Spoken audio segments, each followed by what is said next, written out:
Chapter 858. During the Han Dynasty, Kuju had already become popular. At that time, there were two kinds of balls that people kicked. One was simple to make and directly used hair or wool to entangle it. It was called Maowan. It was less durable and could not be kicked too far. The other kind was what Yan Shirgu of the Tang Dynasty said, using wei as the ball, using the material as the substance. Wei was soft leather that was sewn into a ball and stuffed with animal hair. This kind of solid ball easily reminded us of the plastic bag-wrapped ball that we used to kick when we were young. However, it was more advanced than Maowan.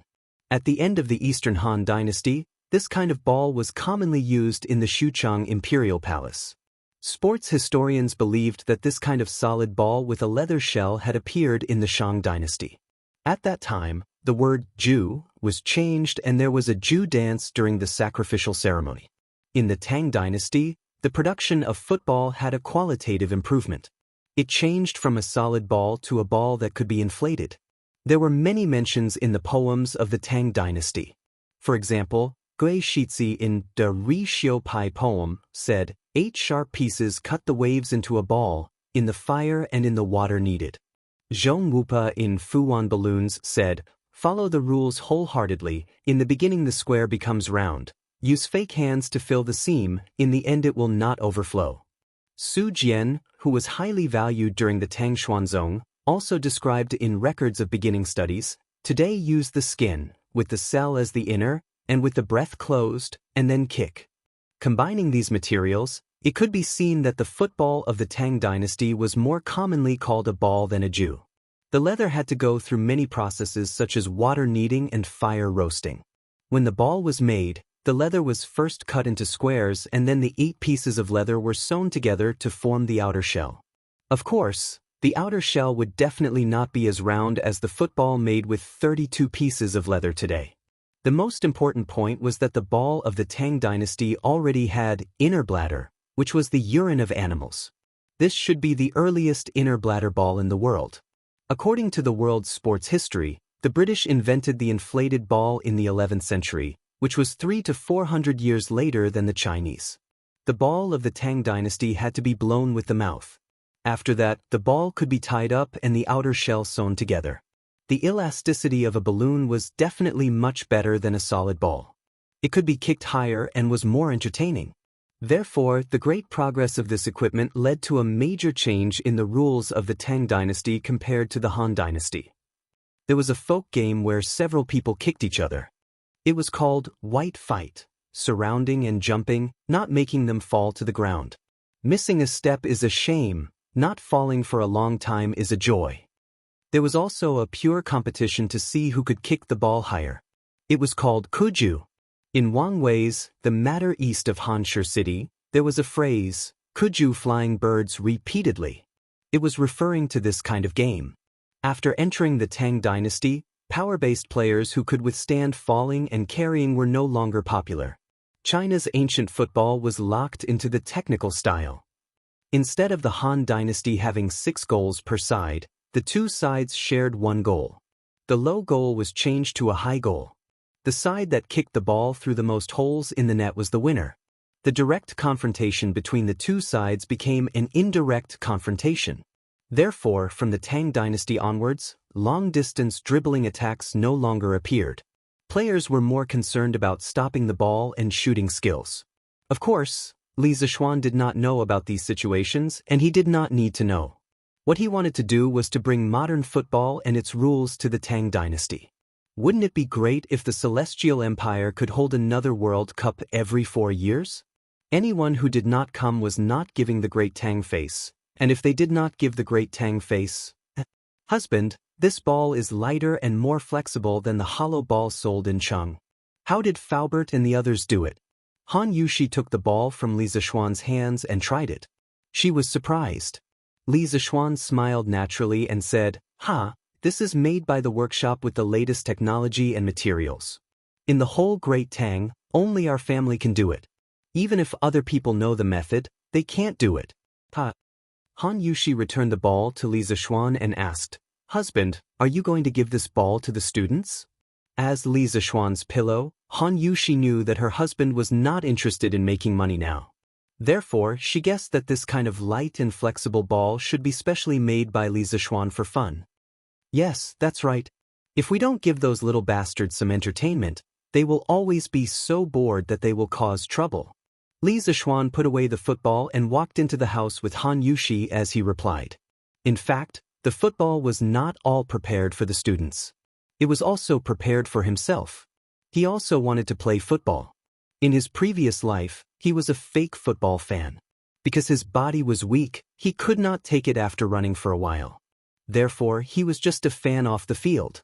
Usually, he only watched football games and rarely played in the field. Of course, he only watched football games of other countries. It was not that he was not patriotic, but it was his country's football. In this life, he was strong, rich, and in a high position. He wanted to develop football in the Great Tang and build a strong football country to make up for the regrets of his previous life. If he wanted to promote football, of course, he had to start from the academy. After all, more than half of the second generation of officials in Chang'an gathered here. But husband, isn't the academy a place for students to study? Han Yushi asked. Hey, I don't know if my wife has heard of combining work and rest. And I think that only students who know how to play will have good grades. If they don't even know how to play, how can they study? I'll add some patterns to this ball. My wife, go ahead. The next day, Saturday. The students who were supposed to be on holiday were still bitterly undergoing military training in school. It was worth mentioning that some parents saw that their children did not return home yesterday and were afraid that there would be an accident. Last night, they personally went to Yanhuang College to inquire about the situation. After knowing that the academy was on holiday, they left with peace of mind. Through word of mouth, more and more people knew that Yanhuang College was on holiday. The parents who had not yet gone to Yanhuang College to inquire about the situation also saved an extra trip. Sigh, boring.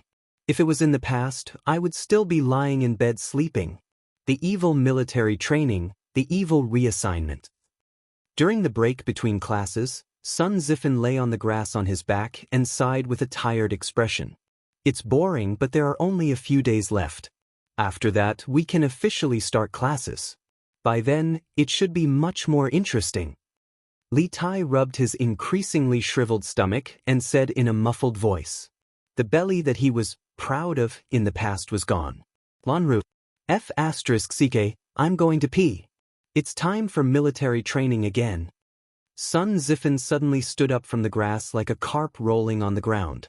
Coincidentally, at this moment, a black and white ball-shaped object whizzed over and hit Sun Zifan in the face in the blink of an eye. Bam! The little funny guy just got up and fell down magnificently again. Chapter 859. F***ck. Which idiot kicked me in the face? Sun Zifan, who was lying on the ground, recovered from the sudden attack of the unidentified flying object. He opened his mouth and was about to curse, but when he opened his eyes, he immediately stopped the curse that was about to come out of his mouth. It's little sister Lan. Why are you here to play? That's right. What entered his eyes at this moment was a little girl in pink with bright eyes and white teeth. Who else could it be other than Lan? In the past, when Li Zishuan was teaching at the Imperial College, he would occasionally bring Lan to the Imperial College. In addition, the current Yanhuang College was very close to Li Zishuan's courtyard, so Lan would come here to play from time to time. Therefore, Sun Zifan knew that this little girl was Li Zishuan's biological sister. It was precisely because of this that he hurriedly stopped the curse that was about to come out of his mouth. Little brother, you know me? I'm sorry, Lan, didn't do it on purpose. Are you okay? Sun Zifan knew Lan, but Lan, didn't know him. The little girl was first surprised, then quickly asked with an apologetic expression. I'm not. Hey Lan, don't worry about him. This guy has rough skin and thick flesh. What can happen to him? Can you tell Brother Qingke where this ball came from? Sun Zifan was just about to politely say that he was fine when Li Tai, who was beside him, interrupted. This guy was still holding the ball that Lan had just kicked over. F***ck, Qingke, what do you mean? How do you know that I'm fine? Sun Zifen, who felt ignored, jumped up and said angrily. His head was still dizzy, and his eyes were still swollen. The ball just now hit his eye socket. If the perpetrator was someone else, he would definitely have punched and kicked him directly. Why would he be so polite? It was just that Sun Zifan felt a little strange in his heart. Lan was just a little girl. How could she have so much strength to kick the ball so fast? What's wrong? Could it be that Lan kicked you and hurt you? Besides, do you look like you have something to do? Li Tai did not know the inside story. He rolled his eyes and retorted. Sun Zifen was at a loss for words. He wanted to say that he had something to do, but with Lan standing in front of him, how could he say that? Hey, Sister Lan, quickly tell Brother Qingke where you bought this ball? Does the Curious Interest Pavilion sell it? Li Tai glanced at Sun Zifen proudly before smiling at Lan. Li Tai took a liking to such a delicate, light and bouncy ball at first glance. Although he was not very good at playing football, he loved to play football since he was young. Therefore, when the ball just flew over, his eyes basically did not move away. Of course not. Brother Qing, give me back the ball. Lan snatched the ball over and said proudly. Sun Zifen, did Lan kick you just now? What do you think? Are you all right? At this moment, Li Zishuan walked over and asked Sun Zifen, who had one eye blue. Just now, he was playing football with Lan at the side of the field. It was the kind of simple kicking. He was careless and did not control his strength well, causing the ball to fly to Lan's side at a faster speed.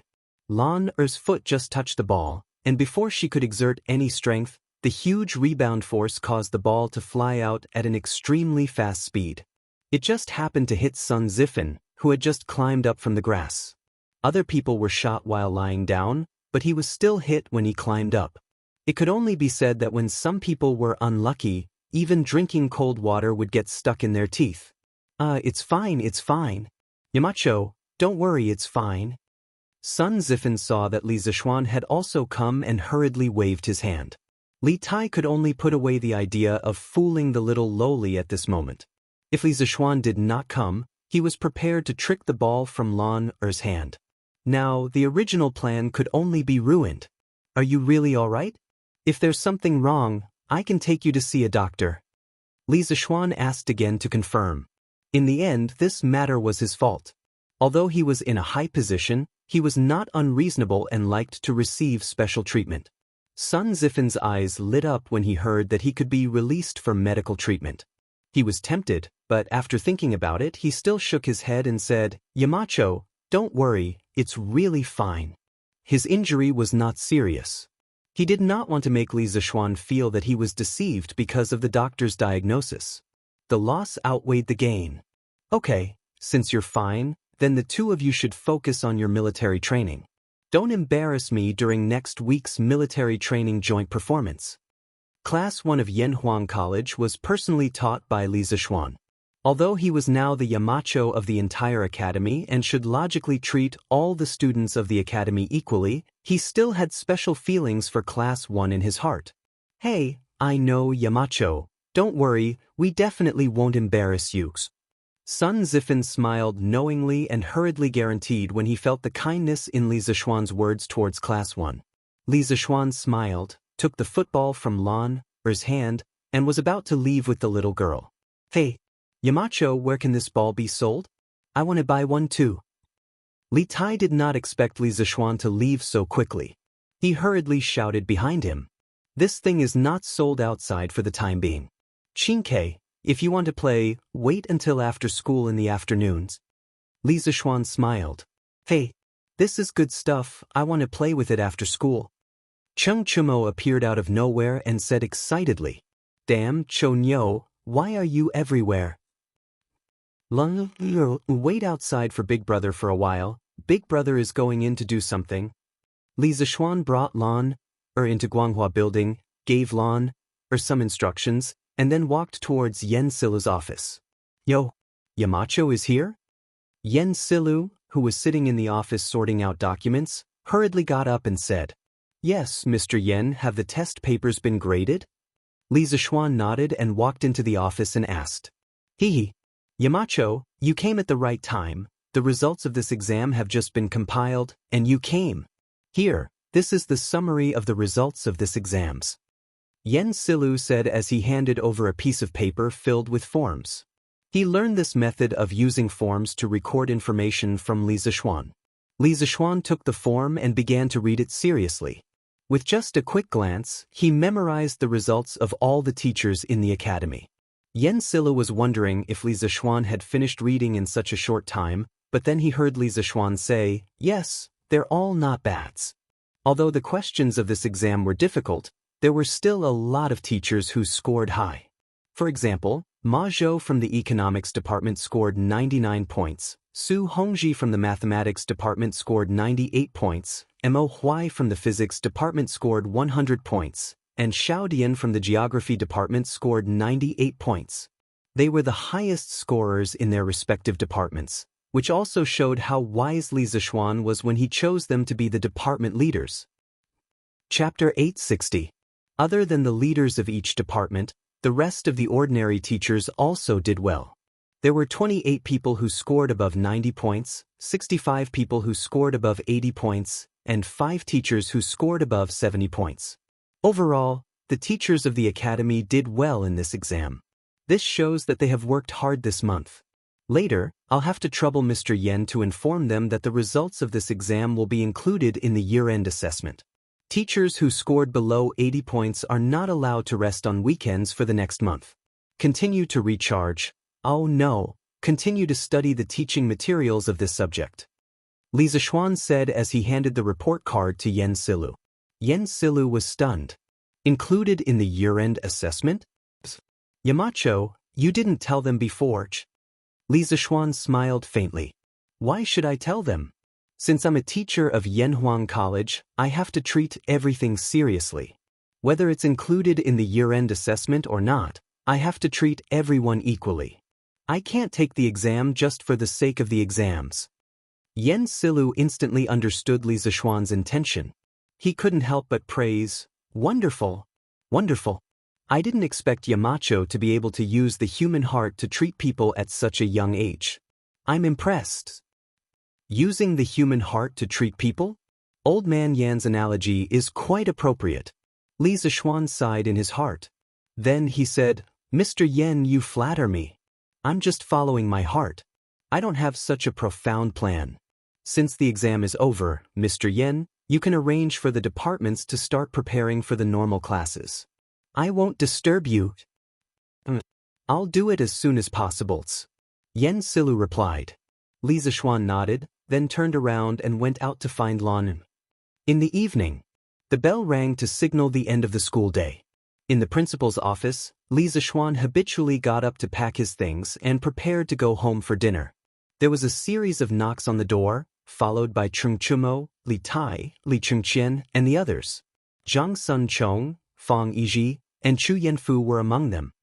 "Hey, Yamacho, didn't we agree to play football after school? Why are you running away?" Who else but Cheng Chumo would dare to speak to Li Zixuan so rudely? However, this guy knew that he had to protect Li Zixuan's dignity as a Yamacho in front of others, so he didn't call him by his name. Instead, he called him Yamacho. Li Zixuan was speechless. He did say that they would play football after school, but he said that they would play football after dinner.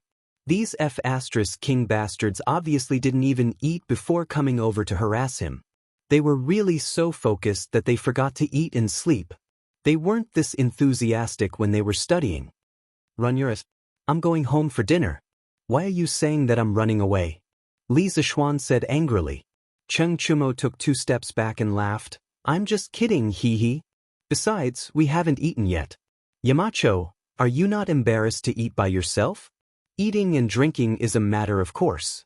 Why would I be embarrassed?" Li Zixuan said lightly. Li Chengqian saw that Cheng Chumo was making things worse, so he took over the conversation and said, "Xiao Xian, you can go back to eat first. As for that ball, I wonder if you can lend it to us to play with?" This kid finally spoke like a human. Li Zixuan nodded and took out the black and white football from under the table. He handed it to Li Chengqian and said, "You guys can go ahead and play. When I go down later, I'll ask Mo Zhong and the others to move the net to the sports field." I'll teach you guys how to play after I go home and eat. Li Qingqian took it, but Cheng Chumo said smugly, "Hey, Yamacho, you're looking down on us. Take me for example. I've been playing since I was 6 years old. You actually said that you're going to teach us how to play, huh?" Li Zishuan couldn't be bothered to talk nonsense with this guy. He rolled his eyes and said, "You won't say that when the time comes." Then he left the office. "What do you mean? Yamacho, you have to be clear."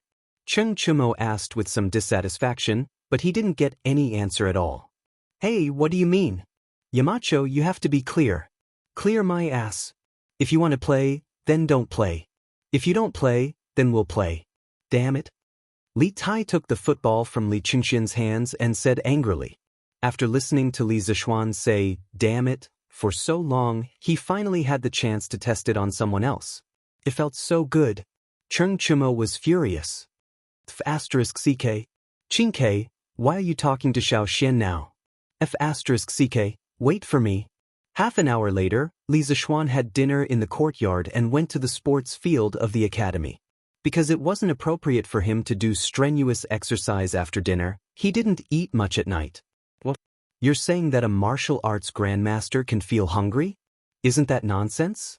A martial arts grandmaster's legs were just a little awesome. He wasn't a god, so of course he would feel hungry. At this time on the sports field, Cheng Chumo, Li Tai, and Li Qingqian were playing in full swing.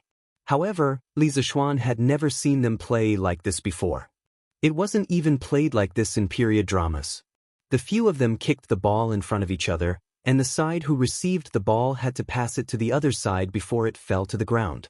It seemed that the purpose of this style of play was to kick the ball back and forth so that the ball would never fall to the ground.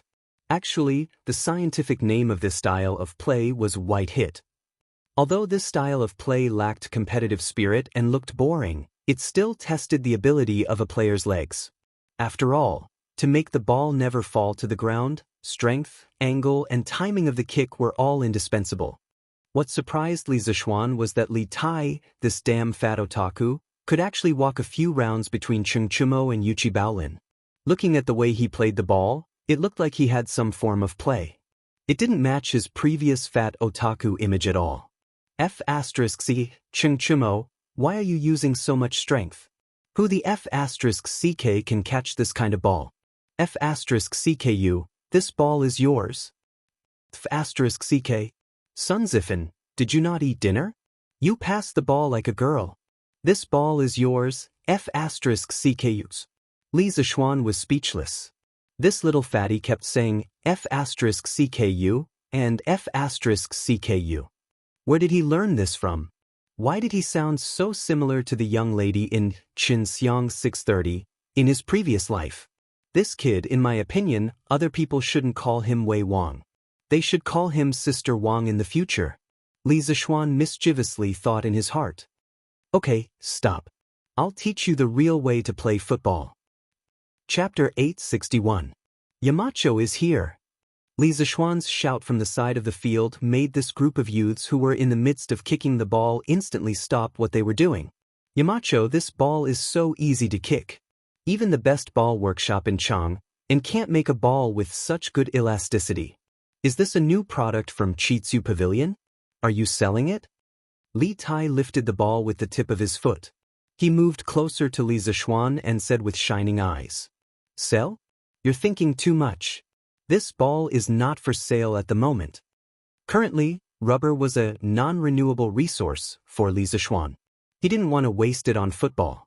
At least, before he found a stable source of rubber, he wouldn't let the workshop mass-produce footballs to sell. Why not? Even if this thing is rare, you can sell it at a higher price. If you don't want to make money, Yamacho, are you stupid?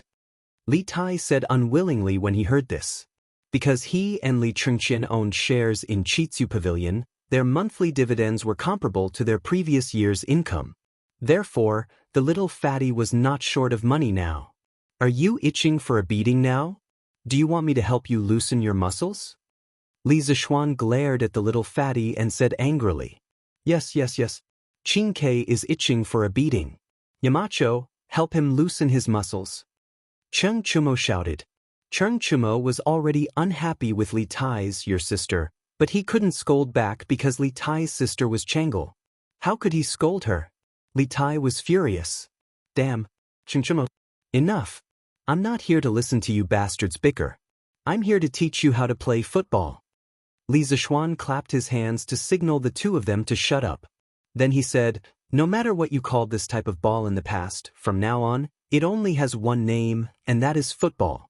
Football, as the name suggests, is a ball that is kicked by the feet. Under normal circumstances, it is not allowed to be touched by the hands. At this point, Li Zishuan snatched the football from Li Tai's hands and stepped on it. The way you play football is completely different from the way you played it before. In the future, Yanhuang College would hold football matches from time to time. The goal of the match was to shoot the ball into the opponent's goal as much as possible. Every goal scored would earn 1 point. At the end of the match, the team with the most points would be the winner. If the score is the same within the legal time of the match, it would be decided according to the rules of the match. The winner could be decided by drawing lots, playing overtime, or shooting a 12-yard penalty shot. Li Zishuan saw the puzzled looks on the faces of the guys in front of him, so he turned around and pointed to the white net on the other side of the field. He said, there. That's the goal. Every side has its own goal. If you want to win the match, you must break through the encirclement and kick the ball into the opponent's goal. Do you understand? The goal was not technically difficult. The workshop made it in 1 day. This is interesting. Yamacho, is there a prize for winning or losing the match? Li Zishuan introduced this new way of playing football. Li Tai was enraptured when he heard Li Tai. He laughed. Prize? Damn, does this little fatty want to bet on the ball or win the match himself? Why does it feel like it's the former? Li Zishuan looked at him indifferently and said, since it's a match, of course there will be a prize if you win. I say, you brat, aren't you focusing on the wrong thing? I'm talking to you about the rules of football. It's good that there's a prize. It's more exciting when there's a prize. Li Tai did not care about Li Zishuan's criticism and muttered to himself. Yamacho, how many people can each side have in this football match? Zhang Sunchong had been in the academy for a long time, and he finally spoke to Li Zishuan. Li Zishuan shifted his gaze to Zhang Sunchong's face. Of course, he knew that this ordinary-looking young man in front of him was the son of the current prime minister, the old fox who would have power over the court in the future. He had always been wary of Zhang Sun Wuji. As for Cui Shanfu, who often bit him, he had never taken him to heart, because a dog that did not bark was the most threatening. He would bite you if you were caught off guard. That's a good question. In this football match, each side can have a maximum of 11 players, including a goalkeeper who will stand in front of the goal to block the ball. In the football match, other than the goalkeeper who can use his hand to touch the ball in his own penalty area, every player on the field can only use their other body parts other than their hands to control the ball. Of course, it's another case for out-of-bounds balls. Other than that, once a player's hand touches the ball, it's considered a foul. Li Zishuan chuckled and answered. What happens if it's a foul? Chu Yanfu also asked. Li Zishuan pondered for a moment and said, as for the definition of a foul, it's more complicated. I'll explain it to you in detail later during the match. Let's talk about the referee first. In every match, there must be at least one referee. The referee's role is to take corresponding action when a player commits a foul. Depending on the severity of the foul, the referee can show a yellow card or a red card to the player. If the academy receives a red card or accumulates 3 yellow cards, the player will be directly sent off the field. *CK. So troublesome. Yamacho, let's play a game first. Let's talk about these rules while we play. There were too many rules. Cheng Chumo's head was a little dizzy after listening to them. Finally, he couldn't help but shout. Li Zishuan glanced at this guy and thought that some things really had to be combined with reality to make people remember clearly. So he nodded and said, okay. Then let's try to play a game first. If there's a foul, I'll blow the bamboo whistle directly, and then I'll tell you where the foul is. Let's play a game first.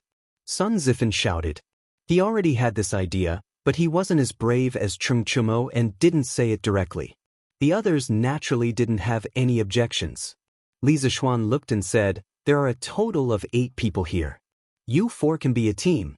Divide into 2 teams and experience what football is like first." "But I'll be in a team with Chung Chumo. I'll be in a team with Green Sparrow." In a moment, the 8 people were instantly divided into 2 teams. Chung Chumo, Sun Zifan, Yuchi Baolin, and Zhang Sunchong were in one team. Li Tai, Li Chengqian, Li Ku, and Chu Yanfu were in the other team. This wasn't a regular game, and Li Zishuan didn't let them choose sides by tossing copper coins. Seeing that the 2 teams had chosen sides, Li Zishuan placed the ball in the center of the field, pointed at Chung Chumo, and said, "You'll kick off." This is good.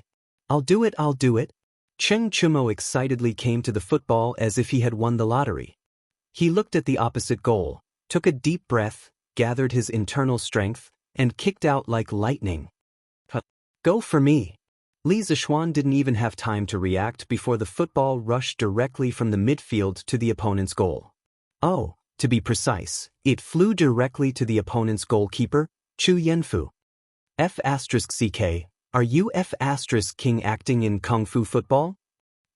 Chapter 862. Chung Chumo had just made an unexpected breakthrough 2 days ago, and he was feeling smug at the moment. His kick was really powerful, and he used up all the strength in his body. He wanted to see what kind of effect a kick with all his strength would have. The football whistled in the wind, and it even stirred up some leaves on the ground as it moved forward. It was like a tornado passing through. It was powerful and unstoppable. "Oh, wow, that's awesome." Sun Zifan, who was in the same team as Chung Chumo, couldn't help but be stunned. At this moment, he could even imagine the following situation in his mind. With Chung Chumo leading them, they would be invincible, give the opponent a 5-0 score, and finally win. At this moment, he was really glad that he had made a wise decision to team up with Chung Chumo. But Chu Yanfu, who was standing in front of the goal, was about to cry. "Damn it, I'm here to play football, not to play with my life." He wasn't stupid. He knew that if this ball hit him, he would definitely be seriously injured and would have to lie in bed for at least a few months. But almost subconsciously, Chu Yanfu wanted to dodge this lightning-fast ball. But driven by Chung Chumo's immense inner strength, this lightning-fast ball arrived at a distance of 10 feet in front of the goal in the blink of an eye. How could Chu Yanfu have a chance to dodge? Bam! Just as Chu Yanfu was feeling a little desperate, a handsome young man suddenly flew in front of the goal. Yes, he did fly over. The young man swung his right foot in the air and kicked the slightly upper half of the football. With a bang, the football quickly bounced back, but it didn't hit the opponent's goalkeeper, Yuchi Baolin. Instead, it flew to a place outside the field where there was no one. Scared me to death. Chu Yanfu wiped the cold sweat on his forehead and patted his chest with a look of lingering fear. Only then did he have time to look at the young man who had blocked the ball for him. Who else could it be other than Li Ku?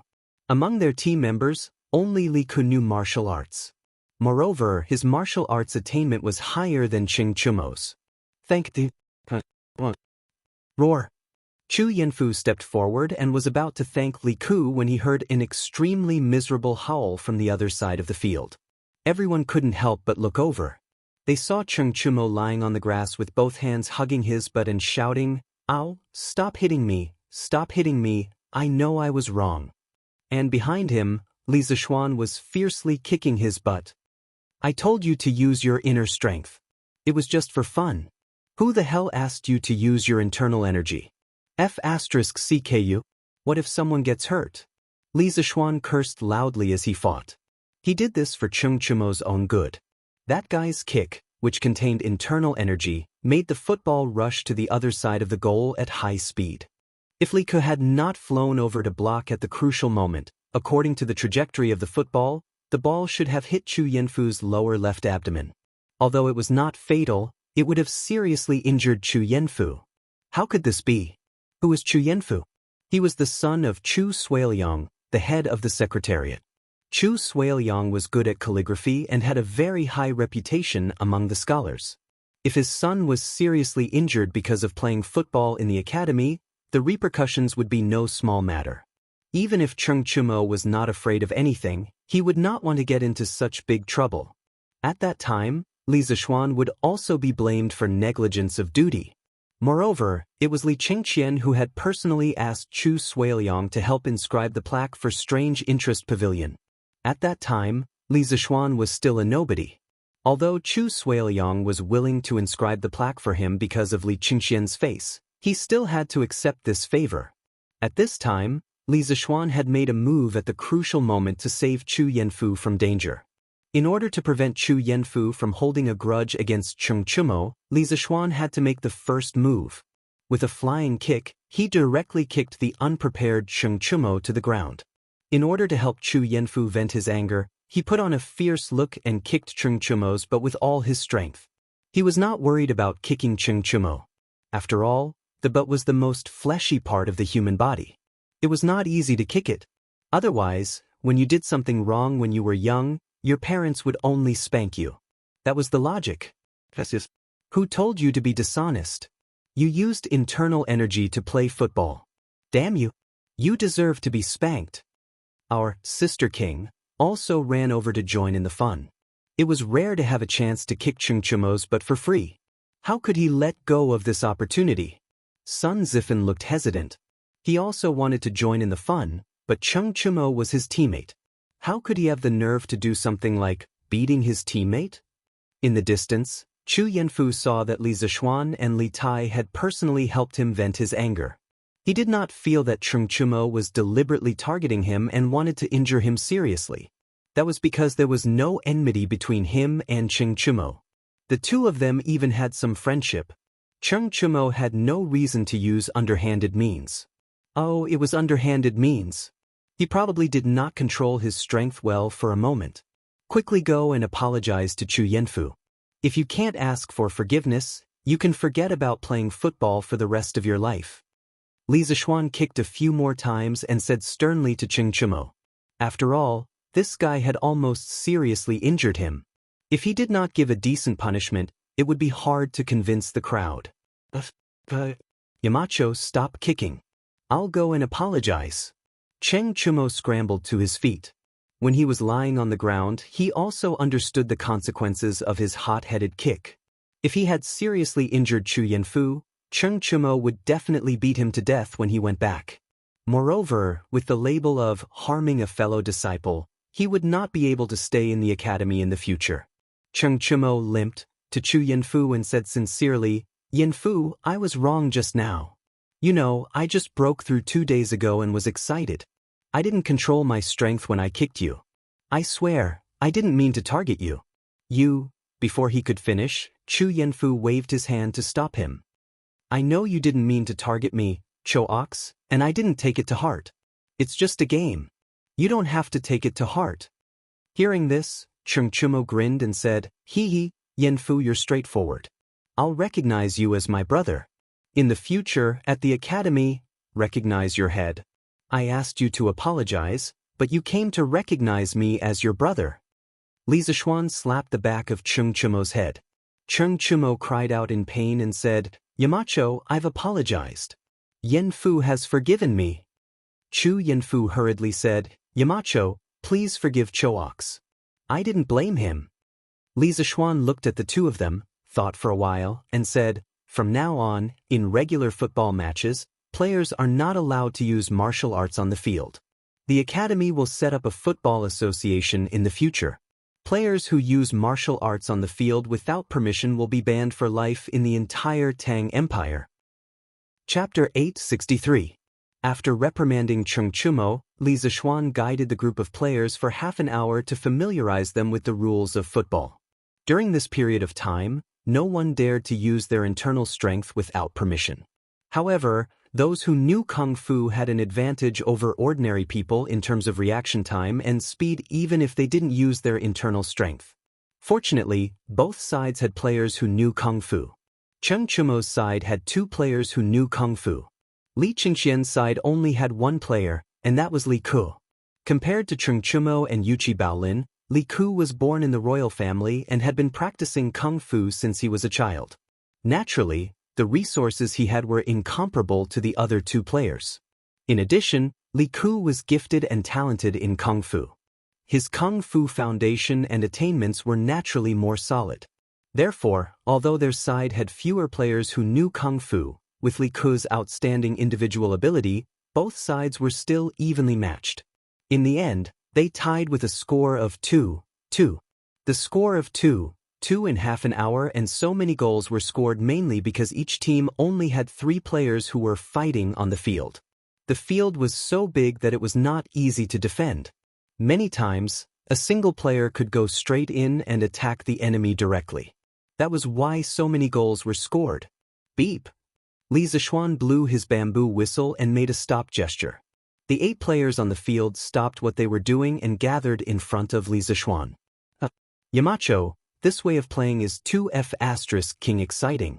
Let's play another game. It's not satisfying at all.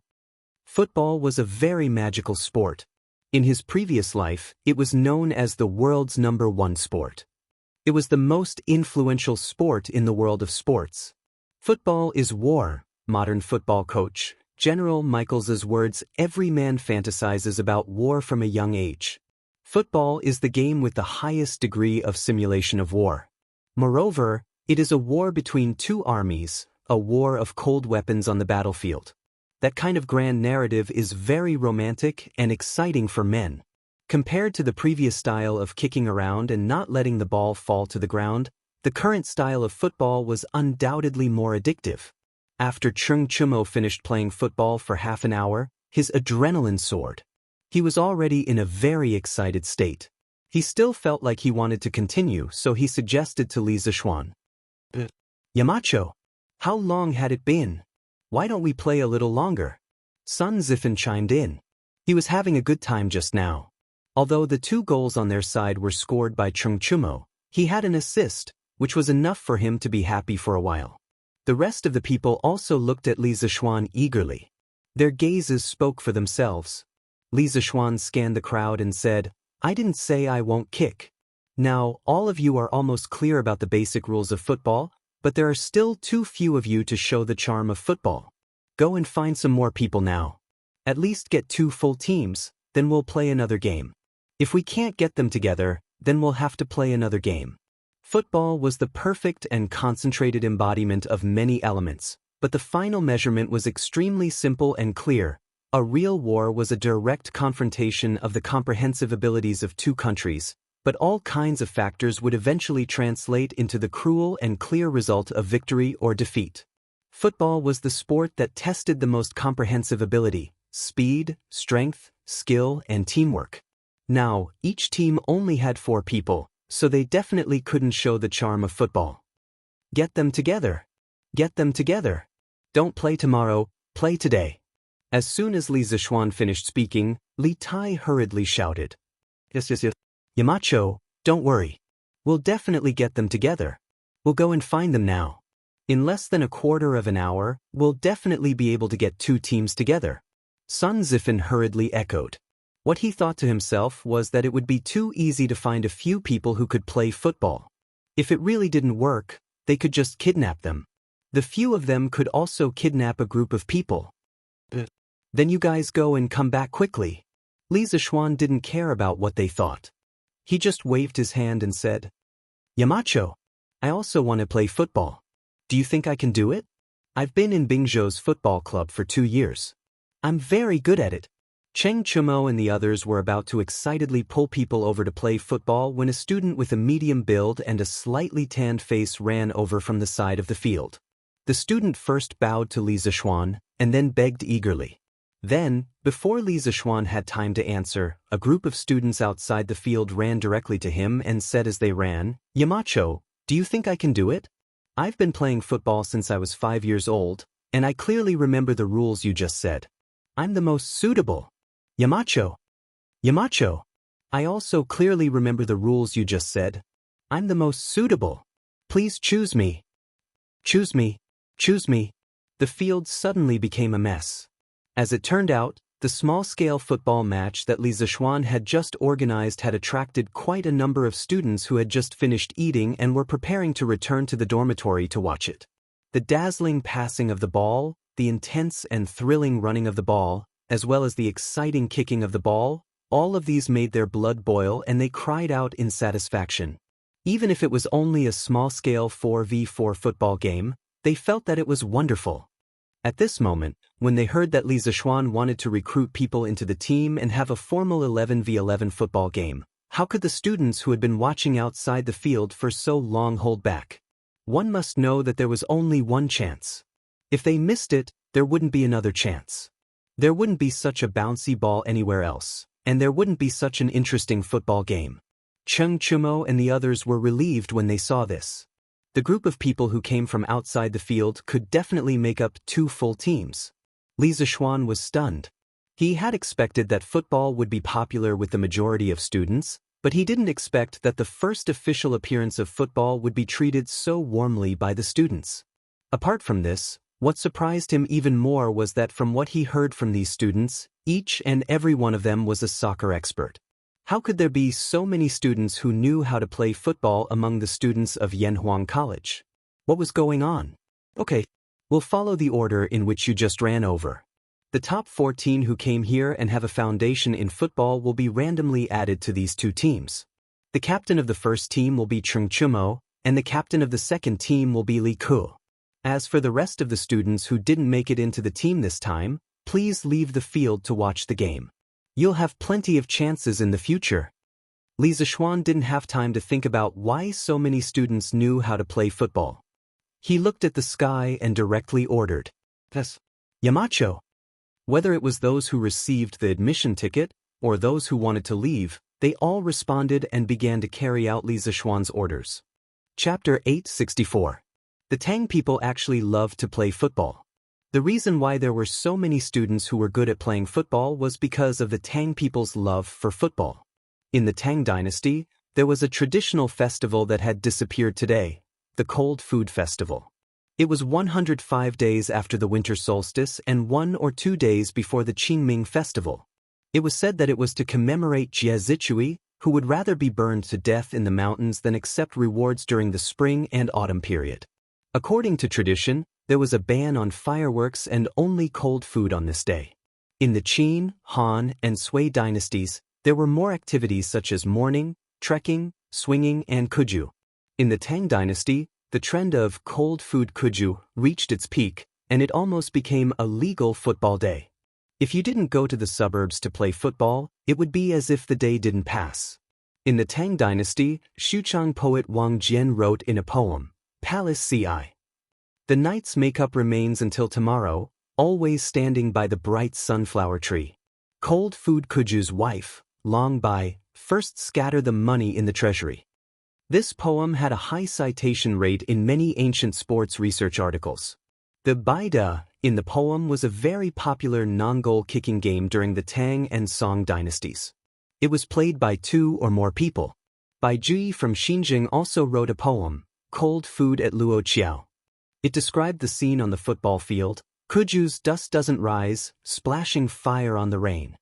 Other than that, famous poets such as Wang Wei, Li Bai, Lu Yuxi, and Wei Yinggu all mentioned cold food kuju in their works. Due to the widespread of cold food kuju in the Tang dynasty, Du Fu, who had been wandering all his life, wrote a poem, Qingming.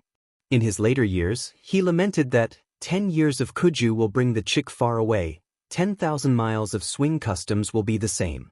Du Fu was born in Gongyi and had been to Luoyang, Shaanxi, Sichuan, Hubei, and other places. This showed that these places had the custom of cold food kuju. The Tang people's love for football could be seen from this. It was completely understandable that so many young people who liked to play football were born in such a big environment. There were many football experts in the Tang dynasty. Although they weren't as famous as the Song dynasty, there were still many of them. For example, Yang Jian and Wu Chongshuan were guests of the Tang Zhongzong's son, Crown Prince Li Zhongjuan. It was also because of this football atmosphere in the Tang dynasty that the Song dynasty produced Gao Qiu and Lu Sanfu. Beep! Li Zishuan blew the whistle and gestured for the game to start. Li Qingxian's side got the right to kick off. Li Tai saw that the other side had so many more players and knew that with his strength, there was no way he could directly break through. He did a side pass and passed the football to Li Qingxian's feet, who was only 10 steps away from him in the front left. Then he quickly ran forward to provide support. After experiencing Li Zishuan's teachings, Li Tai already knew that in a football match, one could not show off one's bravery. This was a game of 11 people. It would be difficult for one person to have the last laugh if he or she relied solely on one person's recklessness. After Li Chengqian received the ball, he did not dare to be careless because Cheng Chumo was rushing towards him. With that speed, as long as he dared to dribble a few steps, Cheng Chumo would definitely be able to catch up and intercept the ball. On the field, there was no such thing as a crown prince or a minister. Cheng Chumo would definitely not be courteous to him. As a member of the royal family, Li Chengqian had the best and most exquisite ball to play with since he was young. He also loved to play football since he was young, so his basic skills were relatively solid. He looked up and aimed a direction. Then, with a cross pass, he accurately passed the football to Li Huairen's feet. This was a method that they had just researched to deal with players like Cheng Chumo, who had extremely strong individual abilities. It was to continuously pass the ball. This tactic, which emphasized absolute ball control, was somewhat similar to the tiki-taka tactic that Guardiola used during his time as Barcelona's coach in modern times. However, tactics were not the decisive factor in the outcome of a game. The key was whether the players cooperated well with each other. Huairen, catch the ball. After playing for so long, Li Chengqian's blood was already boiling. At this moment, he no longer had the image of a cultured and refined crown prince. His voice had also become louder. That's right. Li Huairen happened to be in the group of people who had just joined. Li Shaogong was a martial arts grandmaster. Even if his son was not as good, he would at least be much better than the average person. There was no problem with Li Chengqian's prediction of where the football would land. He even left a small margin for Li Huairen. However, Li Huairen had just come on the field. It was his first time experiencing such a formal football match. His reactions in various parts of his body could not keep up with the rhythm. When he heard Li Chengqian calling for him, he subconsciously paused. With that pause, the distance between him and the football had become a little too far. It was too late to chase forward because Sun Zifan had already taken the opportunity to close in on the football. Wow! The Crown Prince team's ball has been stolen. This little guy's reaction is really fast. Now that Sun Zifan and Li Tai had successfully lost weight, no one called them little fatty anymore. Good ball. This should be considered a mistake in Crown Prince's pass, right? What a pity. Bullsh *T. It was obviously that student who was stunned for a moment and could not keep up with His Highness Crown Prince's pass. Do you know how to watch the game? If you don't talk nonsense. After seeing Sun Zifan steal the football, the onlookers outside the field exclaimed, sighed, and cheered loudly. In any case, it was very lively. These people did not have the opportunity to play in person. They could only watch from the sidelines as they competed with Li Chengqian, the country's heir to the throne. The situation here was in full swing, constantly attracting students who had finished eating and were passing by. After a while, the field was already surrounded by a circle of people. There were even some teachers from Yanhuang College. Now that they had just finished their exams, they also had time to come out and watch the fun. Beautiful. Zifan, quickly pass it to me. Cheng Chumo saw Sun Zifan steal the football and hurriedly waved to the latter while shouting loudly at the same time. Needless to say, Sun Zifan knew that Cheng Chumo was their team's most important scoring player. After grabbing the ball, he did not hesitate to pinpoint Cheng Chumo's position and pass the ball over. He and Cheng Chumo were only 3 feet apart. At such a close distance, of course, it was more reliable and effective to pass the ball over. The football was seen drawing a straight line on the grass and was about to roll to Cheng Chumo's feet. Suddenly, a dark shadow blocked the football's path. This surefire pass was actually stolen. But there was an uproar outside the field. It's King of Han. So fast. I heard that King of Han knows martial arts. He used martial arts, right? Bullsh *T. What do you know? King of Han relied entirely on his body's reaction. If he used martial arts, do you think that a master like Yamacho would not be able to see it? That's right. Can you be more powerful than Yamacho? What a beautiful grab. Good job, His Highness King of Han. Look, His Highness King of Han is going to counterattack. This is straightforward. He is going to break through the opponent's defense line alone. The onlookers outside the field were completely affected by the players' every move on the field. They sometimes cheered, sometimes shouted, and sometimes sighed. This college under the setting sun was once again filled with vitality at night. Chapter 865. On the field, Li Ku was like a cheetah running with the ball. His legs were crisscrossing at a very fast frequency. From afar, one could only see the afterimages of his legs crisscrossing, as well as the wisps of grass splashing behind him. Previously, when Chung Chumo's players saw that they had control of the ball and that Chung Chumo was about to dribble the ball to attack the opponent's goal, they began to press toward the other half of the field. But who knew that Li Ku would come out halfway and intercept the pass that they were sure to get? As a result, they had no choice but to break and turn the car around to chase after Li Ku. But since Li Ku was able to intercept Chung Chumo's ball, how could he be so easy to catch up with? What's more, these people had to change directions midway, so their speed was naturally even slower. Li Ku used his excellent physical reaction to shake off the 3 defenders in the opponent's back half of the field. Then the entire back half of the field was suddenly flat. Li Ku was delighted and began to pass the ball long and wide. While maintaining a high speed, he also ensured that he had control of the ball. At this time, he didn't need to make any fancy moves. He only needed to make wide movements, rush to the opponent's goal in the shortest time possible, and finish the shot. Otherwise, when Chung Chumo caught up, the result would be hard to say. Wow! Han Wang is only 70 to 80 feet away from the goal. He should be about to shoot. Shoot? Why is he shooting? What kind of game were they playing? Why haven't I seen it before? It sounded like he had just arrived and didn't know the rules of the football game. You just arrived, right? This game is a new invention by Yamacho. As long as the ball is kicked into the opponent's goal, it's a score. The team with the most points wins. Oh, I see. That's quite interesting. His Highness Han Wang is going to shoot. This is more ambiguous than words. At this time, Li Ku was already 5 feet away from the opponent's goal. Logically speaking, it was not very safe to shoot from this position, but it was too late because Chung Chumo had already caught up from behind. After all, Chung Chumo's legs were longer than his, and he was running without the ball. It would only take a little time for him to catch up with him. At this time, Chung Chumo was less than 5 steps away from Li Ku. He was within reach. Fortunately, Chung Chumo, a football noob, did not know about foul tactics. Otherwise, he would have reached out to grab Li Ku's clothes. Feeling the movement behind him, Li Ku did not dare to continue dribbling. He slightly adjusted his body's center of gravity and suddenly accelerated forward. He kicked hard at the rolling football in front of him. Boom! The football was hit by a huge force and made a dull sound. Then, it ran towards the opponent's goal at an even faster speed. Bao Lin, be careful.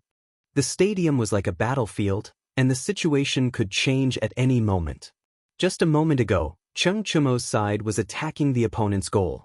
But in the blink of an eye, they had changed from the attacking side to the defending side. Chung Chumo could not stop him in time. Seeing that Li Ku had already raised his right foot and started to shoot, he shouted in the direction of the goal. Shot! Shot! That ball is so fast.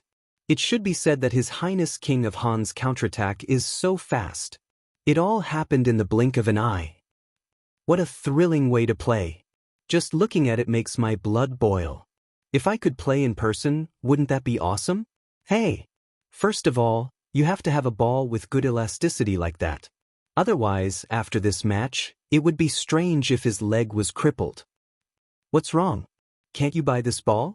Since it was brought by Sir, it should be sold at Curious House, right? So what if it's expensive? Why can't I buy it? You're thinking too much. Just now, His Highness King of Wei went to Yamacho to buy a football, but he couldn't buy one. How can you be richer and more capable than His Highness King of Wei? Stop talking nonsense. Look, King of Han is going to score. This ball is definitely going in. On the field. The goalkeeper, Yuchi Baolin, had already realized that something bad was going to happen after Li Ku bypassed the 3 players in the backfield. After all, he only looked honest, but he was not really stupid. At that moment, he was already prepared. In the face of Li Ku's sudden shot, his eyes were fixed on the ball flying in the air without blinking. At the same time, he was calculating in his mind where the ball was going to shoot towards the goal. Top left corner. When the ball was less than 2 feet away from the goal, Yuchi Baolin moved. He bent his knees slightly, and the developed muscles on his legs bulged instantly. Then he stomped his feet hard on the ground, and his whole body immediately bounced up from the ground, heading straight for the ball's landing point. Li Zixuan did not allow the players to use martial arts, which meant that they were not allowed to use internal energy. Yuchi Baolin had no choice but to use the jumping power of his legs. If he could use martial arts, Yuchi Baolin would definitely be able to defend this simple goal with his lightness skills. Whoosh whoosh. The ball made a whooshing sound in the air, and the landing point seemed to be exactly where Yuchi Baolin's hands were at the top left corner of the goal. Naturally, Li Ku also noticed this. He covered his face and looked extremely regretful. The players on the field, as well as the spectators outside the field, all held their breaths at this moment. They stared unblinkingly in the direction of the goal and guessed in their hearts whether or not the ball would enter the goal. He blocked it. He definitely blocked it. Cheng Chumo had already stopped running. He saw that the ball was getting closer and closer to Yuchi Baolin's palms. He waved his arms excitedly and roared in a low voice. Yuchi Baolin had the same idea as Cheng Chumo, because his hands could already feel the strong wind from the ball. Hey! I blocked Xiaoke's shot. The corner of Yuchi Baolin's mouth drew a curve. Sigh. King of Han's shot has been blocked. The spectators, outside the field, also let out sighs at that moment. Everyone felt that the ball would definitely not go in. Even Li Ku, the initiator of the shot, felt the same way. However, at that moment, something unexpected happened. The ball that was about to touch Yuchi Baolin's palms suddenly changed direction in the air and flew toward the bottom right of the goal at high speed. Bam! The ball went in. Boom! Everyone inside and outside the field exploded, and their eyes widened. F***CK. What's going on? Xiaoke, what did you do to the ball? Cheng Chumo's mouth was agape as he asked Li Ku loudly with a puzzled look. He looked at Li Ku again and saw that the lad was also dumbfounded at that moment. How did it change direction? How did His Highness King of Han make such a kick? Could His Highness King of Han have violated the rules by using his inner strength? Don't talk nonsense. That's not a joke. The students outside the field were first surprised, then puzzled, and then began to whisper among themselves. Chapter 866. I didn't use my internal strength.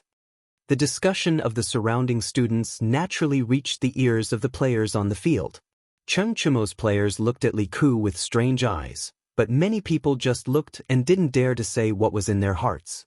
After all, Li Ku was the son of the emperor. This identity was enough to make many people afraid. Hearing the discussion of the students outside the field and feeling the strange eyes of the other players next to him, Li Ku hurriedly defended himself with red eyes. But the players with strange eyes just looked away and didn't say whether they believed it or not. Li Ku was so wrong that he was about to cry. After all, he was only a 7 or 8-year-old child. After all, he really didn't use his internal strength just now. Suddenly being criticized by the ring name, it was inevitable that his heart couldn't bear it. What's wrong? What do you mean by this? Little Ku said that he didn't use his internal strength, so he didn't use his internal strength. Would he lie to you? Just as Li Ku's emotions were about to collapse, Li Tai came over and patted Li Ku's shoulder, shouting to the surrounding players. I also believe in little Ku. Li Qingqian also came over and supported his brother. But most of the players on Cheng Chumo's side, as well as the onlooking students outside the field, were still in disbelief. Because the goal just now was really strange. If it wasn't for the use of internal strength, they really couldn't think of any other reason. I also believe in little Ku. At this time, Cheng Chumo spoke. Although he didn't understand why the football suddenly changed direction in the air, he believed that Li Ku wouldn't violate the rules just set by Li Zishuan for such an insignificant game. Even he, the captain, had expressed his opinion. The other players naturally couldn't say anything, but they still had doubts in their hearts. Beep! While many people were hesitant about this goal, Li Zishuan jogged over, blew the bamboo whistle, and made a gesture that said, "The goal is valid." The field suddenly boiled over again. What does Yamacho mean by this gesture? Stupid. Yamacho is saying that Han Wang's goal is valid and doesn't count as a foul. Then, doesn't that mean that Han Wang didn't use martial arts just now? Aren't you spouting nonsense? If the king of Han used martial arts, how could Yamacho still make such a judgment? That's true. But if the king of Han didn't use martial arts, how can you explain the ball just now? *CK. If you ask me, who should I ask? Li Zishuan's judgment completely shattered the guesses of some of the conspiracy theorist audience members. For Li Ku, it was a timely rain. Thank you, Yamacho, for your trust. Li Ku walked up to Li Zishuan and solemnly cupped his hands in thanks. If he hadn't experienced that moment just now, he would never know how important it was to have the trust of others. Li Zishuan smiled and said gently, "Little Ku, you didn't use any internal energy just now, so the punishment is reasonable. You don't have to thank me." Li Ku's goal just now was not a problem. Besides, even if Li Ku secretly used his internal energy, it was impossible to hide it from the eyes of a martial arts grandmaster. The goal just now was just a curveball. For Li Zishuan, who often watched football games in his previous life, this kind of curveball was not a rare phenomenon. But for Li Ku to be able to kick this kind of ball for the first time, he was still a little surprised. Li Ku thought for a moment and asked hesitantly, "But, Yamacho, that ball just now." Li Zishuan couldn't help but laugh and said, "What? You don't know what happened to that ball just now?" Seeing Li Ku's expression, Li Zishuan finally understood. This kid didn't know how to kick a curveball. Just now, it was just a blind cat running into a dead mouse. It was just a coincidence. Well, yes, Yamacho. Regarding that ball just now, I also have a lot of doubts in my heart. Realizing that Li Zishuan did not suspect whether he used his internal energy from the beginning to the end, Li Ku's mood gradually relaxed. He then gathered his courage and spoke his true thoughts. Li Chengqian, Li Tai, Cheng Chumo, Sun Zifan and the others who were beside him also focused their attention. Obviously, they also didn't understand why the ball suddenly changed direction. Li Zishuan didn't want to waste any time. He organized his words and simply explained. "Little Ku, the reason why your ball changed direction was mainly because you didn't kick the ball in the center when you kicked it. If I want to explain it to you clearly, I have to use relevant knowledge of physics. Today I will only briefly explain it to you. When you learn physics in the future, you can naturally bring what I said to the books to verify it. Little Ku, your ball just now, I call it a curveball. This kind of ball appears mainly because the direction of your strength when you kick the ball did not pass through the center of the ball. The ball will produce a corresponding rotation. Under the effect of air resistance, the rotating ball will travel a distance around its rotation axis. When the ball is close to the goal or the opponent's player, there is a possibility that it will make a sharp turn. This has nothing to do with the use of internal energy. If the direction of your strength is wrong, even if you inject internal energy into the ball, it won't suddenly change direction like just now." This explanation made everyone confused. After that, many people were speechless. They didn't expect that playing a ball or watching a game could be related to learning. Li Zishuan, Yanhuang College's Yamacho, was a bit too competent. But this way, it could be said that Li Ku was completely cleared of suspicion, so the kid was smiling very happily at the moment. Okay, let's not talk too much. Continue to play. The score is now 1 o'clock. Cheng Chumo, you start. Hurry up. Li Zishuan looked at the sky and quickly said. Cheng Chumo immediately became spirited and quickly agreed. Then he shouted a few times behind him, nothing more than to let his team work harder and quickly equalize the score. In the following game, there was nothing unexpected. The only thing worth mentioning was that the newly joined players, after a few minutes of practice, their cooperation with each other became smoother and smoother. Li Zixuan felt that with the strength and cooperation of these little guys now, it wouldn't be a problem for them to play in some school or city teams in his previous life. This could only be said that the Tang dynasty's football environment was too good, even better than modern China's. As a result, too many young people who were good at playing football were cultivated, so the quality of the players on both teams was quite good. In the end, the score of the two teams was 2-1. Cheng Chimo's team won with a 1-goal lead, mainly because Li Huairan gradually became more active towards the end. He and Li Ku formed a double striker strategy, which made it difficult for the defenders on Cheng Chimo's side to defend. Li Zixuan blew the whistle to end the game, then said, "Okay, everyone is dismissed. We'll play again in the future." Chapter 867. Tense, hot-blooded, exciting. This unique game left a deep impression on the teachers and students of Yanhuang College. Whether it was on the field or off the field, their hearts were surging at the moment. Compared to the goalless style they used in the past, Li Zixuan's current style of play was undoubtedly more competitive and more gripping. That's it? Yamacho, give us another quarter of an hour, and our team will definitely equalize the score. Cheng Chimo looked at the temporary scoreboard that Li Zixuan made on the sidelines and shouted unwillingly. "Hey, Toad yawns, what a big tone. Even if I give you another half an hour, you won't have a chance to equalize the score because we have little Ku and Huairan, ha." As the winner, of course, he had the right to ridicule. How could Li Tai give up such an opportunity? Damn, that's because I didn't do my best just now.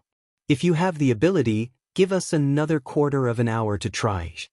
Cheng Chimo straightened his neck and said angrily with a red face. After working hard for more than an hour, they finally lost by a goal. Of course, he was very unconvinced in his heart. "Shut up. I said it's over, so it's over. Is there any room for bargaining? Hurry up and go eat." Seeing that the two of them began to bicker again, Li Zixuan angrily rebuked. "Oh." The two of them responded sullenly and could only obediently retreat to their respective teams. Li Zixuan took the football from Li Chengqian and then prepared to go home. "Hey, Yamachos, how do I get a football?" Li Tai's eyes were fixed on the football spinning around. In the end, he couldn't help but chase after it and ask loudly. Immediately, the surroundings quieted down. Everyone shifted their gaze to Li Zixuan. Obviously, everyone wanted to know the answer to this question. Li Zixuan paused. He thought for a while and said, "In the next few days, the academy will introduce a batch of footballs. The students of the academy can rent them for free, but only within the academy. At present, all the footballs are only for rent and not for sale. It's impossible to buy them with money. However, in the future, the academy would reward the top 3 in the monthly exams and football competitions with a football. If you want it, go fight for it yourself." After saying that, he walked out of the field without looking back. *CK. This trick again. Couldn't they just sell it directly? It's not like I'm lacking in money. Li Tai kicked the grass and complained gloomily. "Isn't this exactly what you want? Qingke, your grades are so good. You even got first place in the entrance exam. What are you worried about?" Sun Zifen pursed his lips and said, "*CK, the academy is full of experts now. Who can guarantee that they will get first place every time? Zifen, you brat, it's easy for you to say that. Then Qingke, you can wait until after the monthly exams and buy a football from the students who got it. You're not lacking in money," Sun Zifen suggested in a strange tone. Li Tai was a little tempted after hearing it. However, after thinking for a while, he shook his head and said, "*C, no way. It's true that I'm rich, but I don't want to be taken advantage of. Isn't it just the top 3 in the monthly exams? It's a piece of cake." The football match ended. However, the exciting process of the football match had been passed around by the students of Yanhuang College. During the military training the day after, people could always be heard discussing the football match between classes. Moreover, the scene of the discussion was quite intense.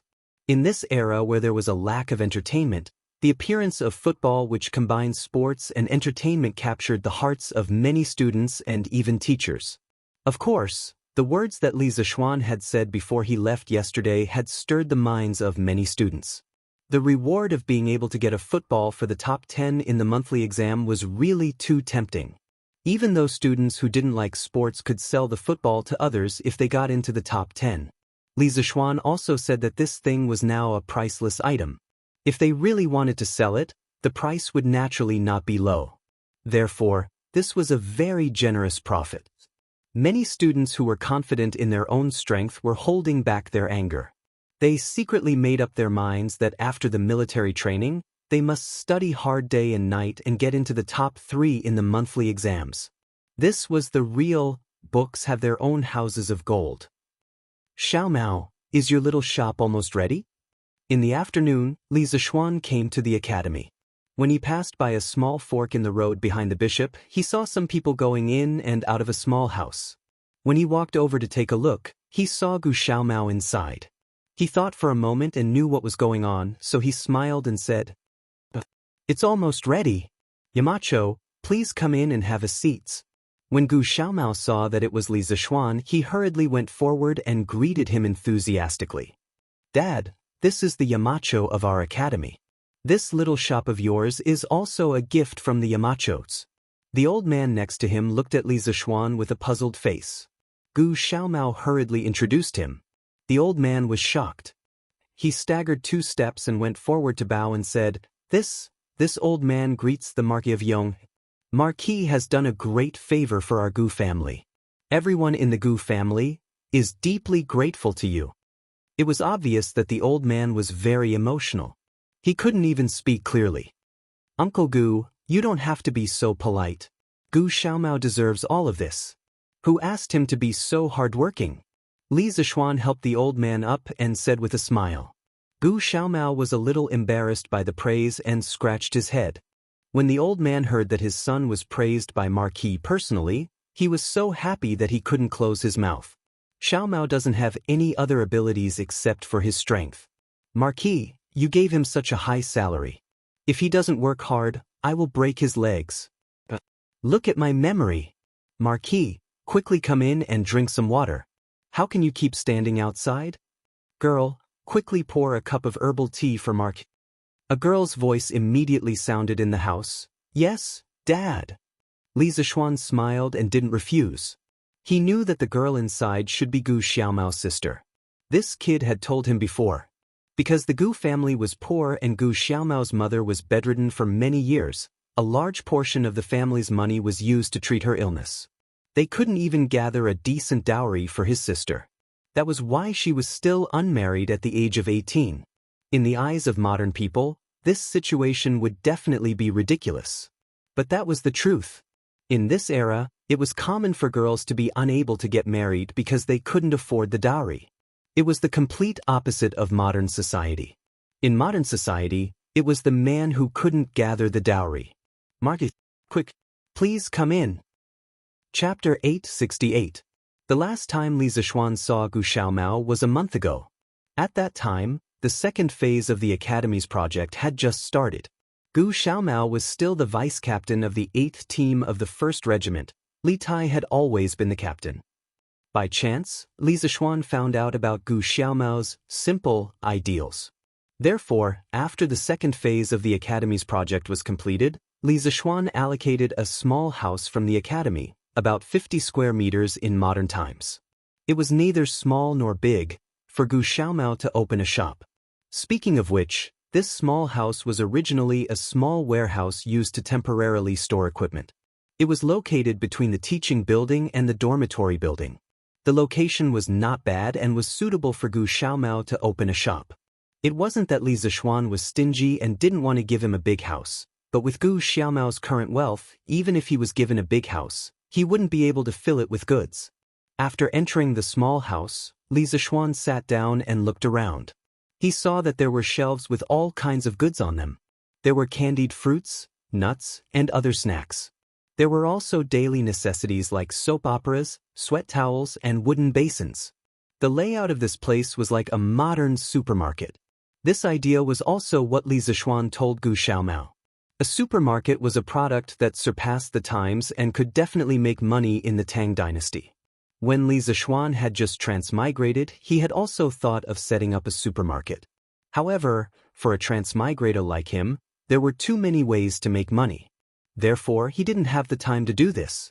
Li Zixuan saw that Gu Xiaomao was a rather down-to-earth lad, so he gave this valuable idea to him. Uncle Gu, I heard that Xiaomao's mother has been sick. How is she now? Li Zixuan looked around the furnishings in the house and asked with a smile. Being called Uncle Gu by Li Zixuan again and again, the old man was very flattered. He didn't know where to put his hands. At this moment, he hurriedly replied, What did my wife do to make Marquis remember her? Previously, Gu Xiaomao worked here and brought home a lot of money.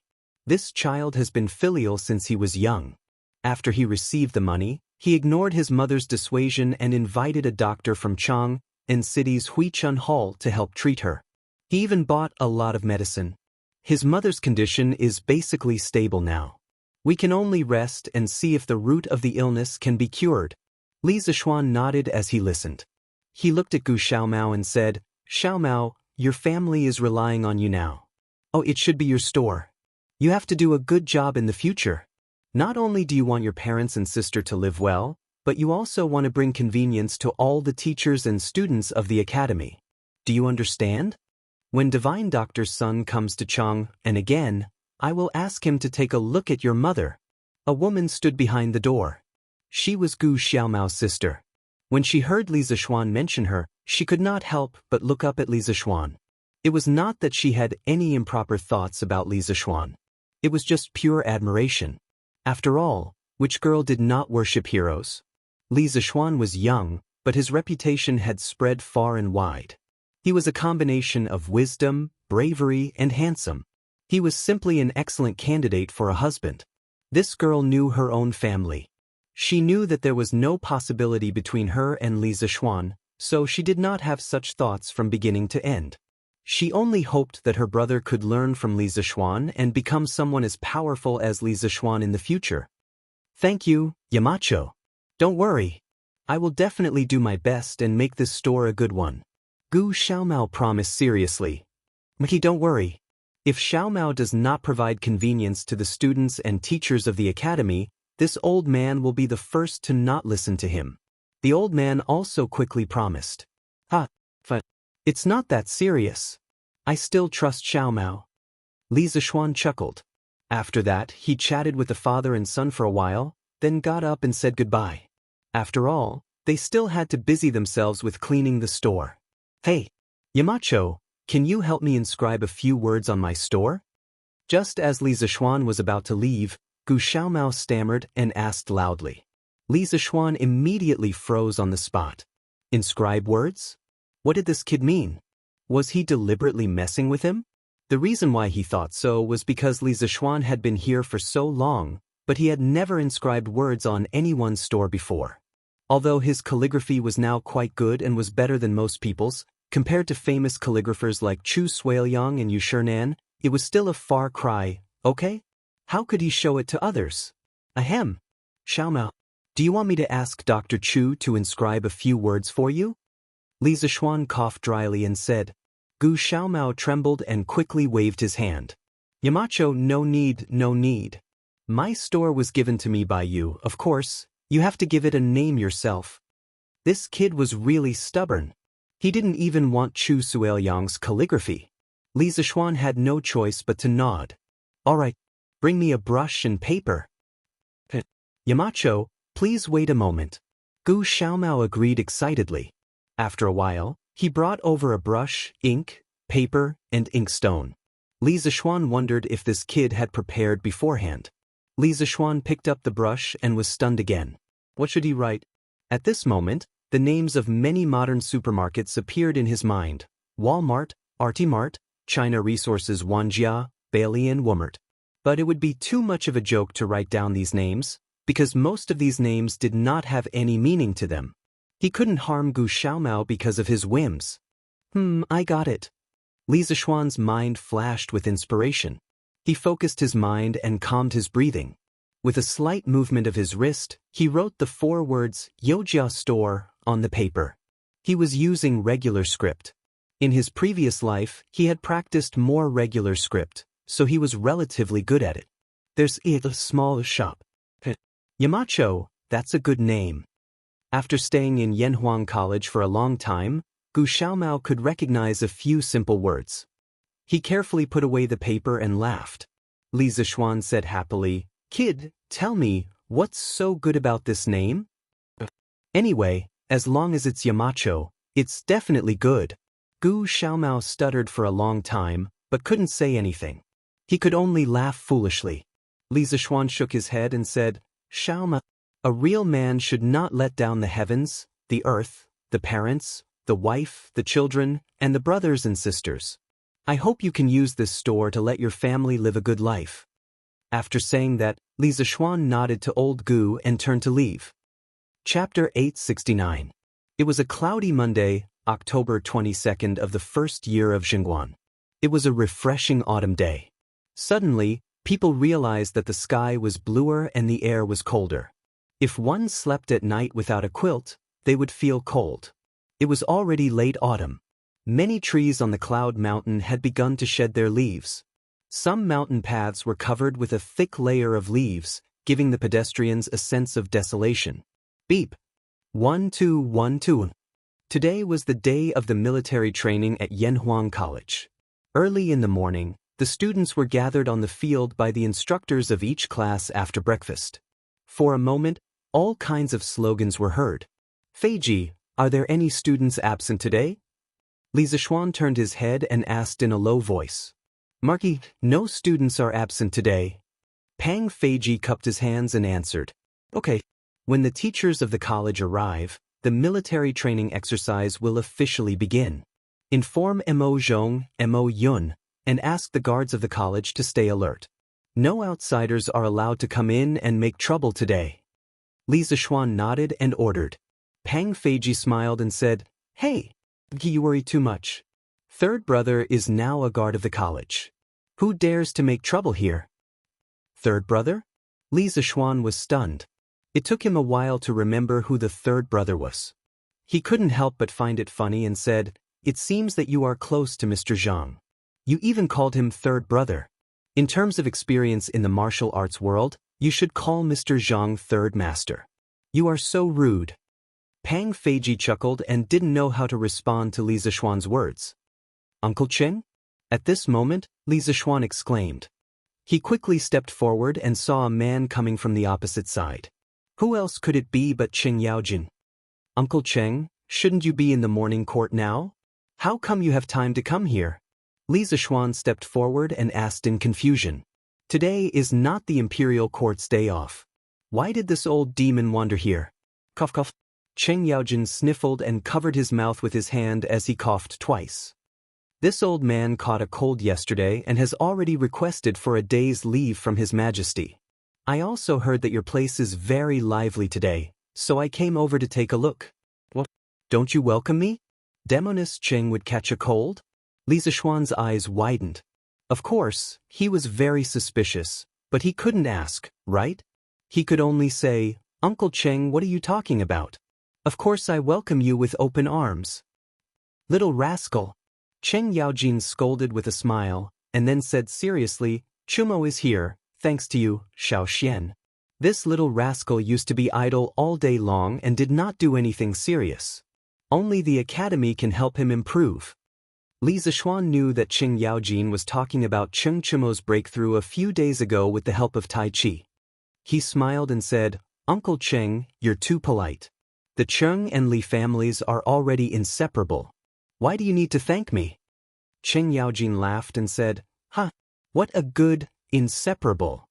Then I won't thank you for giving me the recipe for the century egg. Otherwise, I'll think that I'm pretentious. You're right, our families are already inseparable. Chumo has made a good brother." In the end, Cheng Yaojin couldn't help but feel emotional. When he first heard of Li Zixuan, it was because of the chicken that Cheng Chumo brought back for him. After that, he saw that Li Zixuan was quite good at martial arts, so he thought that there would be no harm for his son to make friends with this young talent.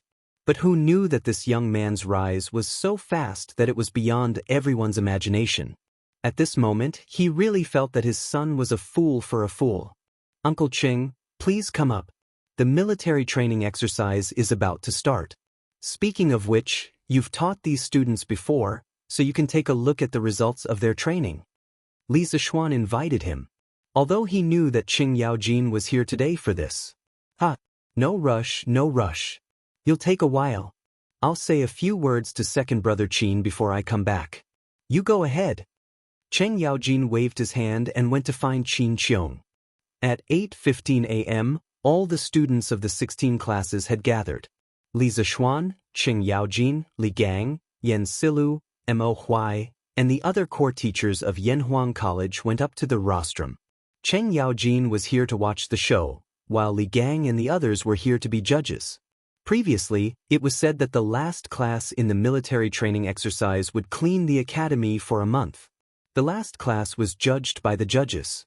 As the chief instructor, Qin Qiong was, of course, commanding from below. Reporting to Yamacho, all 641 students of Yanhuang College have gathered. Shall we start the military training exercise? Pang Feiji was wearing a camouflage uniform. His back was very straight, and he looked very energetic. He raised his head and looked at Li Zishuan on the rostrum and shouted loudly. The first batch of students of Yanhuang College originally had 640 people. However, after Li Chengqian came to the academy to supervise the military training with the students, the number of people participating in the military training exercise increased to 641. The autumn wind whistled. Looking at the 600 students lined up neatly below him, Li Zishuan's heart was filled with a sense of heroism. He suddenly felt the majesty and desolation of an autumn soldier on the battlefield. Let's start the military training exercise. Li Zishuan said each word clearly and powerfully. Yes. Pang Feiji answered loudly. Students of the first class, all of you. Stand at attention. Look to the right. Look forward. Listen to my command, turn right, and walk in unison. The general flow of the military training exercise this time was for each class to walk out of the field, stand at attention on the track, and perform actions such as standing at attention. Then, they would walk in unison, run in unison, and change formations. Finally, all the classes would perform a round of Taiji fist on the field. The judges would give the 16 classes marks based on their performance. Under Pang Feiji's lead, the first class of students walked to the rostrum, in unison. Throughout the process, none of them fell out of rhythm. The width of their arm movements were all exactly the same. Li Zishuan, Qing Yaojin, and the others stood on the rostrum and looked at it with delight. I used to say that this kid was only training some useless things.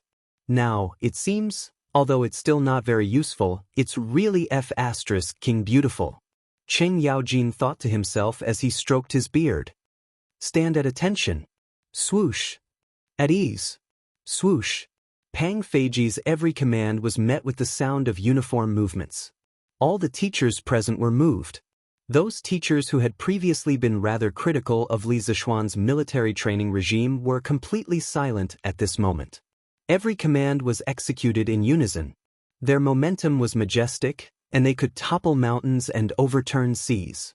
The students' mental outlook had been completely changed by this 1 month of military training. Chapter 870. Bam, bam, bam. Following Pang Feiji's 1, 2, 1 slogan, the students of Class 1 walked in unison. Looking at them horizontally and vertically, they looked like a single line. Although there were 41 people present, they looked as if they were one person. There were no discordant movements or discordant sounds. The people on the rostrum were shocked, but the students of the other classes felt an inexplicable pressure. The excellent performance of Class 1 made them doubt their own strength. They all wondered if they could perform so well when it was their turn to go on stage. Beep. After Pang Feiji led the students of Class 1 to perform basic movements such as standing at attention, taking a break, and marching in unison, he whistled. Just as he was about to lead them for a run, he saw Mo Zhong rushing in from outside the field, panting. It was obvious that something urgent had happened. Pang Feiji couldn't help but stop directing and look at the rostrum. Yamacho, His Majesty has brought all the civil and military officials, as well as envoys from various countries. Hurry up and welcome him. Mo Zhong's footsteps were hurried and could be described as swift as flying. He took 2 or 3 steps to ascend the rostrum and hurriedly called out. Li Zishuan was only a little surprised in his heart. Beside him, Qing Yaojin's face was about to turn green. If he had known that Li Er was going to bring all the civil and military officials here to watch the show, he wouldn't have bothered to ask for leave. Xiao Xian, do you have any place here that I can hide in? Hurry up and bring me there. Cheng Yaojin said hurriedly. He was an official who had applied for sick leave. Instead of resting at home, he came all the way to the academy to watch the performance. If Old Li saw this scene, how could he, Cheng Yaojin, have it easy? This was like a student who had applied for sick leave and came out to play but happened to bump into a teacher. Uncle Cheng, how can there be a good place to hide in this sports field? If you really want to hide, you can only go to the teaching building. But don't bump into His Majesty. Li Zishuan sweated profusely and said to the old man. After that, he prepared to go downstairs to welcome Li Er. However, he heard Li Gang snort. You're deceiving yourself, Hai Duke Lu. Do you think all the teachers and students in the academy are blind? Others were afraid of Qing Yaojin, but Li Gang wasn't. The old man had been studying all his life, and what he hated the most were people who deceived others. Maybe he didn't know why Qing Yaojin was here at the start, but now that he saw this guy's reaction when he heard that Li Er was here, how could he not understand the key? Cheng Yaojin's old face darkened, and he said angrily, Li Wenji, since when did this old man treat you all as blind? I'm not feeling I just want to find a place to rest. Rest? Could it be that your body is weaker than mine, Hai Duke Lu? Do you still need to rest? Li Yaojin, Aojin Li Zishuan was too lazy to care about these trivial things. He went down the rostrum alone with his hands behind his back. As for the military training exercise, of course, it was temporarily suspended. He really couldn't understand why Li Er and the other officials would come here early in the morning for no reason. Didn't these people need to attend the morning court today? In fact, of course, they had to attend the morning court today. In the morning court, the envoys from the small countries from Nanyang were going to say goodbye to Li Er. After all, they had stayed in Shang, and for a long time. However, the prime minister of the Jiari dynasty, Alonashun, suddenly told Li Er that he had heard from the people that Yanhuang College students were going to have a military training exercise today. He wanted Li Er to allow him to go and observe. In the beginning, the establishment of Yanhuang College was facilitated by Li Er. Now, Alonashun said in public that he wanted to see Yanhuang College. If Li Er didn't agree, wouldn't he be slapping his own face in front of all the officials? Therefore, Li Er didn't even attend the morning court. He directly brought the civil and military officials, as well as the envoys from various countries, to Yanhuang College. He knew in his heart that Alonashun couldn't speak Chinese, but he knew the news of Yanhuang College's military training exercise. He definitely didn't get it from the people. In this way, the truth of the matter was obvious. Someone wanted Yanhuang College to make a fool of itself in front of the envoys from various countries. But now, Li Er had full confidence in Yanhuang College. He wanted to take this opportunity to let the officials see the ability of Yanhuang College. So, how could he not dare to come? Your subject greets your majesty. Your subject didn't know your majesty was coming and didn't welcome you. Your majesty, please forgive me. Li Zishuan came to the front of the mountain gate and bowed to Li Er. Today was an important day for the military training exercise. Li Zishuan was wearing a scholar's robe, which was more formal. If it was in the past, Old Li would probably scold him again if he saw the short-sleeved shirt and pants that he often wore at home. No need for formalities. I brought my beloved officials here on a whim. It has nothing to do with you. Li Er waved his hand and said casually. Then he changed the topic and said, however, as the dean of Yanhuang College's military training exercise today, why didn't I know about it? Bullsh *T, UF King raised so many spies, how could you not know? Li Zishuan cursed crazily in his heart. Your subject has failed in his duty. Your Majesty, please punish me. Old Li was probably blaming him for not inviting him to watch the military training exercise. But could this be his fault? He didn't know that Old Li liked to watch this kind of thing. Has the military training exercise started now?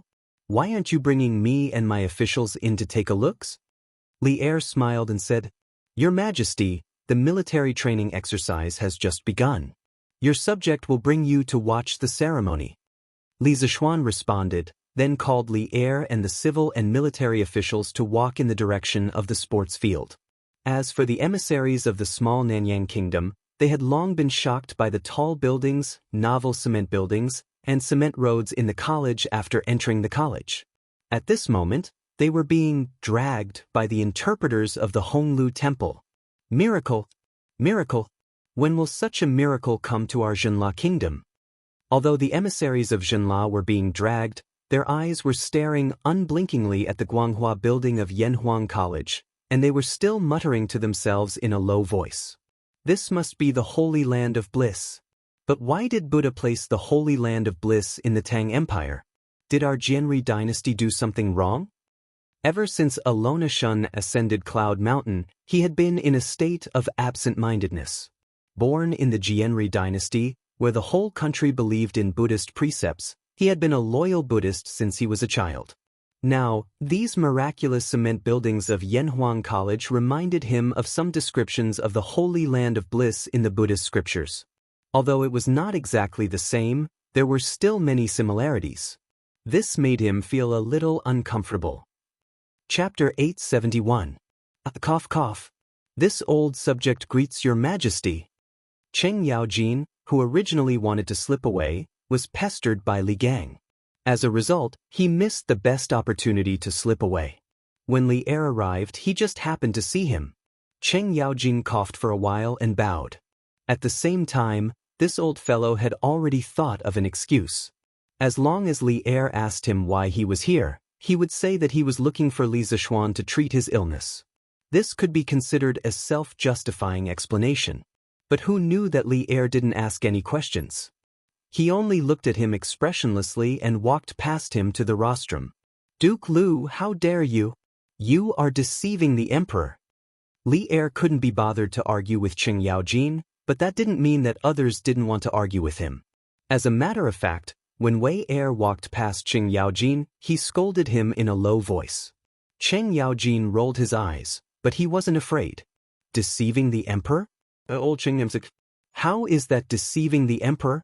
You, Wei Xuanqing, can slander others as you wish, but don't slander me, old Cheng.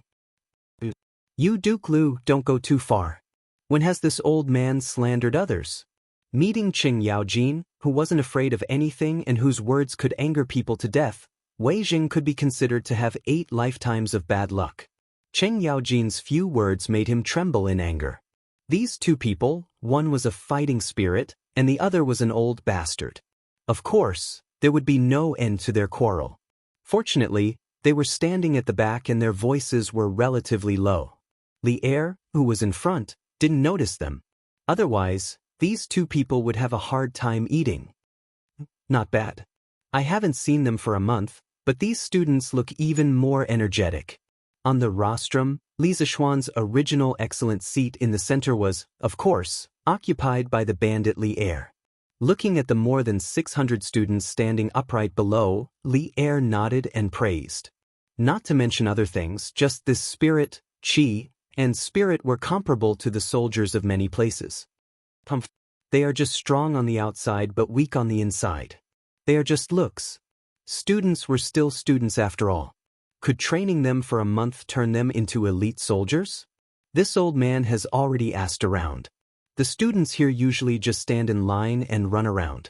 Today, I will let the civil and military officials and ambassadors see how ridiculous it is for you, Li Zishuan, to be so serious about military training. Cui Shanfu stood at the back and looked at Li Zishuan gloomily. He sneered in his heart. What he didn't know was that with Li Zishuan's current cultivation, his perception of his surroundings had long surpassed that of an ordinary person. Although he had only taken a glance, Li Zishuan seemed to have sensed something. Although there was no killing intent in Cui Shanfu's eyes, there was a strong resentment. Today, old Li suddenly brought all the civil and military officials and envoys to the academy. Something was wrong. Li Zishuan's expression did not change, but he secretly thought to himself, Your Majesty is too kind. As the Emperor's students, of course they should act like the Emperor's students. Otherwise, what right do they have to continue staying in Yanhuang College? Li Zishuan went along with Li Er's words and flattered him. Alright, let the students continue. Li Er laughed in exasperation. Li Zishuan naturally did not have any objections. However, the officials all opened their eyes wide, waiting to see what kind of surprise Li Zishuan would give them. Class 1 students, continue the performance. Class 2 students, get ready. Li Zishuan walked to the side of the rostrum and said loudly. Pang Feiji received the order and blew a long bamboo whistle. Then he shouted in an even louder voice than before, Class 1 students, listen to my command. Start running. As soon as he finished, there was a whoosh, and all 41 students raised their arms in unison. Bang, bang, bang. Then, the students' orderly footsteps could be heard. The footsteps of more than 40 people sounded as if they were made by a single person. There was not a trace of noise, and there was not a trace of sloppiness. Looking at the team again, everyone's clothes, footsteps, and movements were all the same. Even the rise and fall of their bodies were in sync. On the rostrum, Li Er, the civil and military officials, the envoys, and even the teachers from Yanhuang College were all shocked. The Tang Empire was founded on martial arts. It could be said that most of the people here had seen the Tang Empire's elite army. It was undeniable that this group of students could not be compared to the Tang Empire's official army. However, they had only received a month of training, and they could already do this. It was truly shocking. And to be honest, there were not many soldiers in the entire Tang Empire who could run in such unison. What had happened in the past month? What kind of place was Yanhuang College? This was the question that many of the officials were thinking about. 1, 2, 1, 2, 3, 4. While everyone was still in a daze, Pang Feiji began to shout the slogan. He knew that if he did not use the slogan to coordinate the students' footsteps would definitely become chaotic. 1, 2, 3, 4. After a month of military training, the students had already formed a conditioned reflex. Every time they heard the instructor shout the slogan, they would always subconsciously shout along. More than 40 people shouted as if there were more than 100 people. The sound waves surged and reached the clouds. The people on the rostrum stared unblinkingly at the Class 1 students on the track. In the time it took to drink a cup of tea, the students had already finished one lap. During the entire process, no one fell behind, and no one took a wrong step.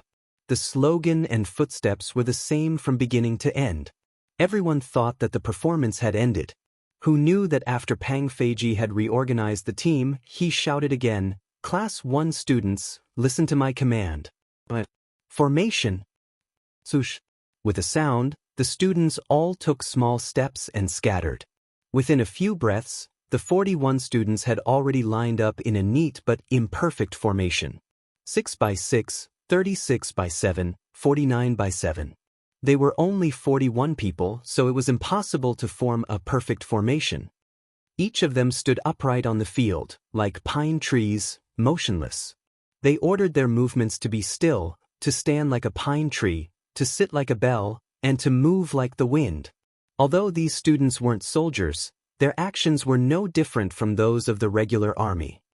Are these people students or the Tang Empire's army? Aluo Na Shun stared and asked the translator beside him. The translator looked at Cui Shanfu awkwardly.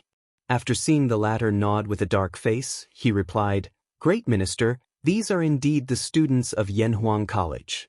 They are not the regular army of the Tang Empire. Are they really students? Aluo Na Shun was in a daze for a moment. After a while, he muttered to himself, No wonder the Tang Empire is so powerful. Even the students of the college are so brave and disciplined. They are really the best country in the world. Chapter 872. It wasn't that the students of Yanhuang College had high aptitude or powerful abilities, but that they had undergone extremely harsh training in the past month. Li Zishuan, Qin Qiong, and Qing Yaojin had given them a huge amount of pressure, prompting them to constantly transform. Some people didn't want to suffer and didn't want to undergo training. Fine, Then they could go to the little dark room and stay there. In any case, the people who had been to the little dark room were all lifeless after coming out, as if their souls had been sucked out. After they recovered, even if they were beaten to death, they wouldn't be willing to enter the little dark room again. Every time they passed by the little dark room, they had to take a detour, afraid that they wouldn't be able to avoid it. Moreover, whenever someone mentioned the little dark room, their expressions would change. As long as they didn't enter the little dark room, even if it was tiring military training, they would still be happy. The students who had suffered before had a deep understanding of this. Everyone was forced to do so. Everyone had huge hidden potential. They were born in sorrow and died in peace and happiness. If they were forced into a corner, they could go to Liangshan. Heroes were created by the times. Many things that they thought were impossible were nothing more than that when they looked back. Under appropriate pressure, people would discover that there was a small universe hidden in their bodies. It was just that they hadn't developed it before. It was precisely because of this pressure that the students were able to complete their transformation within a month. Now, they were lying down like a bough, standing like a pine tree, unmoving like a bell, and walking like a gust of wind. Although they looked bright on the surface, countless sweat, blood, and tears had condensed behind them. No one could succeed so easily.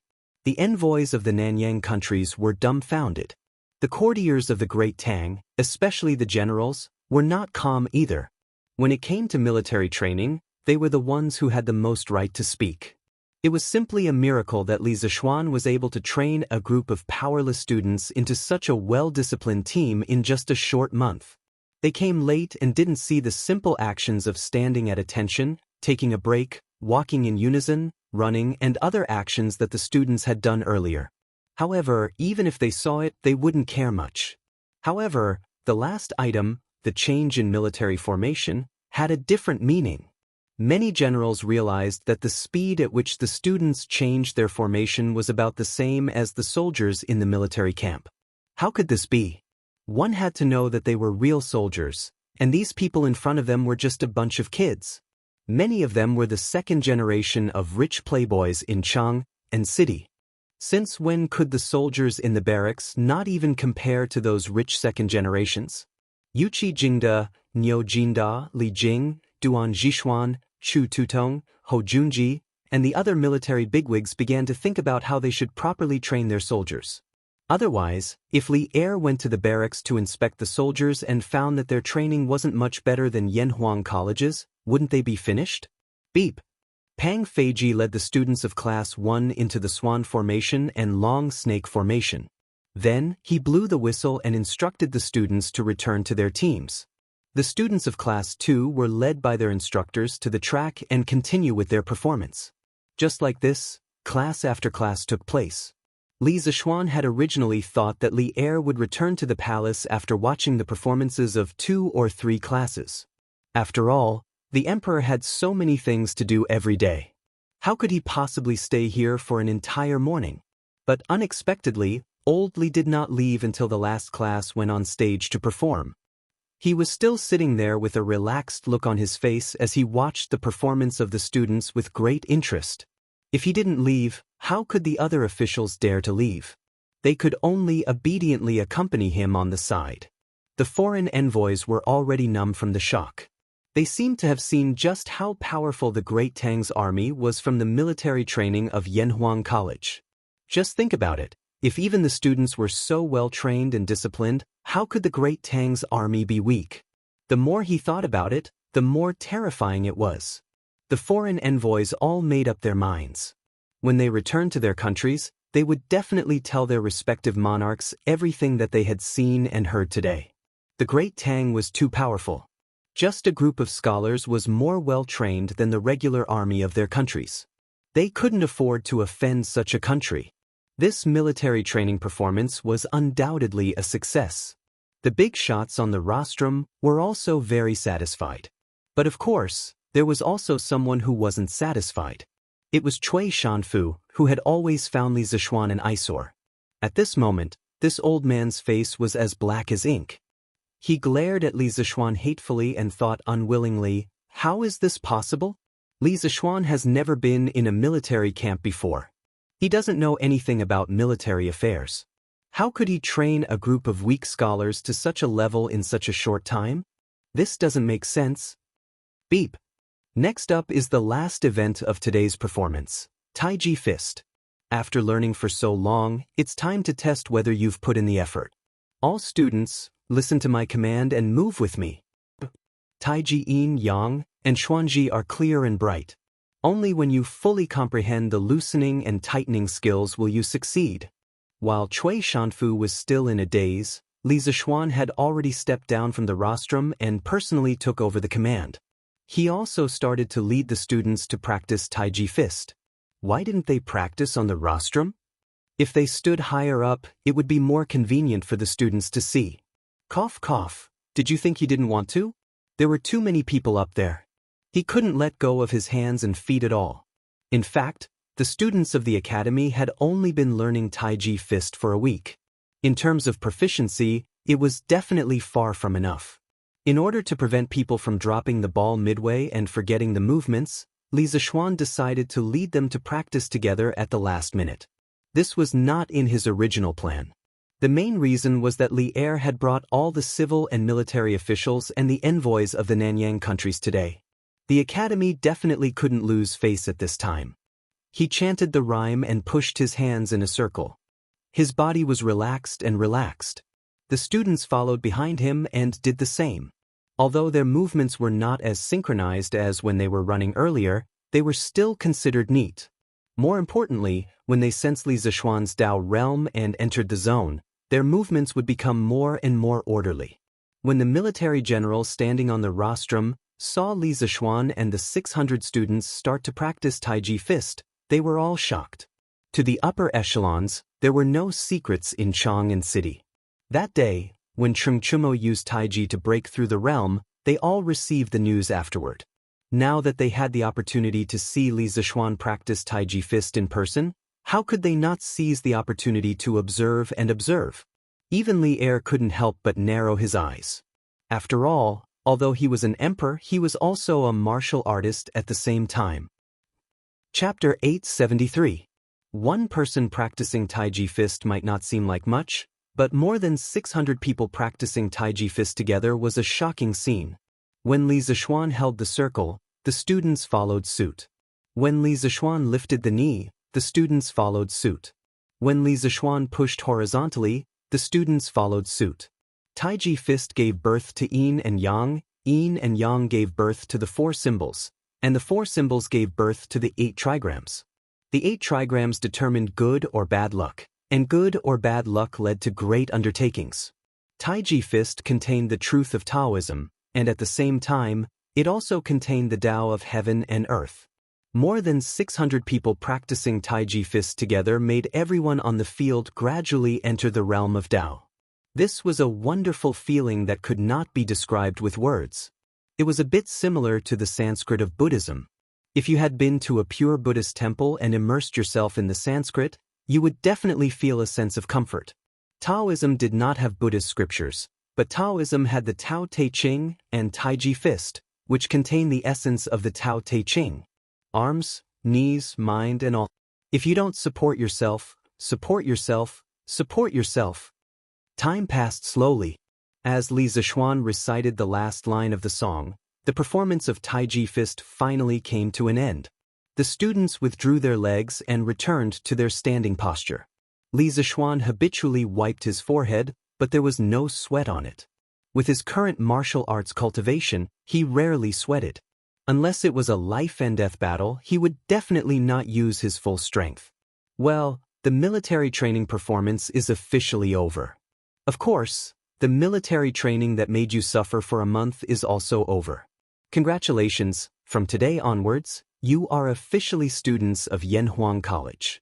A brand new door of knowledge is open for you. After practicing Taiji Fist, Li Zixuan went up to the rostrum. The successful military training performance made this guy a little carried away. Before Li Er went up to speak, he directly shouted to the students below. Clap, clap, clap, claps. The students unconsciously clapped because they finally heard the news from Li Zixuan that the military training was coming to an end. This feeling was even better than drinking a cup of iced tea. Nowadays, clapping had become a tradition of the academy. Whenever they encountered something that made them want to slap the table and cheer, they would just clap and be done with it. I hope that in your future studies, you will remember your unwillingness to endure hardships and perseverance during military training. The future of Yanhuang College needs you to forge, and the future of the Great Tang needs you to personally participate. Do you still remember what I told you at the start of school? As a disciple of Yanhuang, he had to establish his heart for the heavens and earth, and establish his life for the people. I hope you will always remember this. Do you understand? Understood. Over 600 students roared in unison. Alright, I know you're all tired. Starting from this afternoon, you'll have 3 days off. Go home and have a good rest. 3 days later, come here and prepare to accept new knowledge and a new world. When the students heard this, they were so excited that they wanted to cheer loudly. However, Li Zishuan changed his tone and said, Ahem, don't be in such a hurry to leave. Next, let's welcome the Dean of Yanhuang College, the current emperor, to give you a few words of advice. Everyone, let's welcome him.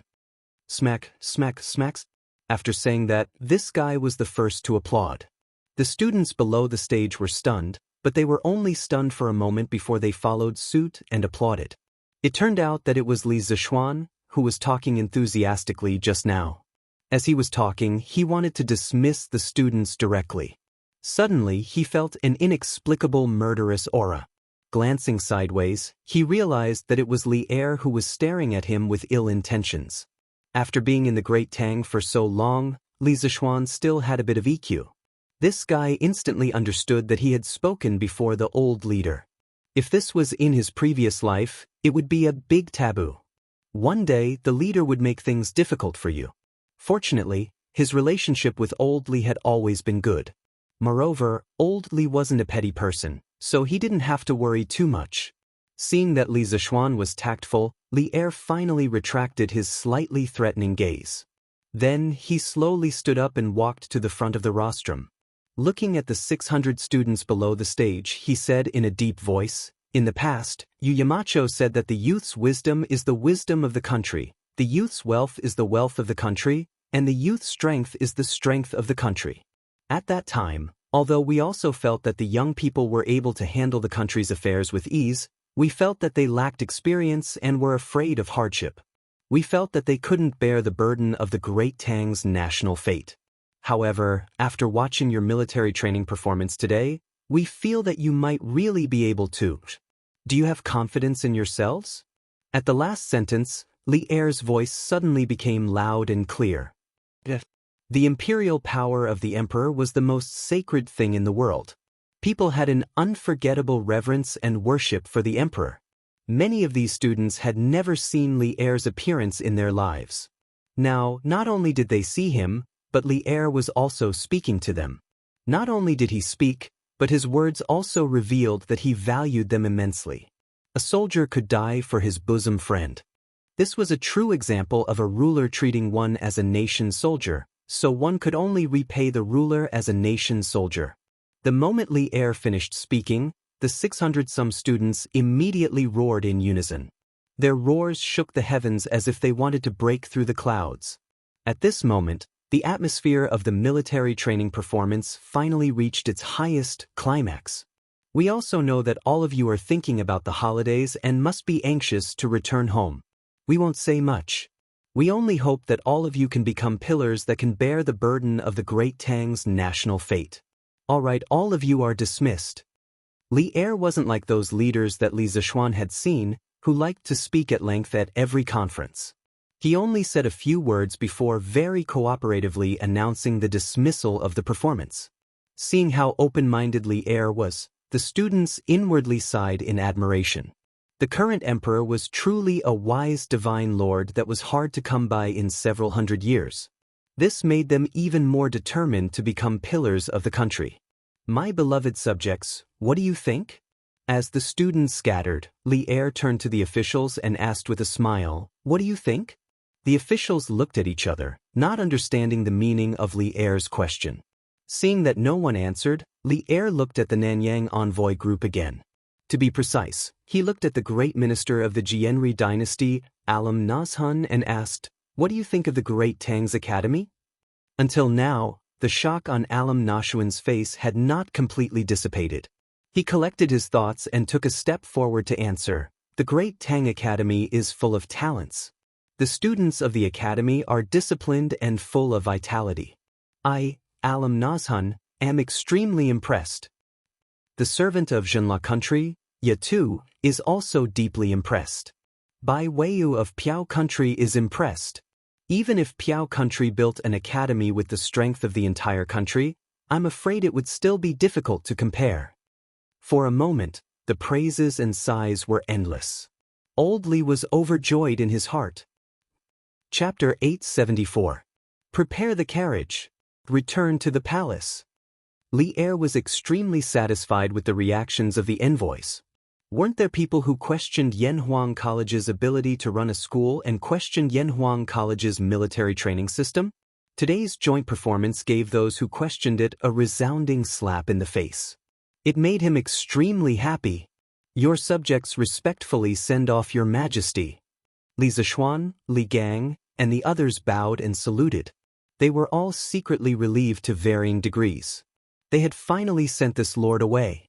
Li Er waved his hand and led the civil and military officials down from the rostrum and then left the academy. Cui Shanfu hung at the back of the line, his old face very ugly. This time, he urged the envoys of the Nanyang countries to visit Yanhuang College. Not only did he not discredit Li Zishuan, but he also helped Li Zishuan become more popular. It was like trying to steal a chicken only to end up losing the rice used to lure it. 10 days from now, I will inspect the 16 guards. I hope that the soldiers in the barracks will not slack off. Those who slack off in training will be dealt with according to military law. On the way back, Li Er casually instructed the generals on his left and right. The generals behind him were all shocked, thinking to themselves that the most worrying thing had happened. When they were watching the military training of the students of Yanhuang Academy, they were worried that Li Er would suddenly have the urge to go to the barracks for a review after watching it. Now it seemed that their worries had come true. It wasn't that their troops couldn't withstand Li Er's inspection, but a formal military inspection would definitely be completely different from the military training joint performance of Yanhuang College. Generally speaking, the military's daily drill was definitely not as good as Li Zishuan's military training joint performance. It emphasized more on actual combat. The generals were worried that Li Er would have preconceived notions after watching this military training exercise. When he went to the barracks to watch the soldiers practice, he would have a psychological gap. Then, wouldn't they inexplicably become the scapegoat? Your subjects obey your orders. The generals felt bitter in their hearts and cupped their hands in acknowledgement. At the same time, they secretly decided that from today onwards, they would fiercely train the soldiers under them. Since they could not compare to the spectacle, they would let Li Er see their hard work. As for imitating Yanhuang College's military training model, it was better to forget about it. Not a single general thought about this. Firstly, they were not willing. Secondly, they did not dare. It should be known that Li Er was about to become the emperor. Who would dare to fool him with superficial projects in the military? Wasn't this courting death? Just after noon, the students of Yanhuang College were on holiday. The original 3-day holiday became 3.5 days, which made many students happy. The local students of Chang and went straight home. As for the students from other places, the 3.5 days of vacation was enough for them to go out and have fun together. After all, he had suffered for a month. It was time for him to go out and relax. However, some people were unwilling to leave, such as Chung Chumo and Li Tai, who were the second generation of playboys in Cheng. For them, even if they went home, they would be bored to death. It was better to stay at the academy. "Big brother, can you go to the Yamacho and ask for a football for us?" At this moment, this group of people was sneakily discussing something downstairs. Li Tai patted Li Chingxian's arm and urged him. "Hey, that's right. This group of playboys did not want to go home because they wanted to play football together at the academy. It couldn't be helped.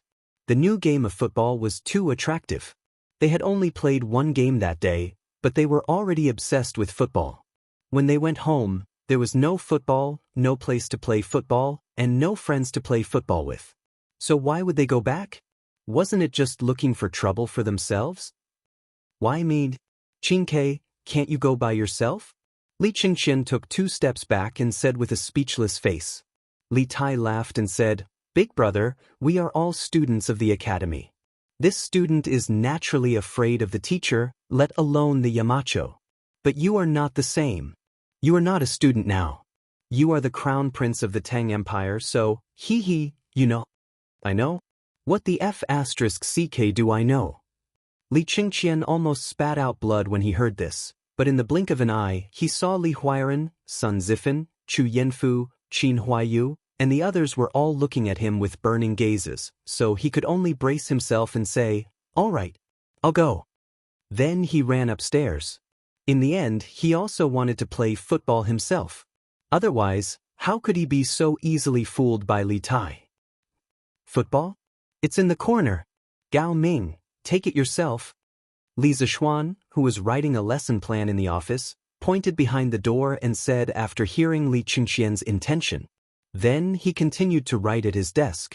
Speaking of which, no one dared to command the crown prince to take things. Oh. Li Qingqian saw that Li Zishuan was very busy and did not say much. He picked up the football and was about to go out. When he was at the door, his footsteps suddenly stopped.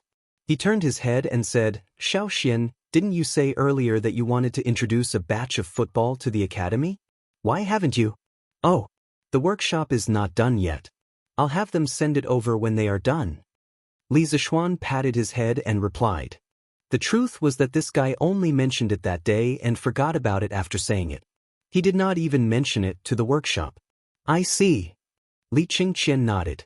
He hesitated for a moment and said, Xiaoxian, Changel has loved to play football since she was young, but the rubber balls in Shi City are not as light as your football. Can you see if you can get one from your batch of football? This guy wanted to trick Li Zishuan's football. Now that the academy's military training was over, he had to return to the palace. Although he could come out in the future, it was still inconvenient. Therefore, he had a bright idea and came up with this idea. Li Zishuan stopped what he was doing and raised his head. Okay, since Changel wants it, then give her one from the academy's football. I'll have someone send it to you when it's done. Li Qingqian was delighted. Just as he was about to thank him, his expression suddenly became strange. Xiaoxian, are you interested in my sister? After pondering for a long time, Li Qingqian finally asked the question in his heart. Li Zishuan's old face darkened and he almost vomited blood. He pointed at Li Qingqian and was so angry that he could not speak. Li Qingqian was not to be outdone and continued. Xiaoxian, if you are not interested in Changel, then why do you immediately give her whatever she wants? Qingke has been asking you for this football for a long time and you still haven't given it to her. Hearing this reason, Li Zishuan was both angry and amused.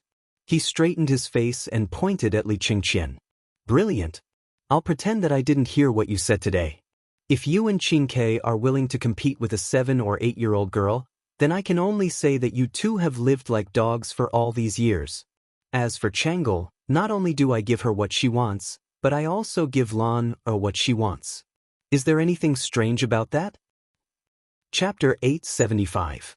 Ahem. I'm just asking casually. Xiaoxian, don't get agitated. It's good that you didn't. In the principal's office, Li Qingqian saw Li Zishuan bristling with anger and hurriedly waved his hand in embarrassment. In fact, the reason why he asked this question was mainly because the sudden marriage proposal from the Grand Minister of the Jianri dynasty, Aluo Nazhun, gave him a wake-up call. At that time, he realized that someone had set their eyes on Changel. Since then, his nerves had become sensitive. Now that he saw Li Zishuan like this, how could Li Qingqian not know that he was overthinking? Thus, he hurriedly apologized. In fact, he didn't have any prejudice against Li Zishuan. It was just that he thought that Changel was still young. Moreover, Li Zishuan already had a family. As the apple of his father's eye, how could Changel marry Li Zishuan? And most importantly, his sister and Li Zishuan both had the surname Li.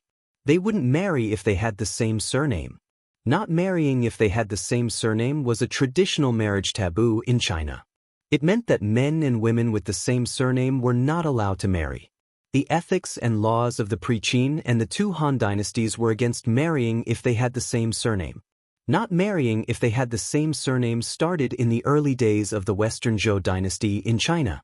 It was a rule left behind by the Zhou people when they practiced marriage outside the clan. In the spring and autumn period, people had a better understanding that marrying if they had the same surname would cause deformity and infertility in the offspring. However, marrying if they had the same surname still happened occasionally among the aristocrats. After the Warring States period, surnames were used. After the Han dynasty, surnames were not distinguished. Thus, marrying if they had the same surname was not prohibited. In the Tang dynasty, marrying if they had the same surname followed the ancient system. The Tang law stipulated that if they married if they had the same surname, they would be apprentices for 2 years. If they had the same surname and were of the same clan, they would be punished for adultery. The Ming and Qing law stipulated that if they married if they had the same surname, they would be beaten 60 times and divorced. However, surnames in ancient times were different from those in later times. In ancient times, people with the same surname must be of the same clan. In later times, people with the same surname might not necessarily be related by blood. Therefore, this rule was deleted in the Qing criminal law at the end of the Qing dynasty. In the Zhou system, marrying if they had the same surname, it might not be the same in the Han dynasty. There were also cases of marrying if people with the same surname. For example, the Tong Dian recorded that Empress Lu married Lu Yun. Therefore, after confirming that Li Zishuan really didn't have any thoughts about Chang'e and only treated her as his younger sister, Li Qingqian heaved a sigh of relief.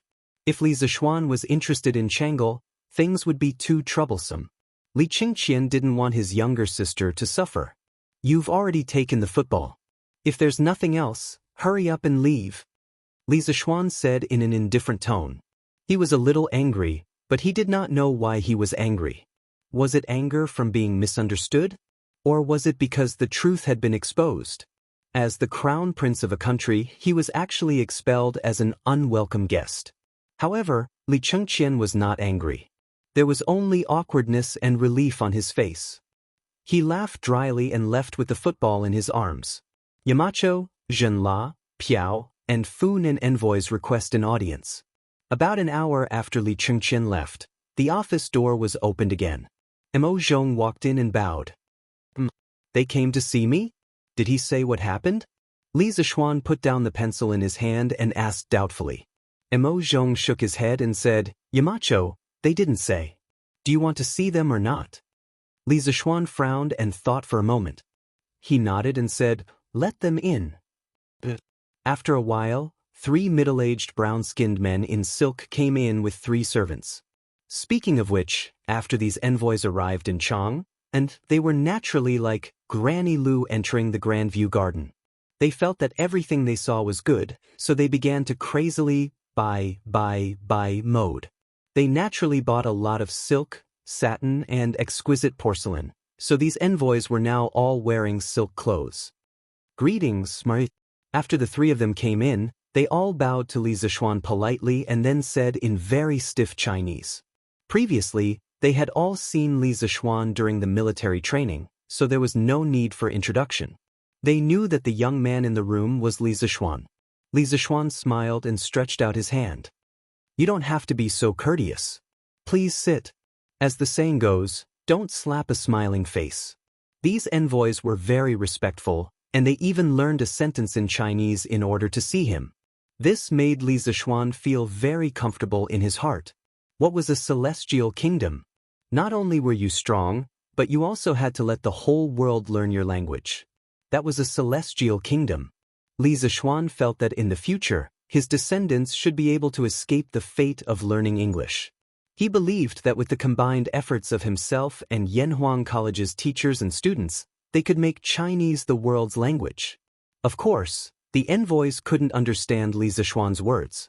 The 3 interpreters immediately helped to translate. The 3 envoys thanked them and carefully sat on the sofa next to them.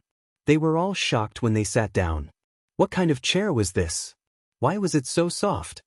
The envoys had thought that they were very knowledgeable after walking around Chang'e city in the past few days.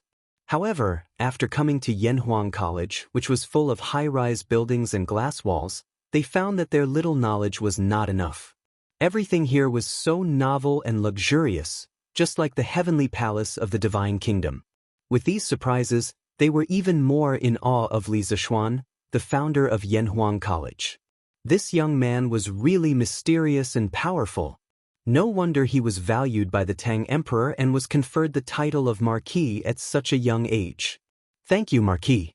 We came here this time to bring some specialties for Marquis. I hope you will kindly accept them. What? Pu Yatu, the envoy of Zhenla, handed over a brocade box and said with a smile, Marquis, this is a little gift from our monarch. Please accept it. The other two envoys followed suit.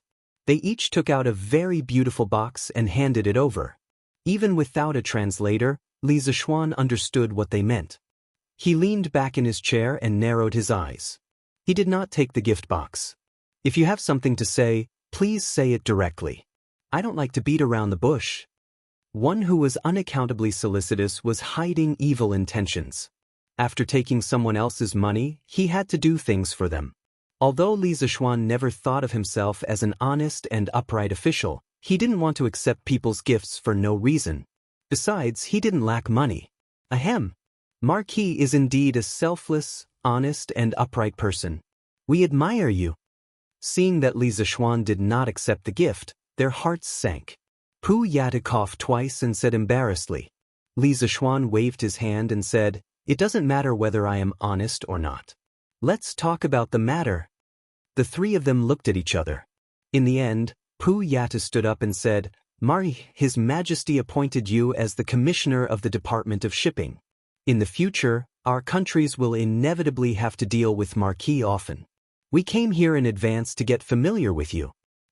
Chapter 876. So that's how it is. In the principal's office, Li Zishuan heard Pu Yata's words and realized that he had another job, the right supervisor of the Bureau of Imports. In the future, he would be the second in command of the Great Tang's General Administration of Customs. This Marquis has received your goodwill. Since His Majesty has decided to open up sea trade, as long as you don't violate the laws of the Great Tang, this Marquis and King Hejin will not make things difficult for you. Li Zishuan indifferently said, Yes. Marquis, be at ease. We definitely won't violate the laws of the Great Tang. Marquis, are there any divine immortal mirrors and colored glass cups in your curious pavilion that you can't touch? Would it be possible for you to sell them to us through sea trade? Pu Yata humbly smiled. Speaking of the fairy mirror, colored glass cup, and other products from the strange pavilion, Pu Baya and the others were shocked after seeing them 2 days ago. They used up all their remaining wealth to buy the products from the strange pavilion, but they still felt that it was far from enough. Once they brought the fairy mirror and colored glass cup back to their country, they could make 10 or dozens of times the profit by selling them. But then again, no matter how much wealth they had, they couldn't buy so many divine immortal mirrors, colored glass cups, and don't touch me in such a short amount of time. Most of these items were rare and sometimes difficult to buy even if one had the money. Thus, after some discussion, they decided to personally visit Li Zishuan. First, they wanted to pay respects to Li Zishuan, and second, they wanted to discuss business with him. Divine immortal mirrors and colored glass cups can't be touched. So it turns out that emissaries are interested in these items. But I'm afraid that I will have to disappoint you. These items are still in short supply within the Great Tang, and this Marquis has yet to consider selling them to other countries. Li Zishuan finally understood why these three emissaries had come to find him today, but he truly had no plans to expand the curious pavilion's overseas business. Marquis, don't be in such a hurry to refuse. The products of the curious pavilion are of excellent quality, and our king will probably be very fond of them. When the time comes, the price won't be a problem. If you sell them to us, you'll definitely make more money than in the Great Tang. Please reconsider. A trace of anxiety flashed across Pu Yatu's face as he said hurriedly. Li Zishuan thought for a moment, then shook his head and said, I'm currently busy with official business. I don't want to be distracted by business. Let's talk about this later. This was an order for him to leave. Pu Yata had stayed in Chang, and for a long time and had some understanding of the culture of the Tangs. But he was not willing to return empty-handed. After thinking for a while, he suddenly had an idea and raised his head. We know that Marquis is rich and doesn't care about money. However, there are some things that Marquis cares about. For example, food and rubber. This one has heard that Marquis has asked someone to transport a large amount of rubber from an island in the south for the Tang Imperial Court's trade. It just so happens that the Jinla Kingdom also has a large rubber forest. As long as Marquis agrees to provide the Jinla Kingdom with some celestial immortal mirrors, colored glass cups, and don't touch me, our monarch will definitely be willing to exchange food and rubber belts with you. Of course, if you are not satisfied, we can also add some jade and the best quality ivory. Li Zishuan raised his eyebrows and his eyes lit up. He stared at Pu Yatu and asked, "Are you serious? Does the Jinla Kingdom really have rubber forests?" It must be known that if one wanted to build a modern industrial system, they absolutely could not do without rubber. Although synthetic rubber could also be used in addition to natural rubber, the synthetic rubber process was too complicated and difficult to complete with the current industrial base. As for natural rubber, Li Zishuan had not found a wild rubber forest in the Tang Empire or a place suitable for rubber production. After the founding of China, in order to break the foreign blockade, large natural rubber plantations were built in Yunnan, Hainan, and other places. This showed that the climate there was suitable for the growth of rubber trees. Li Zishuan could follow suit and plant a batch of rubber seeds in the south of the Tang Empire to establish natural rubber plantations, but the problem was that he had no connections there. The heavens were high and the emperor was far away. Who would pay attention to a marquis account over there? Now that he heard that there were rubber trees in the Jinla Kingdom, this was really unexpected good news. This one would never dare to deceive Marquis.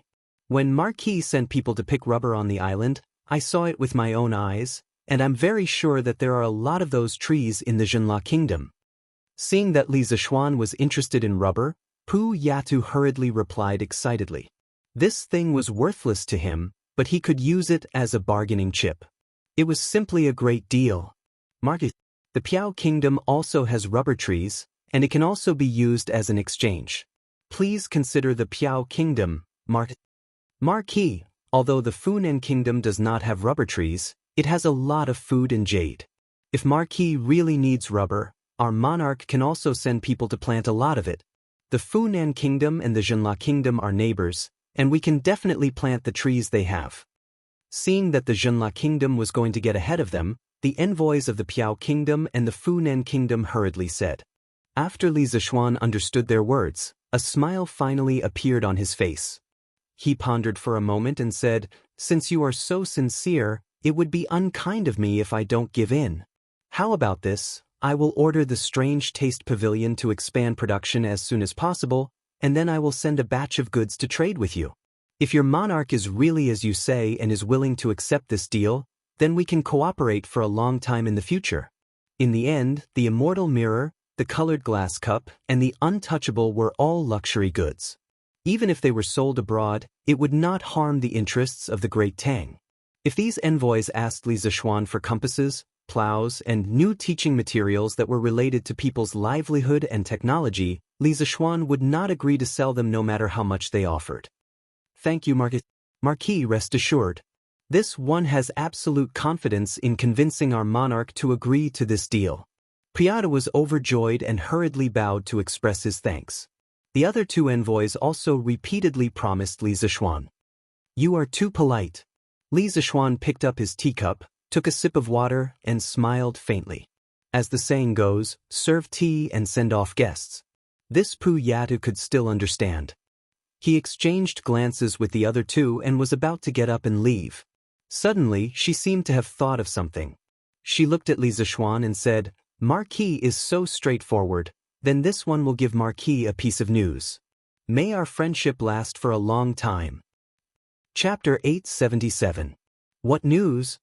Li Zishuan originally thought that this matter was already over, but he did not expect that Pu Yatu seemed to have something else to say. Today was really full of twists and turns. Pu Yatu carefully glanced at the direction of the door. Li Zishuan waved his hand and said, "Messenger, if you have something to say, just say it." No one will eavesdrop outside the door. With his current skills, if someone was eavesdropping nearby, it would definitely be impossible to hide from his perception. But Pu Yatta's attitude showed that what he was going to say next was definitely not ordinary. Pu Yatta then opened his mouth and said, "I don't know if Marquis is wondering why we, the messengers, suddenly came to the academy to watch the military training exercise today?" Li Zishuan narrowed his eyes, crossed his arms, leaned back on the chair and said, "Messenger, if you have something to say, please say it directly." The other two messengers at this moment changed their expressions greatly. Pu Yatta gritted his teeth and said, "The first one who proposed to come to the academy was the great minister of Jianri dynasty, Aluo Nazhun. Although I don't understand the reason, but 2 days ago, Minister Cui often talked to Aluo Nazhun alone, so, at this point, Pu Yatta stopped talking because everyone should be able to guess what he was going to say next." Li Zishuan's face darkened, and a cold light flashed in his eyes. The Cui family, they were really like maggots attached to bones. Previously, they sent people to assassinate him but did not succeed. Instead, their old nest was destroyed by him. He did not expect that these people would not stop, and now they were secretly playing tricks. It was really disgusting. "No. I will pretend that I did not hear what you said just now. The two of you are not allowed to spread it out." Li Zishuan turned his head to look at the two messengers from Piao country and Funan country, and said in a deep voice. He wanted to settle the score with the Cui family by himself, and did not want to complicate matters. Yes, we understand. We will definitely not spread it out." The two messengers quickly agreed. "Young master, why haven't we sold the rent we received this year?" At noon on this day, Li Zishuan had just returned from the academy when Xiao He, who was in the courtyard, ran over and asked. Li Zishuan's curiosity was piqued. He asked, "What? Has Xiao He also started to care about the important matters in the residence?" The Li Zishuan had no intention of selling off the rent they had collected this year. Not only that, Li Zishuan had also bought a lot of food from other farmsteads. Everything was to prepare for the locusts next year. As the saying goes, as long as one has food to spare, one will not panic. Although he knew there would be a locust plague next year, he had never seen one before. God knows what the exact situation would be like when the time came. It was always better to be prepared. Of course, very few people knew about the locust plague. Xiao He definitely didn't know about it. Otherwise, she wouldn't have asked this question. Xiao He, who was not afraid of anything, was startled by Li Zishuan's casual words. She quickly waved her hand and said, No, young master. I didn't mean that. I just heard that the price of food in Chang and has dropped greatly recently when I was helping young madam to buy things in the West Market today. And there is a tendency for it to continue to drop. Only then did I remember that we haven't sold our food yet. She was just a servant girl. How could she be qualified to care about the important matters in the residence? If it were a more narrow-minded mistress, she would definitely be driven out of the house after hearing this sentence. The price of food has dropped greatly? Li Zishuan didn't have as many strange thoughts as Xiao He. He frowned slightly and asked, "What is the price of food in Chang'an now? Why did the price of food suddenly drop?" Xiao He breathed a sigh of relief and explained, "Young master, now you can buy a bucket of rice for 2 coins. The reason why it is so cheap is that when the imperial court fleet returned a while ago, the civilian merchant ships also brought back a lot of food.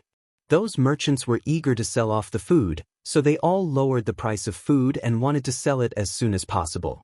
Now all the major grain stores and granaries in Chang and are basically full." Previously, Li Er had decided to let the imperial court organize a fleet to lead civilian merchant ships to trade in Southeast Asia. The main purpose was to exchange for a large amount of food to cope with the locust plague next year. The more than 500 official ships of the imperial court were all full of food when they returned.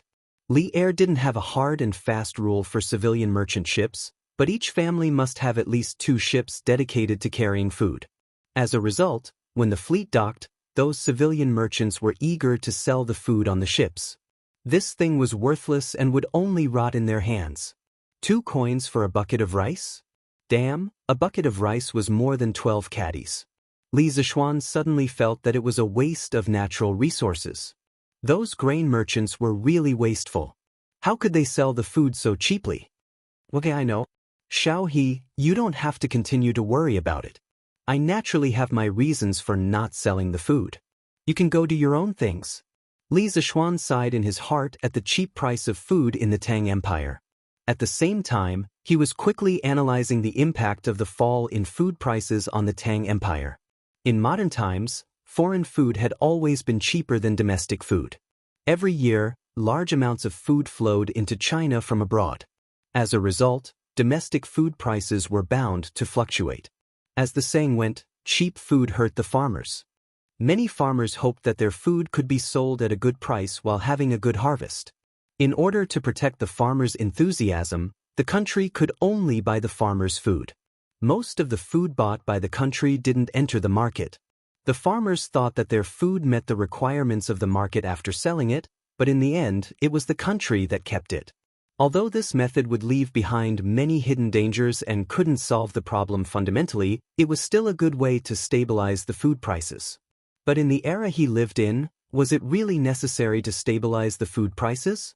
At this time, the food in the Tang Empire was mainly in the hands of landlords. After the farmers paid the rent, most of the food left in their hands was only enough for their families to survive. Very few of them would sell their food. If he persuaded Li Er to stabilize the food prices, the landlords would be the ones who would benefit. Cough cough, although he was also a landlord now, in view of this, instead of stabilizing the food prices, he might as well use this opportunity to buy more food and save it for next year's locusts.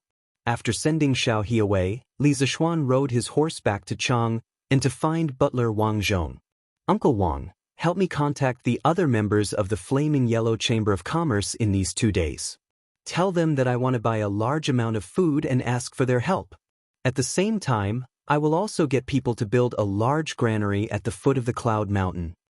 Li Zishuan found Wang Zhong in the front yard of the Li residence and went straight to the point. Chapter 878. Young Master, why are we buying so much food? When Wang Zhong heard that Li Zishuan wanted to buy food, and it seemed that he wanted to buy a lot of it, he was immediately puzzled. Li Zishuan waved his hand and said, Uncle Wang, you don't have to ask. You'll know the reason when the time comes. Wang Zhong was still worried and said, Young Master, if we buy so much food, won't the government find out and cause the emperor to punish us? It must be known that in ancient times, the government had always strictly prohibited ordinary people from hoarding food, which was a relatively important resource. Buying food without restraint like Li Zishuan did was still somewhat against the taboo. Uncle Wang, you don't have to worry. His Majesty won't blame us.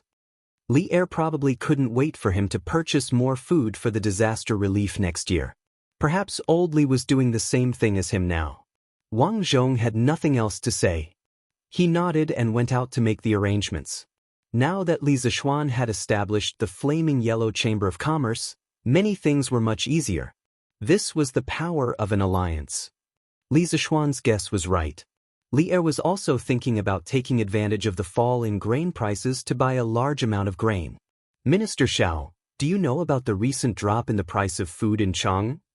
Li Er called Xiao Yu over and asked after the morning assembly in Ganlu Hall. Xiao Yu seemed to have realized something. He frowned and said, Your Majesty, I've heard about it. From what I see, the fluctuation in the price of food in Chang and is mainly caused by the excess food brought back by the fleet going south. However, this is only a temporary effect. Once the excess food is digested by the merchants, the price of food in Chang and will definitely return to normal. Li Erei smiled inexplicably.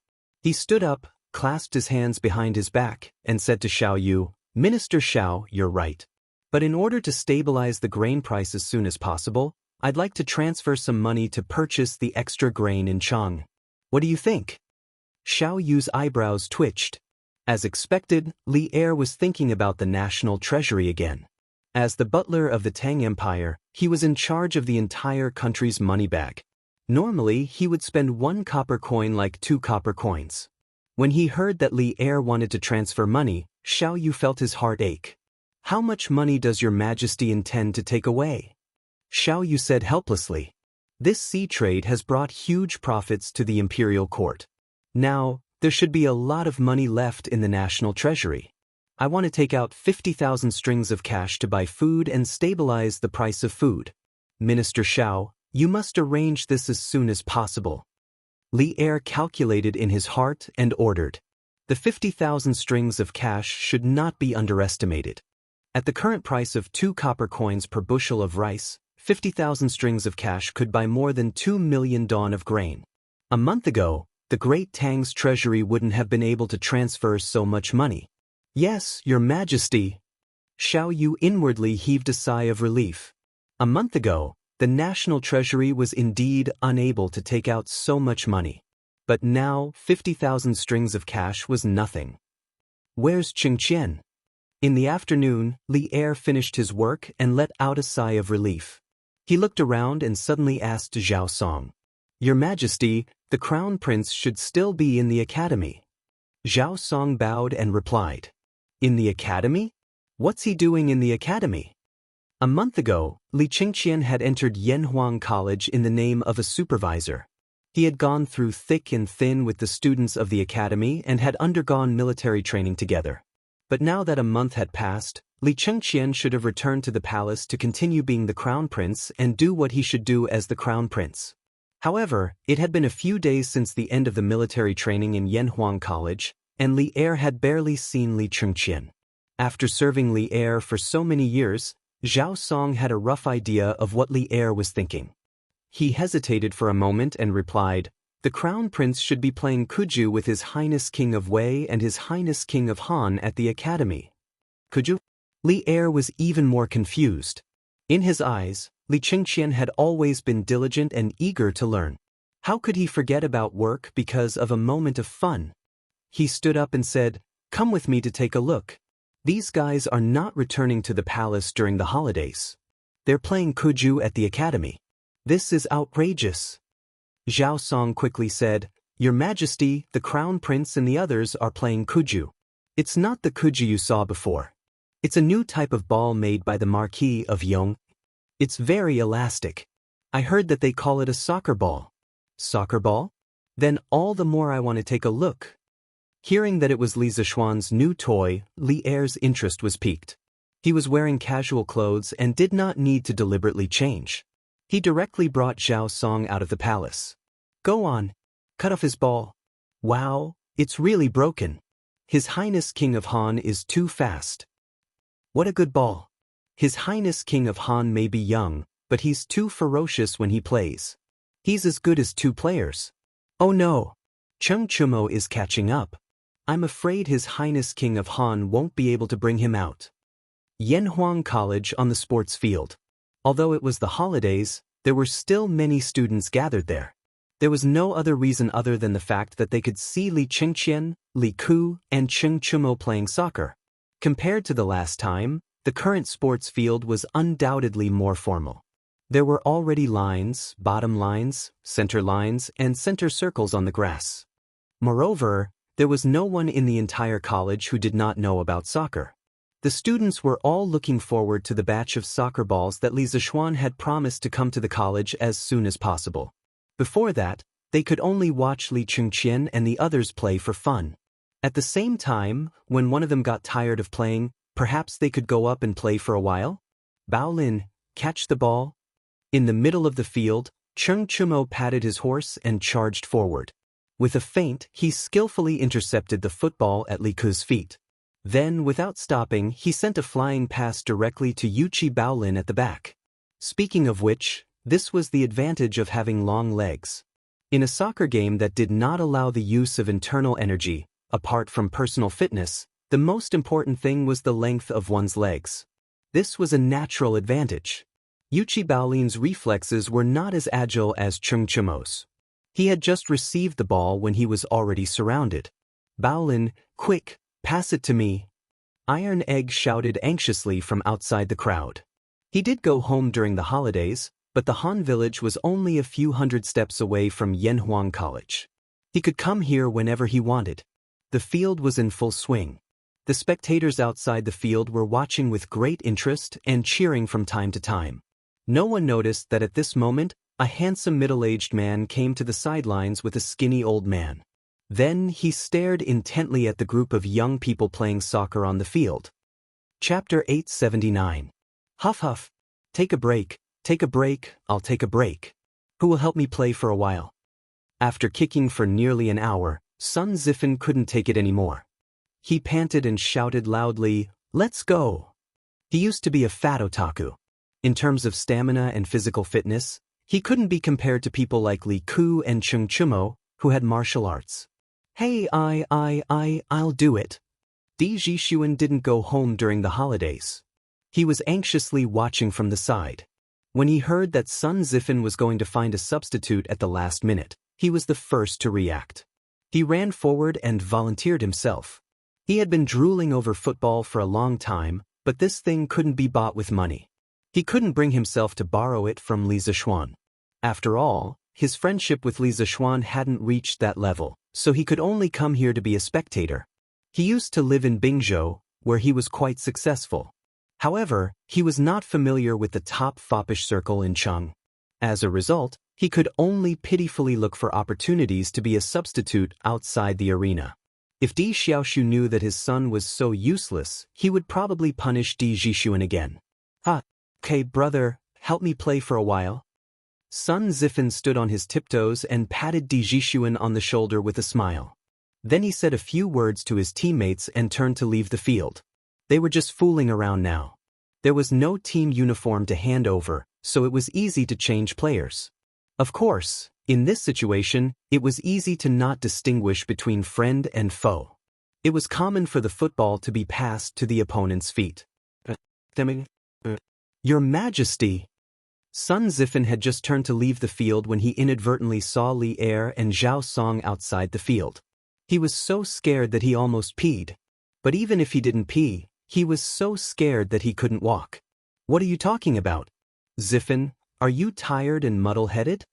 Cheng Chumo happened to be closer. He patted Sun Zifen on the back and wondered. Her Majesty is here.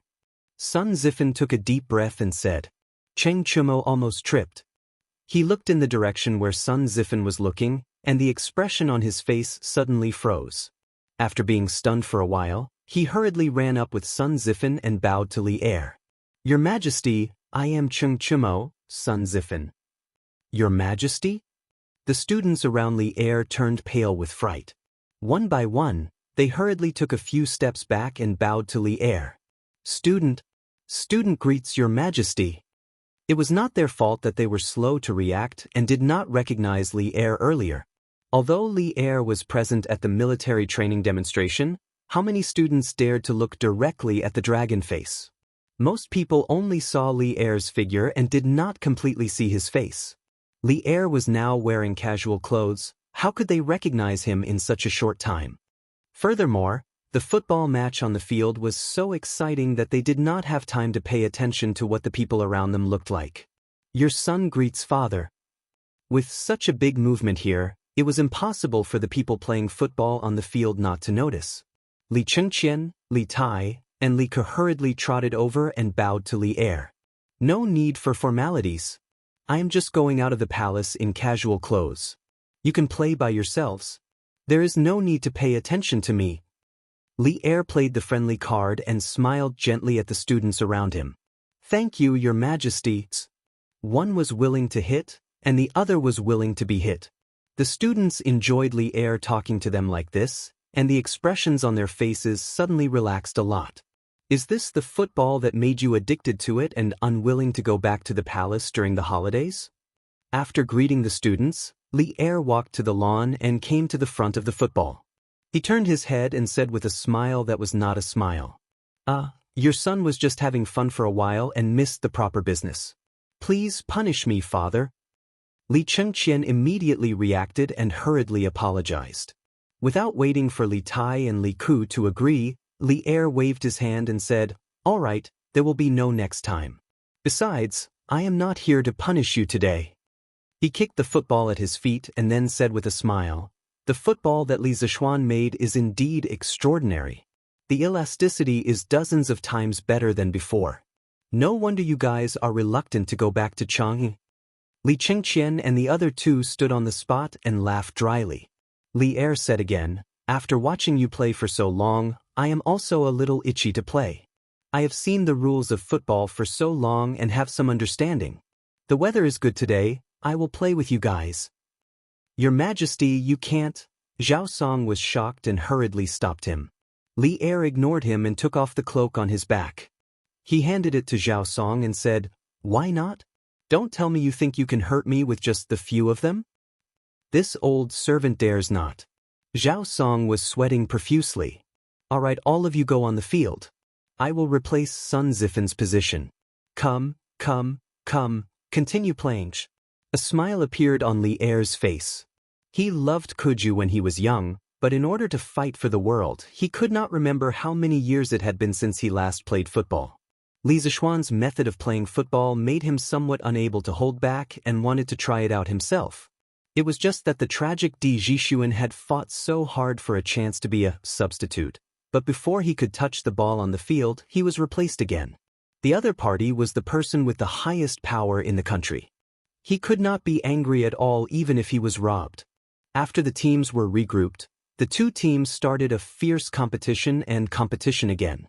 As Li Er's sons, Li Chengqian, Li Tai, and Li Ku knew that Li Er did not like others to deliberately let him win. Therefore, when Li Er went on the field, not only did they not secretly let him win, but they also played even harder. At this moment, Li Er was dribbling the ball alone, trying to break through the opponent's defensive zone. Li Chengqian and his brothers were desperately running toward Li Er, trying to intercept the football at his feet. Bang! In the end, Li Er was still inexperienced and was intercepted by Li Ku when he was 5 feet away from the penalty area. With the help of a strong force, the football flew rapidly to the back. "Hey, you want to intercept the ball like this? How can it be so easy?" Iron Egg at the back roughly judged the landing point before the football landed. He kicked his legs hard, jumped from the ground, and directly hit his head toward the football in the sky. Boom! Due to the momentum of the football, Iron Egg did not use much strength, but the football flew back in the direction it came from. "Your Majesty, catch the ball." Li Er was overjoyed. He estimated the trajectory of the football in the sky, and then without saying anything, he exerted his strength and feet and spiraled from the ground to the sky. "Watch me shoot for you guys." Li Er muttered. When the football was about to reach him, he happened to have reached the highest point. He bent his knees slightly and gave the football a hard kick. With a bang, the football flew toward the opposite goal like a cannonball. Li Er felt that this kick was very satisfying, and everyone on the field was stunned. Chapter 880. In the first football match, Cheng Chumo was too excited and used all his internal energy. He kicked the ball in the air and almost caused Chu Yanfu to be seriously injured. At that time, Li Zishuan made a rule that in official football matches, all players were not allowed to use martial arts. Violators would be banned for life. Although Cheng Chumo and the others felt that playing in this way was not satisfying, they also felt that Li Zishuan's concerns were reasonable. If the ball was infused with internal energy and hit an ordinary person, it was completely possible to kill them. Therefore, they had always followed the rules set by Li Zishuan. This rule was also widely spread among the students of Yanhuang College.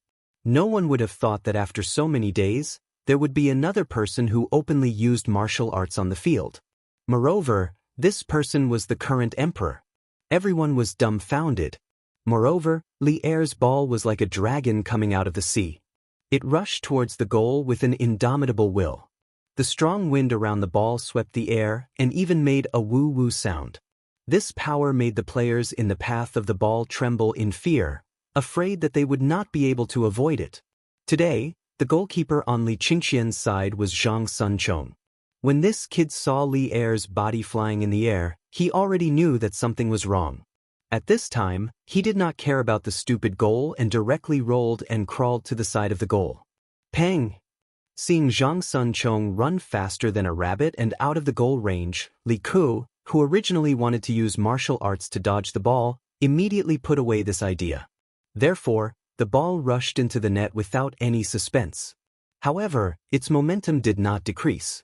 The net was brought along by the ball and wanted to continue to rush backward. Helpless under the restraint of the goal, it struggled for a while before stopping. Even so, The goal was still shaken a few times by the impact of the ball. Ah, good ball. Li Er clapped his hands and stood on the spot, laughing. That kick just now released a lot of his depression and fatigue from so many years.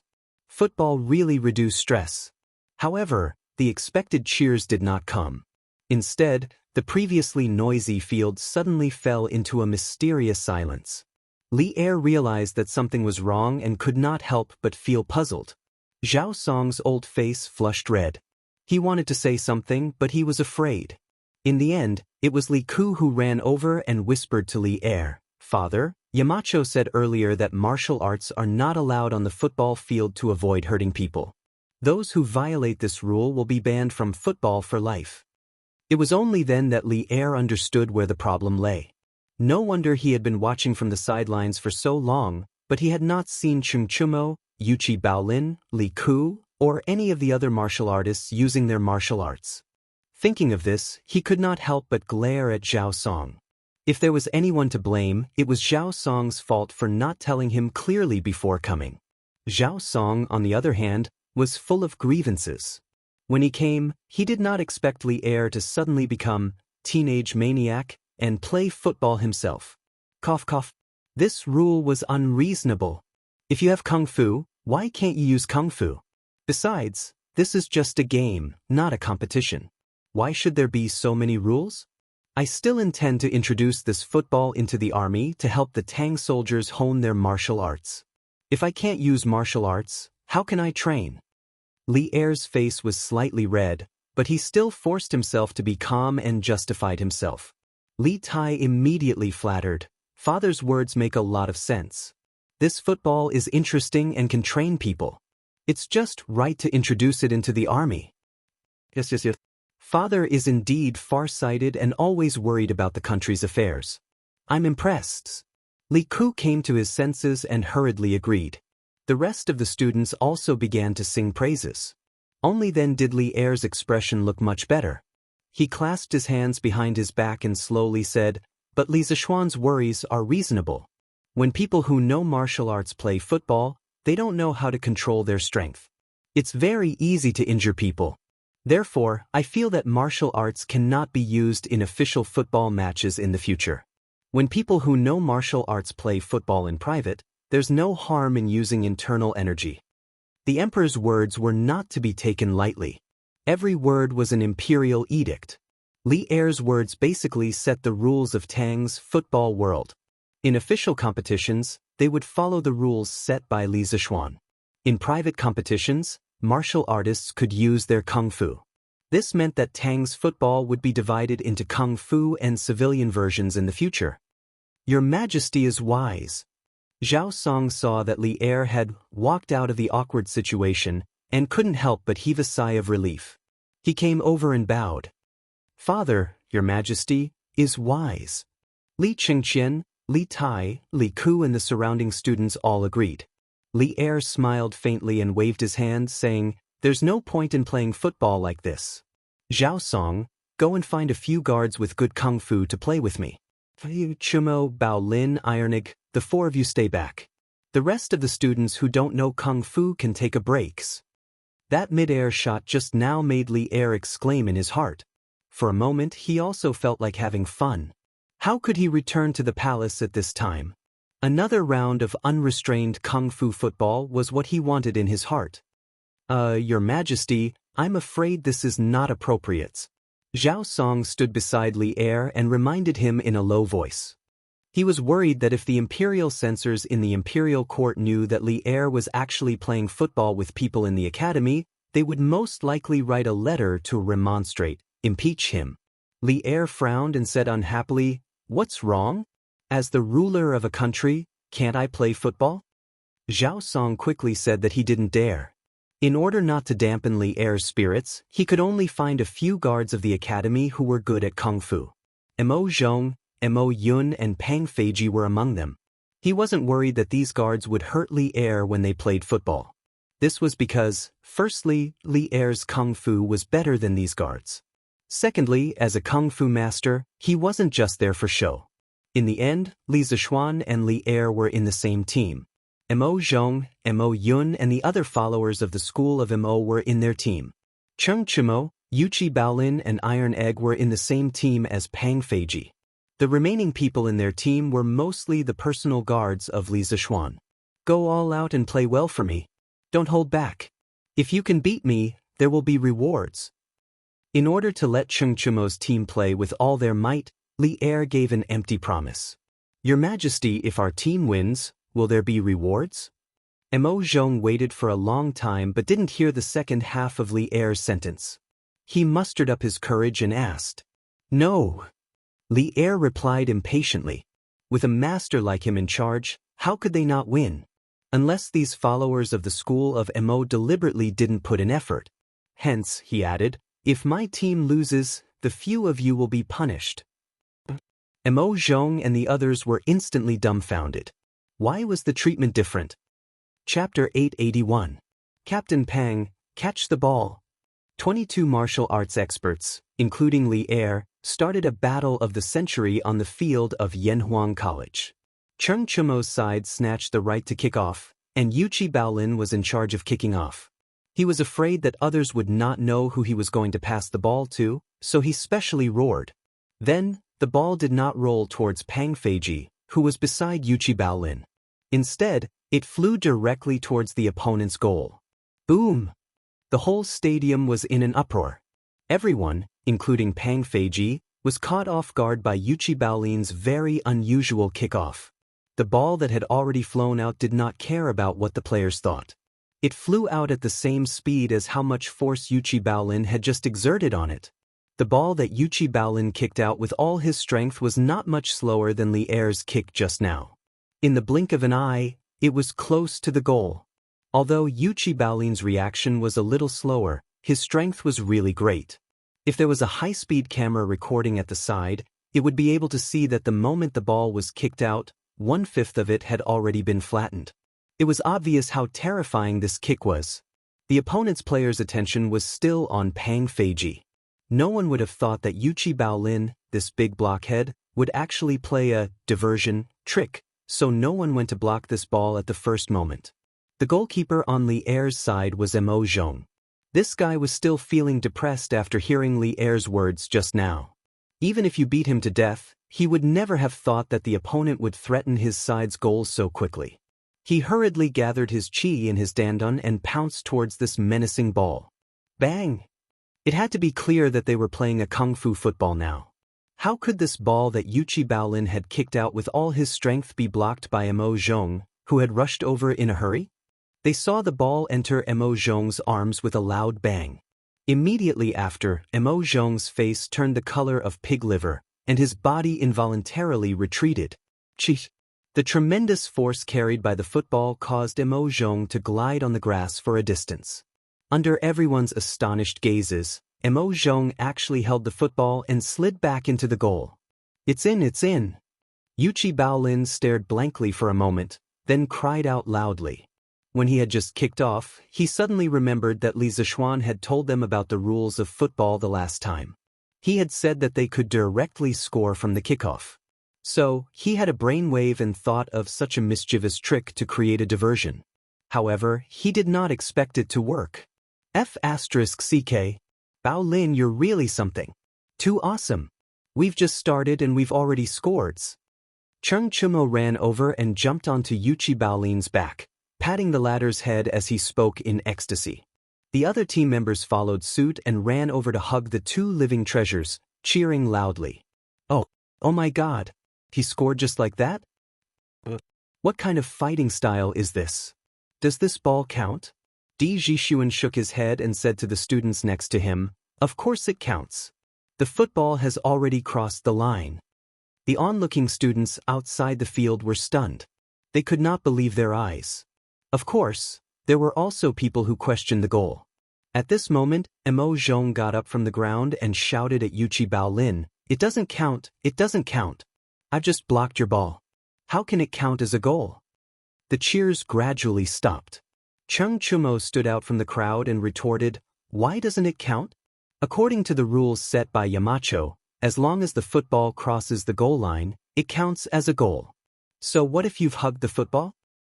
Chuemo is right. The football has already entered the goal.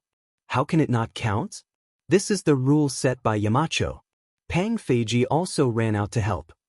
Ha, a goal from the kickoff. Good goal, good goal.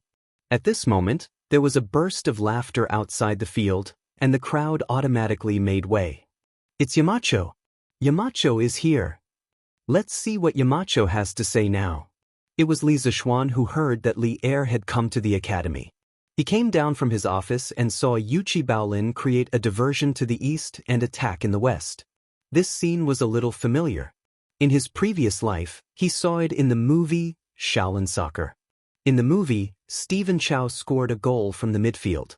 However, that was when Stephen Chow received the kickoff from his teammate in the midfield. Yuchi Baolin was even more ruthless. He shot from the kickoff and caught everyone off guard. Greetings, Your Majesty. No matter what, Li Er was the emperor. As a subject, it was impossible for him not to greet him. No need to be so polite. Li Zixuan, tell me, does this goal count? Li Er waved his hand and asked casually.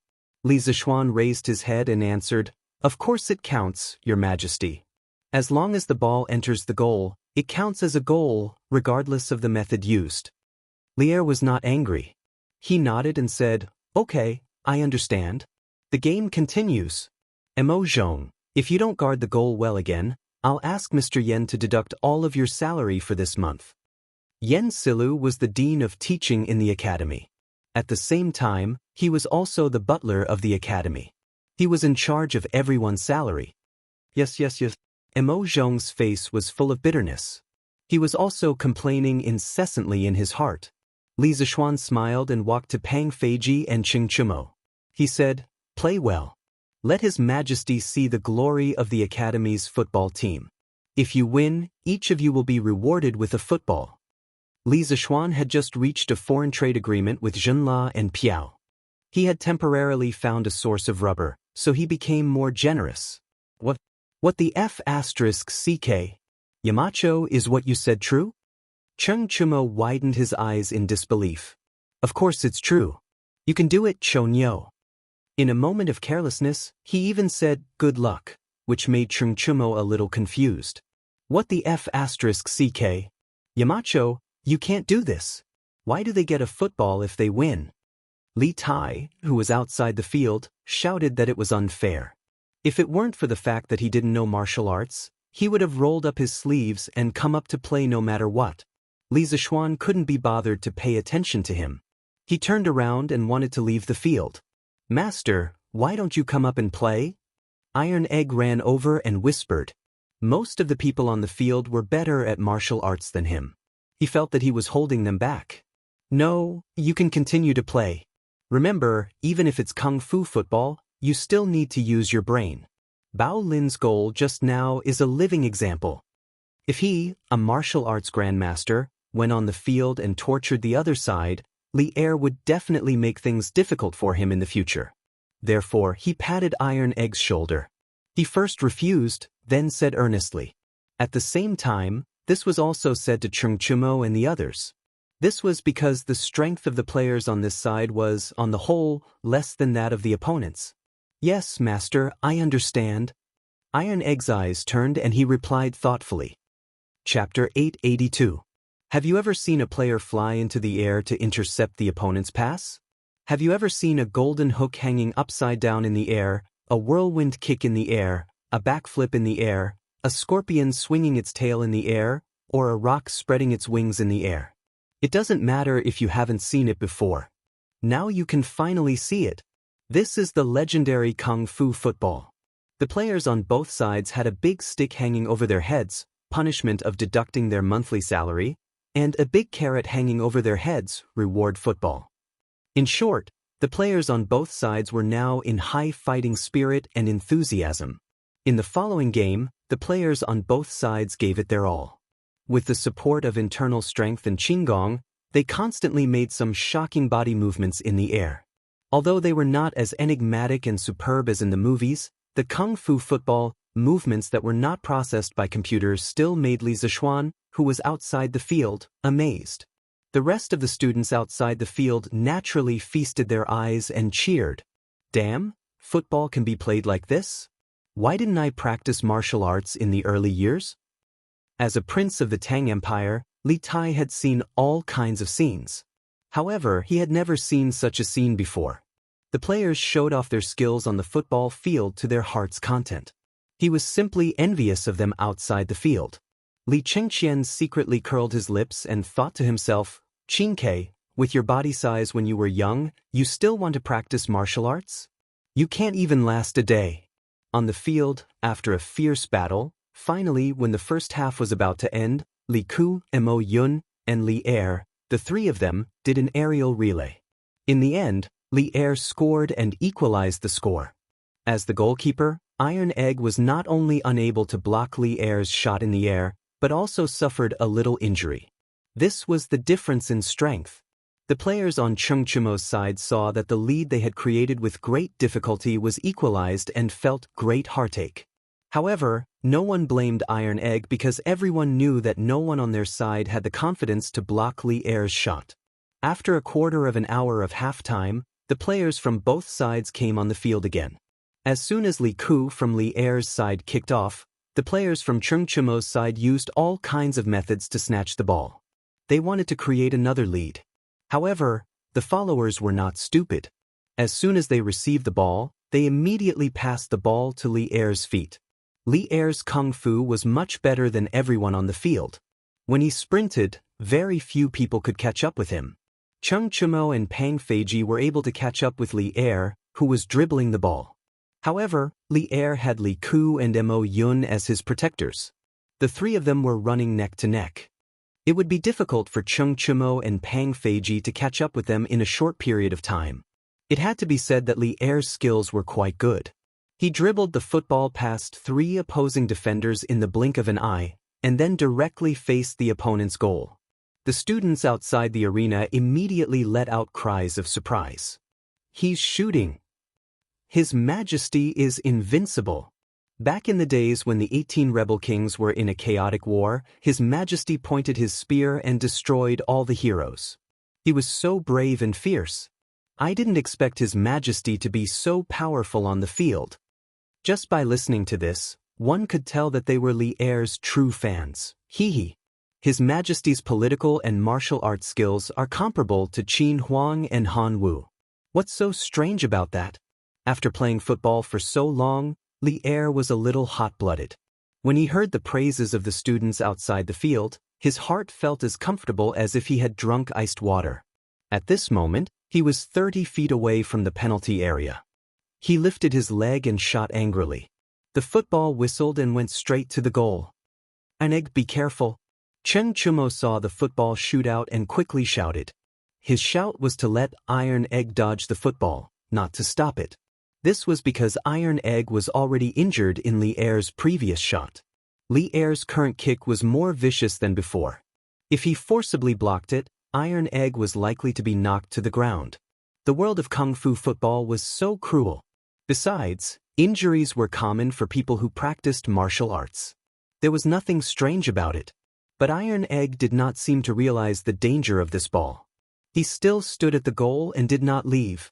When the football flew into the penalty area, Iron Egg slightly retreated his right foot and put on a Tai Chi fist starting pose. His eyes were fixed on the flying football. In the blink of an eye, the football had flown close to him. The fierce wind around the ball made his hair fly in all directions. The hearts of the students outside the field and the players on the field were in their throats. They saw Bruiser cut horizontally from the side of the football with a Taiji cloud hand. Then, his arm bent and shook in a strange way. The speeding football gradually slowed down.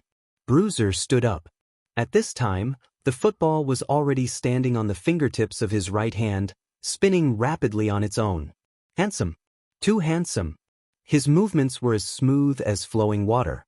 Everyone was dumbfounded by what they saw. Tai Chi. That was Tai Chi. It's Tai Chi. I didn't expect Tai Chi to be used like this. Iron Egg has really learned from Yamacho. He can use Tai Chi as he pleases. Tai Chi is so powerful. It can even block His Majesty's full kick. Oh, if I had known, I would have learned it seriously. The students were amazed. Damn, Iron Egg, you're too awesome. You can even do this. Cheng Chumo stared and shouted excitedly. Iron Egg smiled slightly. He shouted to Cheng Chumo, Brother Chonyo, tell our people to pay attention to the ball. Don't dribble too much. We'll play the football the way His Highness played last time. Even if we can't score, we can't let them get the football. Catch the ball. After saying that, Iron Egg's left hand turned into a knife and chopped the rapidly spinning football. The football immediately flew in the direction of Cheng Chumo. After listening to Iron Egg's tactical analysis, Cheng Chumo felt that it was very reasonable. When he received the football, he immediately passed it to Pang Feiji and then shouted, Everyone, run and pass the ball. Don't dribble too much. Don't let the opponent get the ball. The current situation was very similar to the previous game where he played with Li Chengqian and his two brothers. At that time, they were strong, but they were no match for the opponent. The reason was that Li Chengqian's people had been playing possession tactics. Li Zishuan, who was standing outside the field, nodded with satisfaction. Although modern football originated in London in the 19th century, and the people of the Tang dynasty had never come into contact with it before, once he introduced modern football to the Tang dynasty, the people of the Tang dynasty did not need to deliberately guide them. They could figure out some tactics on their own. Some of the tactics were very similar to modern football tactics. This was the wisdom of the ancients. They were not stupid at all. Most of the time, what they lacked was knowledge. On the field, Cheng Chumo wanted to play possession tactics. Of course, the players would cooperate. Under such circumstances, the players ran more actively. Today's game was similar to the last time, but there were also differences. The similarity was that the two sides of the game were still one weak and one strong. The weaker side wanted to use possession tactics to defeat the stronger side. The difference was that the stronger side today was undoubtedly stronger. However, Cheng Chumo was not afraid. Today, everyone can use their internal strength, they can run faster and jump higher. If the ball is passed over the top, it will be easy for you to jump in the air to intercept it.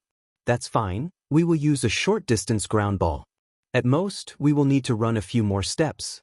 It doesn't matter if you are skilled in martial arts and can run fast because we can also use martial arts. Our running speed is not much slower than yours. At worst, we will pass the ball out before your players catch up. Of course, the opponent's biggest threat was Li Er. Therefore, wherever Li Er was, Cheng Chumo's players were determined not to pass the ball to their teammates who were closer to Li Er.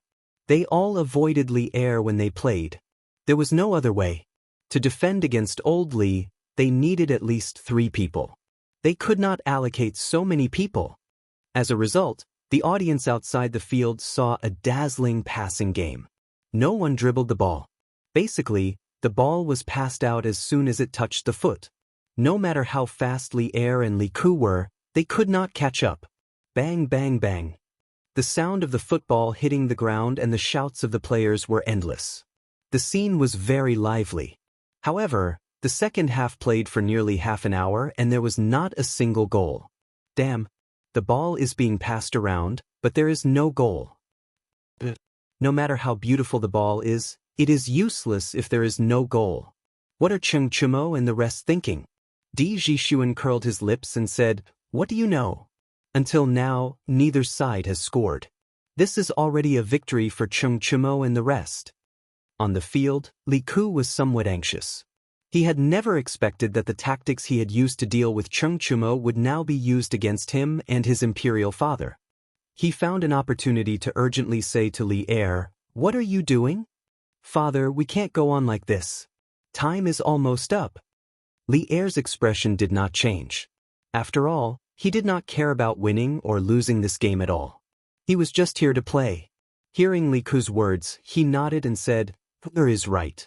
I thought that with our strength, we could crush the other side.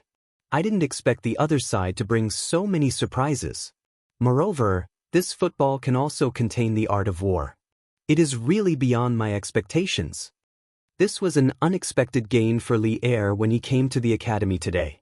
Seeing that the football could be used as a battle formation, he was even more determined to bring the football to the army. At this time, looking at the situation on the field, he continued to say to Li Ku, Go and tell Mo Yun and the rest to keep an eye on the people on the other side. Our strength is stronger than the other side. Each of us will keep an eye on one person. Let's give them a one-on-one victory and make them unable to pass the ball." Li Ku's eyes lit up and he said happily, "Father is wise. This is really a good idea. I will go and inform them now." Therefore, under Li Ku's instructions, the players on this side gradually began to change their tactics. They no longer chased after Chung Chumo's people to pass the ball back and forth. They spread out and each of them was only responsible for one player on the other side. When they received the ball, they would harass them. As a result, Chung Chumo's smooth ball control tactics suddenly became stuck. Once the machine was rusty, it was easy to have all kinds of problems. It was the same for the football. The players could not pass the ball comfortably and naturally, there would be all kinds of mistakes.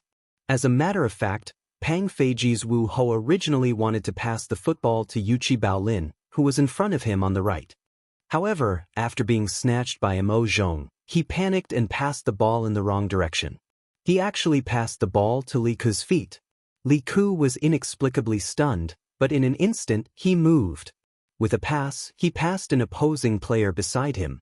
At the same time, Li Er had already given up on keeping an eye on Chung Chumo. He directly ran towards the opposite side's back. Return to defense. Everyone returned to defense. Chung Chumo saw that the situation was not good. As he shouted at his own players, he chased in Li Er's direction. Sure enough, when Li Ku saw that Li Er had already run to the opponent's goal area, he channeled his strength to his feet and sent the football to Li Er's position. Bam! When Chung Chumo heard the muffled sound of the football being kicked out, he turned his head to take a look. In an instant, he did not care about anything else. He roared loudly and used his feet to stomp on the grass. His whole body rose into the air. He wanted to intercept this high-altitude long pass. Wow! It's coming, it's coming! Chung Chumo is flying again. For many students from ordinary families, martial arts masters were relatively distant existences. However, in today's Kung Fu football game, they directly saw more than 20 martial arts masters compete with each other. They flew into the sky and dove into the ground, fighting fiercely. It was really not satisfying to watch. Seeing Chung Chumo rise into the air at this time, the students could not help but cheer again. He wants to stop His Royal Highness King of Han's pass. But this pass is so high. Can he really stop it? The movement of the football in the air was in a parabolic shape. It was divided into the ascending and descending stages. Chung Chumo's position happened to be in the descending stage of the parabolic curve. However, it had only just descended, so the height of the football in this position was still very high. It's close. Closer. It's still not enough. *CK. Chung Chumo's eyes stared unblinkingly at the football flying towards him. He felt the air around him brush past his cheeks. The height of his body was getting higher and higher, but it was still not enough. Chung Chumo even felt that as long as he stretched out his hand, he could block the football. This was really within reach. However, he was not a goalkeeper. He could not touch the football with his hands.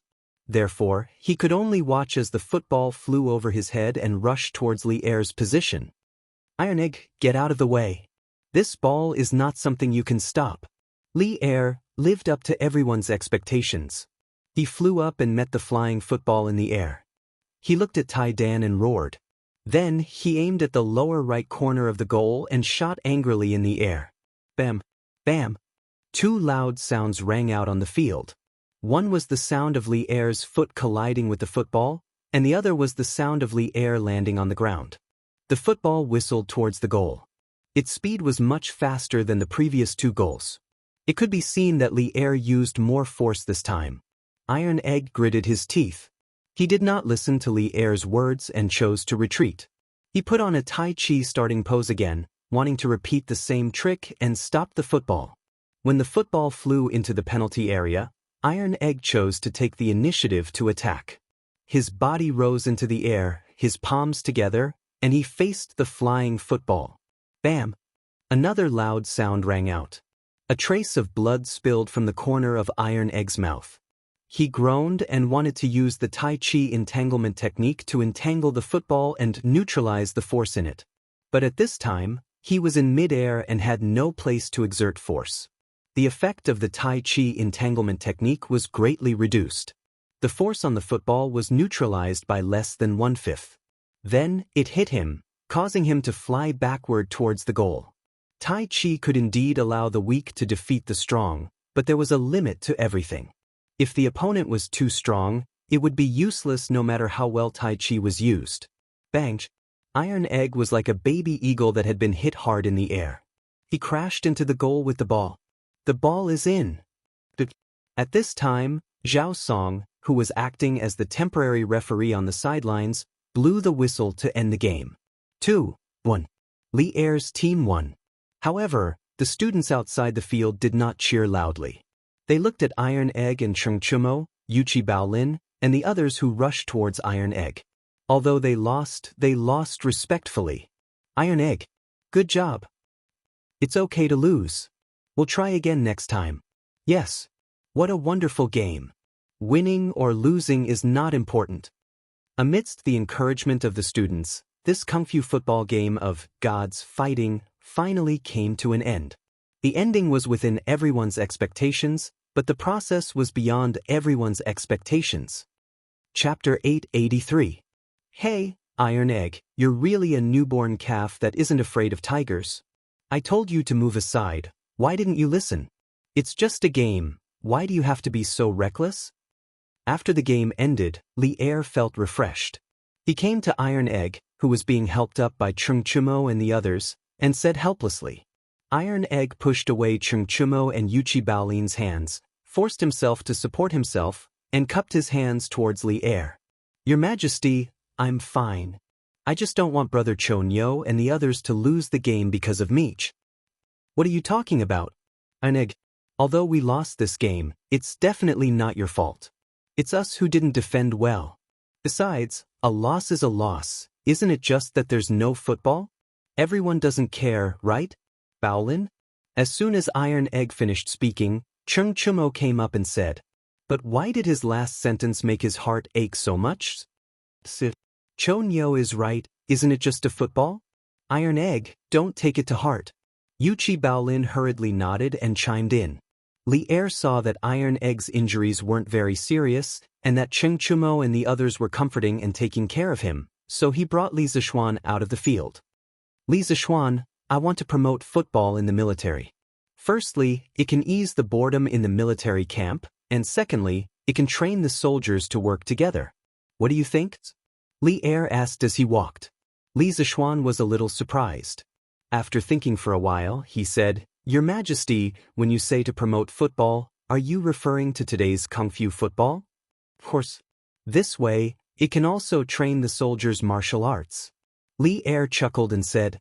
Li Zishuan said seriously, Your Majesty, the reason why I forbade the players from using martial arts on the field was because I was worried that the players would get hurt. But now that Your Majesty wants to promote this kind of Kung Fu football, it's fine if it's a small fight like today. But if there's a grudge between the players, it's very likely that there will be deaths and injuries after the game. In this way, it's against my original intention of inventing football. So if Your Majesty decides to promote football in the military, we have to guard against this problem. After all, every soldier is a citizen of the Great Tang. Football was a highly entertaining sport, but at the same time, it also contained violence. Even if it was an ordinary football game, it was easy for players to get injured. In his previous life, Li Zishuan had heard the news of a goalkeeper being kicked to death by the opposing team's striker in the Swiss Serie B League. If a normal football game was already like this, then what was the difference between a kung fu game and a duel of life and death if the rules were not strictly regulated? Li Zishuan's main reason for introducing football was to develop football in the Great Tang, and not to let the Tang people fight and kill each other. So he needed to clearly explain the seriousness of the matter to Li Er in advance. Li Er frowned. In this era, population meant the strength of the country. Human life was very precious. After a long while, Li Er said, Then in your opinion, what should we do? I still feel that Kung Fu football is still necessary. We can't give up eating for fear of choking. Li Zishuan smiled and said, Your Majesty is right. We can't give up eating for fear of choking. In fact, even if we don't use kung fu, it's very easy to get injured in an ordinary football game. So I think that no matter what kind of football it is, we should set strict rules for it. Those who comply will be rewarded, and those who violate will be punished. As long as we can guarantee that there won't be any intentional injuries due to personal grudges on the field. What he meant was that he didn't need to care about how others played football in private. He couldn't blame others for playing football in private, could he? Then what about those people who sold swords and sabers? In terms of danger, football was less dangerous than swords and sabers, right? Yes. Then we'll do as you say. Li Er nodded in agreement. Then he glanced at Li Zishuan and said, You are the one who created football. I'll leave this matter to you. Within 3 days, set the rules for both types of football games and show them to me. Li Zishuan's face darkened. He really didn't know if he should curse. There was no need to ask. He definitely couldn't say it. He rolled his eyes and said, I'll obey your orders. But I feel that no matter how good the rules are, to fully implement them, there must be a department to supervise. Otherwise, no matter how good the rules are, they will become empty words. When he squatted, Li Er knew what he was going to say. Old Li rolled his eyes and said unhappily with his hands behind his back, If you have something to say it quickly. Don't beat around the bush with me. Li Zishuan smiled awkwardly and said, Cough, cough. What I mean is, if your Majesty really wants to promote football, not only must there be a set of rules for football games, there must also be a department to supervise football games. A while ago, I was thinking of using Yanhuang College's name to set up a football association to manage football games and players' rewards and punishments. So, Your Majesty? Li Er looked at Li Zishuan lightly and said with a smile that wasn't a smile, You want to let the entire Tang Empire's football games to be managed by your football association. Li Zishuan didn't care about modesty at this time. He nodded and said, That's right. In the future, I plan to promote football in the entire Tang Empire. Every year, football leagues will be held regularly. When the time comes, as long as you are a football enthusiast, you can sign up to participate. As for people from other countries, if Your Majesty allows, they can also participate. After all, this way, we can also exchange the feelings between the two countries. Li Tai, who was tailing behind the two of them, had a bright light in his eyes. He really wanted to shout, This idea is great. The little fatty was undoubtedly excited. After Li Er heard it, he couldn't help but feel a ripple in his heart. He pondered for a moment and said, I didn't expect you to have such a comprehensive plan. I approve it. But now, the 6 departments of the Imperial Court have long been separated. I can't set up another department for football. Therefore, the Football Association will still be under Yanhuang College's name.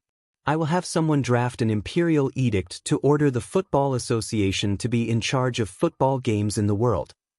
Li Zishuan was delighted. Although Old Li didn't have a formal organization for the Football Association, he gave him an imperial sword. In this way, it could be considered legitimate. Besides, as Yanhuang College's reputation grew in the future, the number of awesome students it taught would increase. With the golden signboard of Yanhuang College, why would it need an organization? Your Majesty is wise. I will do my best to manage the Football Association well. Li Er flicked his sleeves and said lightly, All right, it's getting late. I should return to the palace. You brat, don't be distracted by trifles and forget your duty. I wouldn't dare. I respectfully send Your Majesty off. Li Zishuan cursed Old Li in his heart for talking so much nonsense, but he couldn't help but sigh. The Tang Empire's Football Association was finally established. As for why it was the Football Association and not the association, well, the association's scope was too small. Chapter 884. Although the previous football match was very lively, the academy wasn't on holiday at that time. Even if the students were excited and wanted to share it with outsiders, they couldn't leave the academy. But now that they were on holiday, the students could go out if they wanted to. Therefore, the news of Li Zishuan's invention of football and the 2 small-scale football matches held by Yanhuang College were spread out in a very short period of time. But what made Li Er helpless was that when Wei Jing found out that he went to Yanhuang College to play football with the students, he went to the palace and scolded him. It was said that after Wei Jing scolded him and left, several cups and vases in the Sweet Nectar Hall were broken. In order to let more people know about this new sport, Li Zishuan first wrote an article on the front page of Datang Daily to introduce the rules of football. In order to make it easier to understand, he also attached a simple diagram. Then, he took advantage of the students' holiday and opened the academy for a day, allowing outsiders to come in and watch the match. As for the players on the field, they were all students with good football skills. Wow! This Yanhuang College is really impressive. Isn't that so? It said that Duke Yong and spent hundreds of thousands of strings of cash for this academy. Hiss! So much money? Don't make a fuss. We're here to watch the football match today. It's not too late to watch the academy after the match. At noon that day, people who saw the news from the newspaper came one after another. There were men, women, old, and young. A total of thousands of people came, and there was an endless stream of people coming to watch the show. It was a hubbub of voices and an unprecedented grand occasion. Without exception, basically everyone who came to Yanhuang College was first shocked by the magnificent building of the academy. Then, under the guidance of the academy's guards, they came to the academy's field. There, the football players were warming up. This is football? It looks similar to the football we used to play? What do you know? If you look carefully, you'll find that the football is more flexible. Didn't you see that the child flew high with a light kick? Yo, Shui, now that you mention it, sighs. This football is fun. Hey, I'll ask the servants to buy one later. Buy? Where do you want to buy it?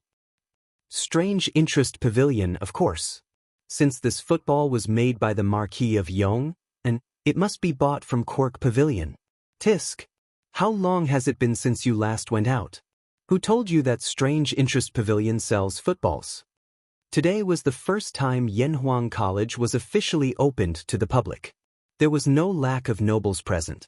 Xiao Shui, the eldest grandson of the current Prime Minister Xiao Yu, was also present. This guy just got married not long ago. Recently, he was so bored that his balls hurt. How could he be indifferent when he heard that Yanhuang College was going to have a good show? I haven't been paying attention to these things lately. But, Shui, are you saying that Strange Interest Pavilion doesn't sell this thing? How is that possible? The other man said in disbelief. Xiao Shui curled his lips and said, why not? This football is so rare. At present, only the academy has them. It is said that His Majesty personally went to Li Zishuan yesterday and asked for 50 footballs from the military. He said that the military will also implement this thing in the future. There's going to be football in the military? Hey, that's great. I'll ask my father to get me one later. Lingwu, you should stop thinking about this. There are only 50 footballs in total, but they have to be distributed to the hundreds of thousands of soldiers of the 16 guards. There's not enough to go around in the first place. If you continue to think about it, you'll definitely cause trouble for your father. Xiao Shui's expression turned serious when he heard this and warned him. It turned out that the young man next to him was Chai Lingwu. His father was the general of the right, Chai Xiao, and his mother was Princess Ping Yang. He was a relative of the emperor and had an illustrious family background. However, this kid was clearly not someone who knew his place. Otherwise, he would not have rebelled with Princess Gao Yang and Fang Yai in the 4th year of Yonghui. In the end, he died without a complete corpse. This could be inferred from his words just now. Hee Shui, aren't you too cowardly? At worst, I'll just return it when I'm done playing with it, right? Would His Majesty do anything to my father because of a football? Chai Lingwu said with a disdainful smile. Xiao Shui shook his head and did not try to persuade him anymore. Coincidentally, the game also started at this moment. Although the crowd who came to watch the fun today had seen the introduction of the rules of the football game in the newspaper, it was their first time seeing a real football game. The feeling was still different. Beep. As a Yamacho from Yanhuang College, Li Zixuan naturally could not be the referee every time. Today's referee was the bearded man. As the only martial arts instructor, physical education teacher, in Yanhuang College, he naturally had to take the field for this kind of thing. The bearded man blew the bamboo whistle, and the game officially began. Boom! Iron Egg kicked off, and Wang Meng dribbled the ball deep. The opposing players immediately came up to snatch the ball. A fierce competition officially began. The players on the field today did not have prominent students like Li Tai, Li Chengqian, and Li Ku. They were basically all ordinary students. After all, with so many outsiders present today, it would be beneath Li Chengqian and the others to play in person. It was the first time that the spectators had seen such a novel way of playing football. At first, they were not used to it, but after a while, they could not help but cheer loudly. This pass is too King beautiful. This pass is too awesome. Who's the student? The ball went in. Awesome. That kid is too good. He can kick it even from so far away. Godly. That pass is too accurate, right? It passed half the field and still reached his teammates' feet. Are all Yanhuang College students so good at football? The ball went in again. What? It was actually stopped by the goalkeeper? *CK. I thought it went in. Speaking of which, this way of playing is more interesting than the way we used to play. Of course. *CK. I also want to play a game. If I had known, I would have gotten into Yanhuang College too. *CK. Look at what you're saying. Even if you did get in, can you get in? Cheers and shouts filled the stadium.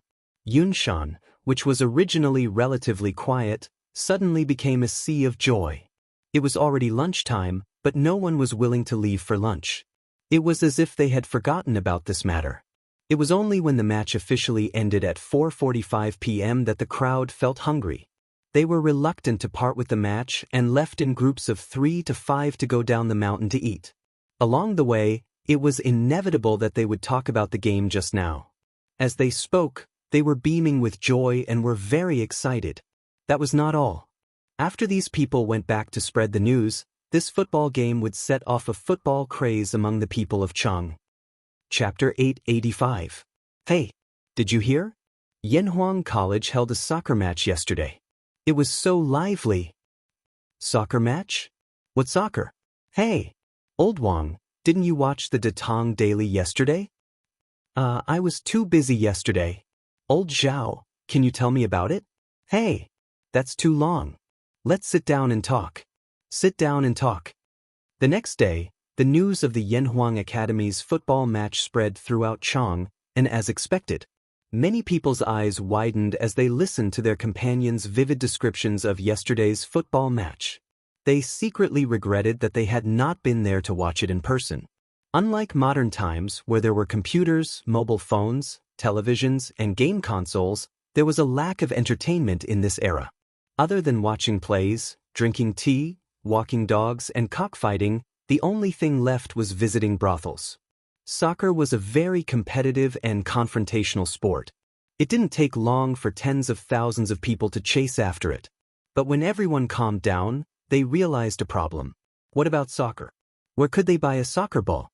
Many people went to Curious Pavilion to ask after returning from Yanhuang College, but they didn't sell any soccer balls there.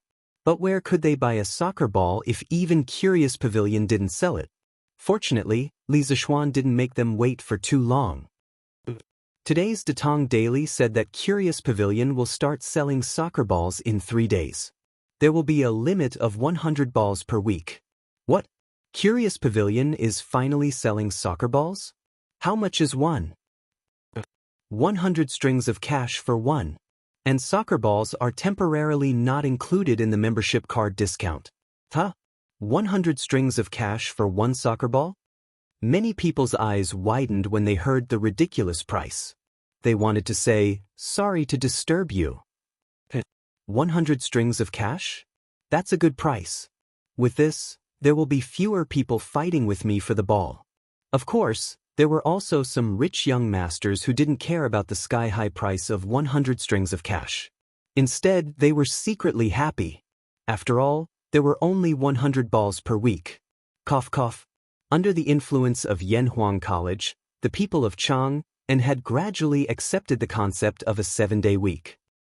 The newspaper also said that His Majesty allowed Yanhuang College to establish the Tang Football Federation, referred to as the Tang Football Federation for short, which was in charge of all matters of the Tang Football Federation. Mark Yong, and was the first chairman of the Tang Football Federation. The Tang Football Federation encouraged civil football fans to establish football clubs, which were football clubs, and encouraged businessmen to fund the football clubs. In March of next year, each state government would select the 3 strongest teams to come to Chang and to participate in the ranking competition. The top 20 teams would be classified as First Division teams and could participate in the First Division League organized by the FIFA. The 20th to 50th teams would be classified as Second Division teams and could only participate in the Second Division League in the future. From the end of August to May of the following year, each team would participate in the corresponding league tournament according to their own team's level. The champion of League 1 would be awarded with a trophy and a prize of 5,000 strings of cash by the Tang Football Association. The runner-up would be awarded 3,000 strings of cash, and the runner-up would be awarded 1,000 strings of cash. At that time, the players of the top 3 teams would enjoy the privilege of traveling around Chang and in special carriages. At the end of every season, the bottom 3 First Division teams would automatically be relegated to the Second Division League of the following year, while the top 3 teams of the Second Division League would be promoted to the First Division League of the following year. Mark Yong, and plans to hold a championship league at the end of July next year. The top 10 teams of First Division teams would be able to participate. The champion would be awarded 10,000 strings of cash, the runner-up would be awarded 5,000 strings of cash, and the runner-up would be awarded 3,000 strings of cash. They would also be able to enjoy the privilege of being paraded through the streets. In the future, a championship league would be held every year, and the prize money would increase year by year. When this news came out, it was no different from a sudden clap of thunder that shocked everyone. This 10,000 strings of cash? Did I hear wrongly just now? Are you crazy? You can make money by playing football? Isn't this nonsense? Isn't that obvious? If football doesn't earn money, where did the sky-high transfer fees come from? Many businessmen were tempted when they saw the news. Only then did they realize that there was such a huge business opportunity in football. Should they form a team to try their luck? Those rich young masters' faces darkened when they heard this. If they did that, it would attract even more people to go to the Strange Taste Pavilion to snatch the football. Then, their chances of getting it would be even lower. However, they thought about it again. According to what the newspaper said, wouldn't there be a lot of football matches to watch in the future? Wonderful. It's simply wonderful. Hey, don't worry, it's not over yet. The newspaper also said that in the future, all football teams in the Tang Empire must be registered and recorded by the FIFA. The registered teams can directly receive a football from the FIFA at a discounted price of 50 strings of cash. There's no need to rush to buy it.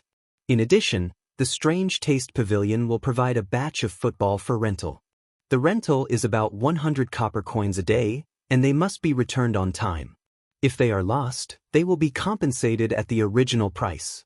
In 2 days, the FIFA will announce the detailed football rules, management system, and league system.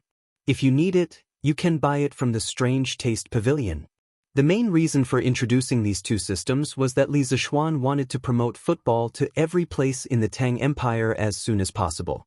Although the raw materials for football were not easy to obtain, he also wanted to let the majority of people be able to afford football. Besides, now that he had the support of the rubber supply from Zhenla and Piao, he had the confidence to mass-produce a batch of football. By then, they would be able to watch football matches. Moreover, football could also stimulate the local economy. This was a great thing that would benefit millions of people. Sure enough, after hearing the news, many people cheered. When the rich kids heard that they could directly receive a football from the FIFA, they were immediately tempted. In their opinion, how much could it cost to raise a football team? Not only could they directly receive a football, but the team could also bring them some entertainment. If they were lucky enough to become a League One team, they would be very proud. They could also brag to their friends when they went out, right? Hey, don't miss this opportunity.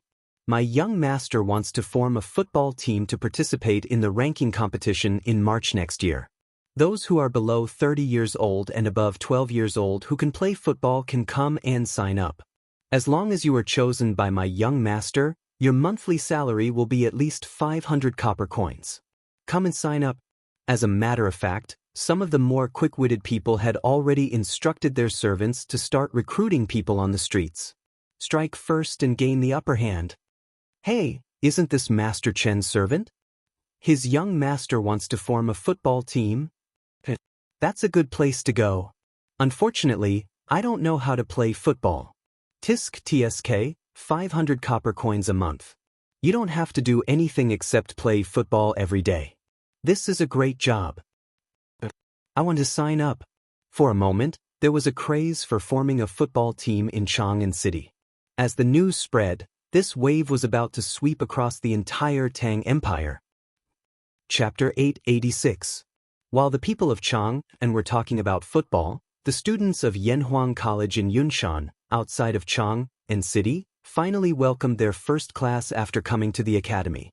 The previous 3.5 days of vacation had ended. This was also the first class of engineering after being brought to this world.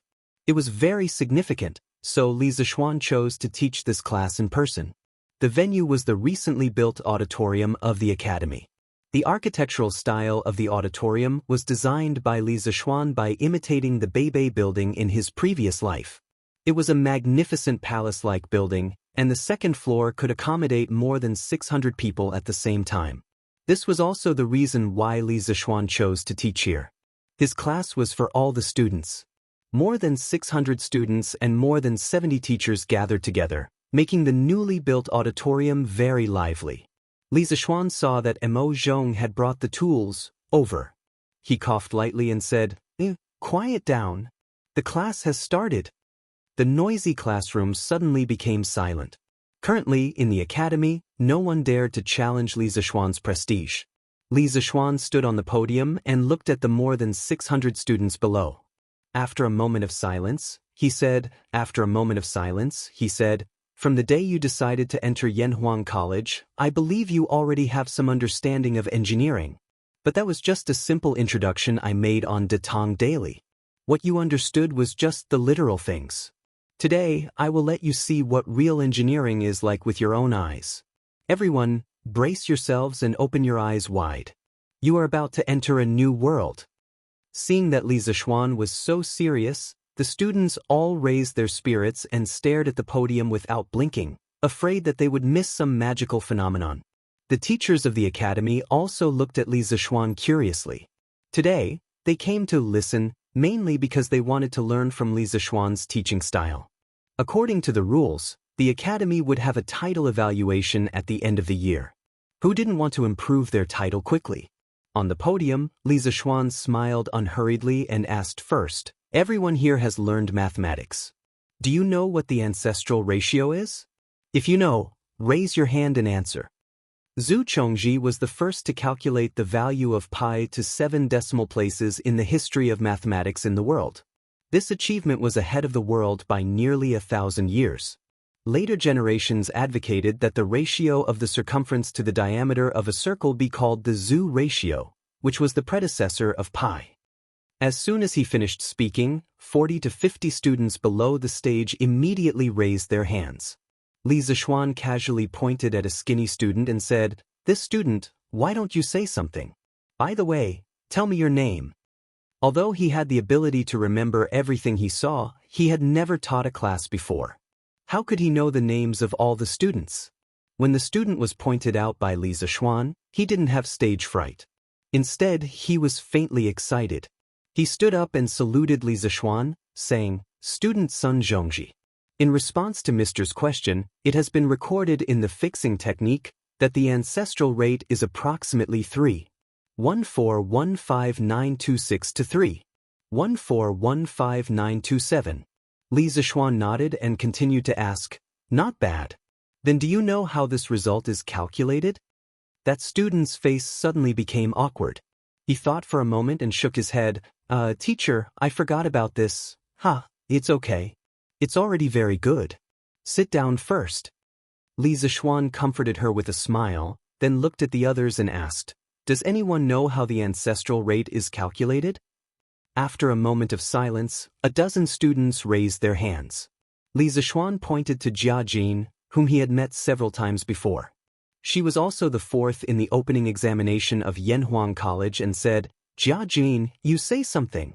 Jia Jin stood up and said unhurriedly, Sir, during the Wei and Jin dynasties, the master of arithmetic, Lu Hui, used the circle-cutting technique to calculate the ancestral rate.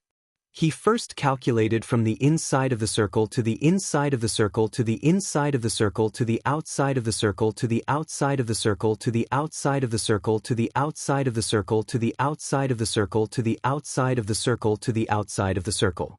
He once said that if you cut it thin, you will lose less.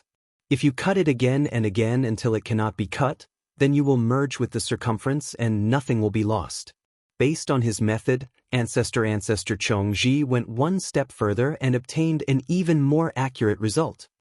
Zhu Chongji once wrote a mathematical book, Pi Technique, which recorded his research and results on pi.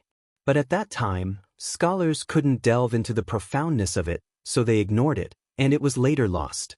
Because the Pi Technique was lost, how Zhu Chongji calculated pi to the 7th decimal place, and how he found the accurate and convenient ratio, was still a mystery until the 21st century. But many mathematicians speculated that Zhu Chongji was likely to use 12 circular cuts on the basis of the circular cutting method, using the inscribed circle and the circumscribed circle to approximate the circumference of the circle in both directions. A total of 14 square cubes were needed, and the precision of the square cubes had to be at least 14 decimal places to determine pi between 3.1415926 and 3.1415927. Li Zishuan smiled inexplicably and continued to ask, then do you have any other methods to obtain the ancestral rate? Suddenly, Jia Jin, who was known as a child prodigy, was stumped. I don't know, please enlighten me. Li Zishuan said, sit down first, let's put this matter aside first. Next, let's play a little game together. After that, Li Zishuan picked up a piece of paper from the podium. There were black lines drawn on the paper, all parallel lines, and 2 parallel lines were equidistant from each other, and then took out a box of thin needles. The length of the thin needles was equal to half the distance between the parallel lines. After doing all this, he raised his head and said, next, every student and teacher, come up according to the order of your seat and throw these thin needles on this piece of paper. Everyone throw once, come up quickly. Wang Meng, start with you. Everyone was confused. They didn't know what kind of trick Li Zishuan was playing. Wang Meng was the same, but he was the first in the first row. Since he was called, of course, he had to come up obediently. When he came to the podium, he took out a thin needle from the needle box and hesitated. Yamacho, do I just throw it casually? Yes, just throw it casually. You can throw it with your eyes closed as long as you can throw it on the paper. Li Zishuan said with a smile. This was an experiment that involved probability. If everyone deliberately threw the needles, it would affect the results. Wang Meng was also a joker. When he heard Li Zishuan say that, he actually closed his eyes. Shoo! The thin needle fell on the paper, and then he patted his butt and went back to his seat. The students in the audience suddenly burst into laughter. Li Zishuan shook his head and said, next, continue. In this way, it took more than half an hour for everyone to go up and throw the thin needles one by one. The students and teachers who returned to their seats all looked at the podium. They saw Li Zishuan with his head down as if he was counting something. Although they were curious, they didn't disturb him. The whole classroom was so quiet that you could hear a pin drop. Not long after, Li Zishuan raised his head. He picked up the chalk and wrote on the blackboard as he said, I just calculated the results of your needles. The total number of times you threw the needles is 713, and the number of times you intersected with the black line is 227. The ratio of the total number to the number of times you intersected with the black line is 3.1496. At this point, he deliberately paused for a moment and then said coolly, This is the approximate value of the ancestral rate. Chapter 887. Boom! Li Zishuan raised his hands and made a gesture of embracing the world. His posture was extremely dashing. However, what he had just said was tantamount to dropping a deep-water bomb, causing everyone in the auditorium to lose their composure. The ancestral rate. This was the ancestral rate that had troubled the ancestors for who knew how many years. Even now, there were very few people who could accurately calculate the ancestral rate. However, Li Zishuan had easily obtained an approximate value of the ancestral rate just by playing a small game with everyone. This was simply a miracle. How is this possible? It should be a coincidence, right? But Yamacho mentioned the ancestral rate to us first. If it really is a coincidence, then wouldn't all the things that Yamacho said before be in vain? It's definitely not a coincidence. Yamacho's expression was that of certainty from the beginning to the end. How can it be a coincidence? The students discussed animatedly below the stage, all of them feeling incredulous. In fact, it wasn't just them. The academy teachers present also felt incredulous. How could the ancestral rate, one of the biggest problems in the field of mathematics, be calculated so casually? Li Zishuan thought to himself. No one guessed correctly, because the answer he got was both a coincidence and not a coincidence at the same time. This experiment was the famous Buffon needle-throwing experiment in his previous life. On a day in 1777 AD, the French scientist D. Buffon invited guests to do the same experiment that Li Zishuan had done previously at home. In the end, the guests threw in a total of 2,212 needles, of which the needles intersected with parallel lines 704 times. The ratio of the total 2,212 needles to the number of intersections 704 was 3:142. He said loudly to the guests, "Gentlemen, this is the approximate value of pi." The guests were in an uproar and there were doubts for a while. Everyone was baffled. Pi? This game has nothing to do with circles at all. The appearance of pi on such a chaotic occasion was really unexpected, but it was absolutely true. Since the problem of the needle-throwing experiment was first proposed by Mr. Buffon, it was called the Buffon problem in the history of mathematics. The general result obtained by Buffon was, if the distance between two parallel lines on the paper was d, the length of the small needle was L, and the number of times the needle was thrown in was N, so the number of times the needle intersected with the parallel lines was M.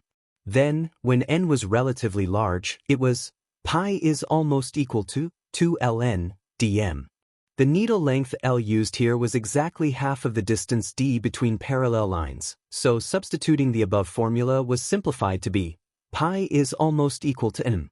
This formula could be completely proven using the knowledge of probability and geometry, so I won't go into detail here for the time being. It was worth mentioning that later, many people followed Buffon's footsteps and used the same method to calculate the value of pi. The most amazing of them all was the Italian mathematician. In 1901, he claimed to have conducted many needle-throwing experiments. The number of needles thrown in each experiment was 3,408 times, and the average number of intersections was 1,808 times. Substituting it into the Buffon formula, he got pi is almost equal to 3.1415929. The needle length L he used was not equal to half of the distance d between parallel lines. Compared with the accurate value of pi, the difference only appeared up to the 7th decimal point. Using such a simple method to obtain such a high precision value of pi, this was really a work of God, too beautiful. If Zhu Chongji were still alive, he would be flabbergasted. However, people had always criticized Lazrani's results, but it was not unreasonable to get such a result, because it could be proved in mathematics that the fractions closest to the true value of pi, but with a smaller denominator, were sad face 22, 7 almost equals 3. 14, probability, 333, 106, is almost equal to 3. 1415, 355, 113, is almost equal to 3.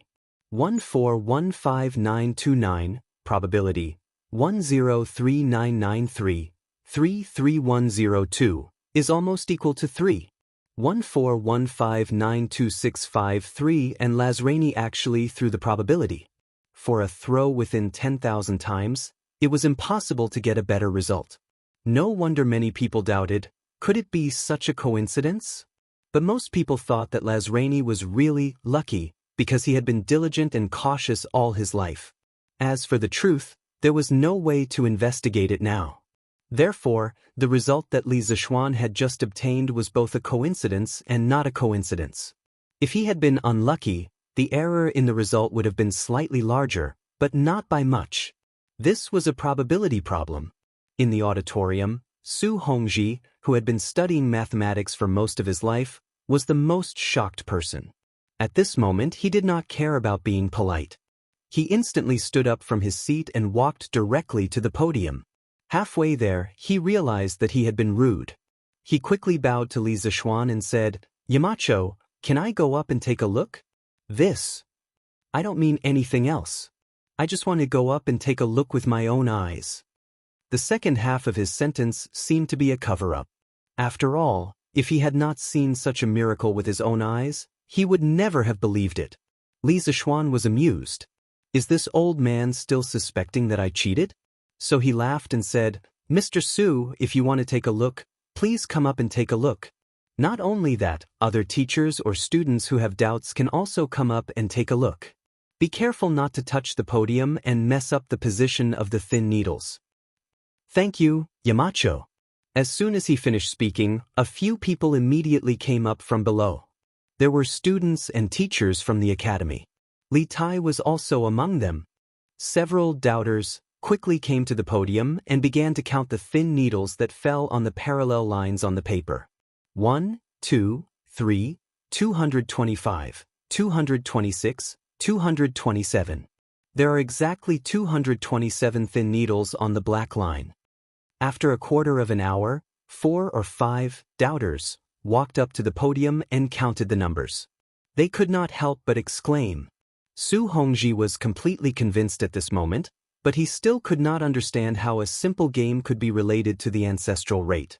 So he looked at Li Zishuan next to him and said excitedly, "A few years ago, my teacher had also used the circle cutting technique to calculate the ancestral rate.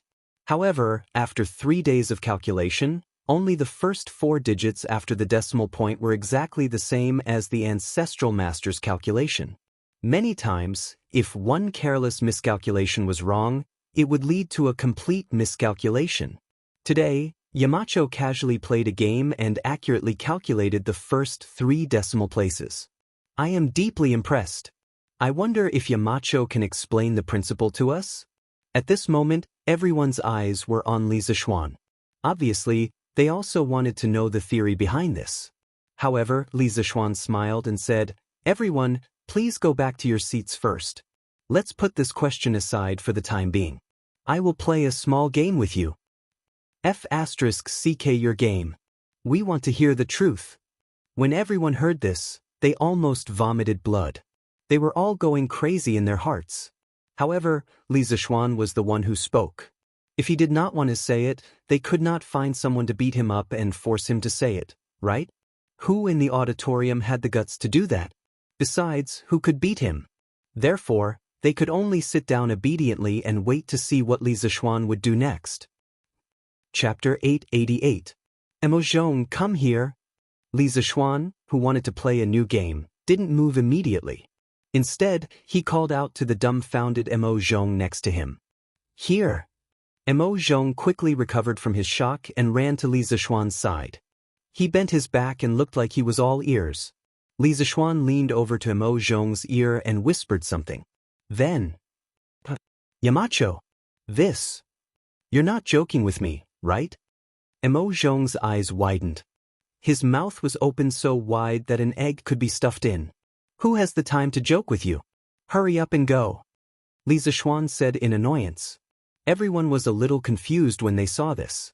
They didn't know what Li Zishuan had instructed to make Emojong show such an expression. However, their doubts didn't last long. About half a cup of tea's time after Emojong ran out, the crowd noticed something unusual, and cries of surprise rose from all directions.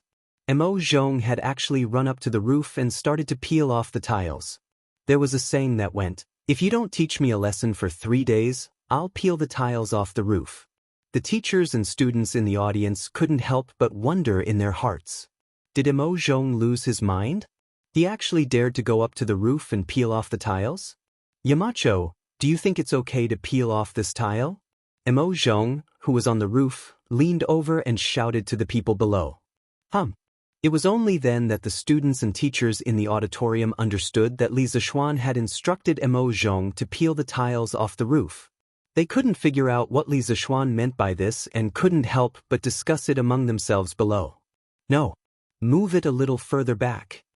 Li Zishuan glanced sideways and then replied, yes.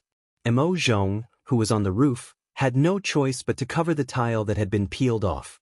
He then peeled off another tile and asked, Yamacho, is this okay? It's okay. Then I'll go down. Stay up there first. I'll need you later. The strange conversation between the two shocked everyone. Fortunately, after saying this, Li Zishuan finally became normal. He took out a piece of bright triangular glass from a box on the podium and said to the people in the audience, "This is the first time I've heard of your name. I've heard of your name before. Does anyone know what color the sun is?" The Academy's first volume of physics textbooks didn't cover optics. Do you still need to ask? Of course, the sun is white. Cheng Chumo couldn't help but laugh. It's obviously red. The sun in the morning, how can it be white? Another student retorted immediately. What red? It's obviously yellow. Can't you tell the difference between red and yellow? After a while, there was an uproar. Li Zishuan coughed softly and said, "Okay, quiet down. There's no need to argue. Next, I'll show you what color the sun is." The students immediately quieted down. They held their breath and stared intently at the podium. Li Zishuan first set up a stand on the podium with white paper pasted between the stands, acting as a white screen. Then he faced the sun with the triangular glass. At this time, everyone understood why Emo Zhong went to the roof to remove the tiles. It was to let the sun in. A magical scene appeared. Okay, do you see what it is? Li Zishuan pointed at the white screen on the podium and laughed. Wow! The teachers and students were in an uproar. They actually saw a 7-colored light spot appear on the white paper. Wasn't that a rainbow? A rainbow? It's not raining. How can there be a rainbow? It's still sunny today. It's a miracle. Yamacho can actually create a rainbow? Yamacho must be trying to tell us that the sun is 7-colored. How is that possible? Why is the sun white when I see it? But wait, it's obviously yellow. It's red. The students were amazed for a while. Then, a few of them began to argue again. Li Zishuan said, "Quiet down. Through this little game, I want to tell you that many times, what you see with your own eyes may not be true. Take sunlight, for example. Some of you think it's white, red, yellow, or even transparent. But what about the truth? He was a mixture of 7 different colors. Another example, have you ever thought about what kind of substance light is? Is it as illusory as sound, or is it like the rice and flour that we eat? Is it a substance that exists?" When everyone heard this, they all fell into deep thought. After a while, a skinny student stood up and asked, "My name is Li Yan. I'm Yamacho. What is light?" "Li Yan, this is Li Chuanfeng's son." Li Zishuan's heart skipped a beat. He had seen Li Yan on the entrance exam's report card and knew that this kid was Li Chuanfeng's son. However, this was the first time he had met Li Yan. But, that's a good question. But let's put this question aside for now. Next, I'll play a little game with you. It was Li Zishuan who revealed a mysterious smile again, and then said with a cheap tone, "Li Yan." Even as a Taoist, Li Yan, who had been cultivating his body and mind for many years, could not help but jump up and down at this moment. He opened his mouth, wanting to curse, but after thinking about it, he sat back down. If he was like this, the rest of the students would be even worse. "Yamacho, please explain it to us first." "That's right.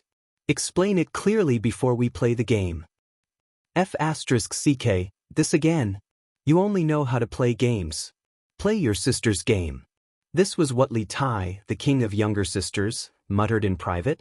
Li Zishuan's face turned serious as he gestured with his hand and said, "Quiet down. A good meal isn't afraid of being late. Haste makes waste. What's the hurry? All of you, take a good look and learn." Seeing that Li Zishuan was about to explode, the students wisely shut their mouths. "Mo Yun, pass this to Mo Zhong." Li Zishuan took out a wooden board, there was a small hole in the board, and passed it to Mo Yun as he ordered. Then he ordered the students to close all the curtains, there were glass windows in this hall. At this time, Mo Yun had already brought the wooden board to the roof and passed it to Mo Zhong. Mo Zhong used the wooden board to cover the hole in the roof. Li Zishuan ordered again. Mo Zhong did as he was told. Suddenly, the entire hall was plunged into darkness. Only Li Zishuan's side had a very thin beam of light, which looked very conspicuous. Then, everyone heard Li Zishuan say, "I'm holding a piece of paper in my hand now. There are two narrow slits on the paper that are very close to each other. I'll put the slits under the beam of light later. See what happens." The students and teachers were all puzzled. What kind of phenomenon can there be? Isn't it just one beam of light turning into two beams of light? However, reality once again slapped everyone in the face. In the dark, there were bright and dark stripes on the white screen. There were more than two bright stripes. However, everyone clearly saw that the paper that Li Zishuan held above only had two beams of light. Why are there so many stripes below? Chapter 889. In the early days of the development of optics, the interpretation of color was particularly difficult. Before Newton, the Aristotelian view of color prevailed in Europe. Aristotle believed that color was not an objective property of an object, but a subjective perception. The formation of all colors was the result of the proportional mixing of light and darkness, white and black. At the beginning of 1666, Newton made a triangular glass prism and used it to study the color of light. For this purpose, he painted the room black and made a small hole in the window to let in the right amount of sunlight. He then placed the prism at the entrance of the light so that the refracted light could be projected to the opposite wall. Through this experiment, he obtained a colored spot on the wall. The arrangement of the colors was red, orange, yellow, green, blue, indigo, and violet. Newton called this color spot the spectrum. Later generations called this experiment the dispersion of light experiment. In 1830, the British doctor and physicist Thomas Young made a small hole in the window to let light pass through and used a mirror to reflect the light that passed through. Then he used a piece of paper about 130 inches thick to split the light into two beams. The result was that he saw the intersecting light and shadow. This was the famous Young's double-slit experiment, which showed that two beams of light could interfere with each other like waves. This experiment also played a crucial role in the creation of quantum science a century later. Li Zishuan moved these two experiments to the Tang dynasty to let the students of the academy understand that the sunlight they saw every day was not as simple as it seemed. Light was a very mysterious substance. Understanding its inner workings would give rise to many amazing things. At this moment, the curtains in the auditorium were drawn, but most people were still in a daze. They could not understand why there were only two beams of light, but it seemed like there were many beams of light shining on the paper. How did Li Zishuan do it? Yamacho, how did that just? A student could not help but stand up to ask the truth, but halfway through, he stopped because he felt that Li Zishuan would definitely beat around the bush like before. Sure enough, Li Zishuan waved his hand and said, "Let's put this aside first, I'll take you, let's play a little game." Before the last few words could be said, all the teachers and students in the audience had already helped Li Zishuan say it in unison. Moreover, their voices were so loud and so angry that Li Zishuan, who was on the podium, could only feel a strong sense of resentment rushing towards him. So you all knew. Li Zishuan's forehead sweated and said awkwardly. Then he took out two iron boxes and shouted to the side, "Mo Zhong and Mo Yun, you two come here." The two brothers had already come down from the roof, but when they heard that Li Zishuan had something to do again. "Both of you carry one box each. Pay attention to the string in the middle. Don't be too far away from each other. Otherwise, I won't forgive you if you break the string." "Yes, yes, yes, Yamacho." The two brothers quickly agreed and each took a box. Now you two stand over there. Li Zishuan pointed to the last corner of the auditorium and said. The two brothers did as they were told. Everyone was confused, but there were two exceptions, Li Tai and Cheng Chumo. Not only had they seen this thing before, but they had also played with it before.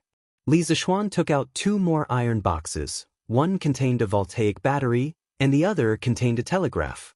After the wires were connected, he looked up and said, "The next little game is going to be even more interesting. Have you ever thought that one day, two people thousands of miles apart will be able to send messages to each other? Sun Zifan, send a letter. Wang Meng, you can also send a letter by pigeon." Li Zishuan shook his head and said, "How long would it take to send a letter and a pigeon over a distance of 1,000 miles? The two things you see today will be able to instantly send messages across 1,000 miles in the future." But how is this possible? Instantly sending messages across 1,000 miles? Isn't this the work of an immortal? The audience was in an uproar again. Speaking of which, the number of times they were shocked today was more than the previous days combined. Li Zishuan was always full of surprises. Due to the limited space, let's first do a message transmission experiment with a distance of 10 feet. Next, whatever sound my box makes, Mo Zhong's box will make the same sound. Li Zishuan opened the iron box and started to send the telegraph. Beep, beep, beep, beep, beep.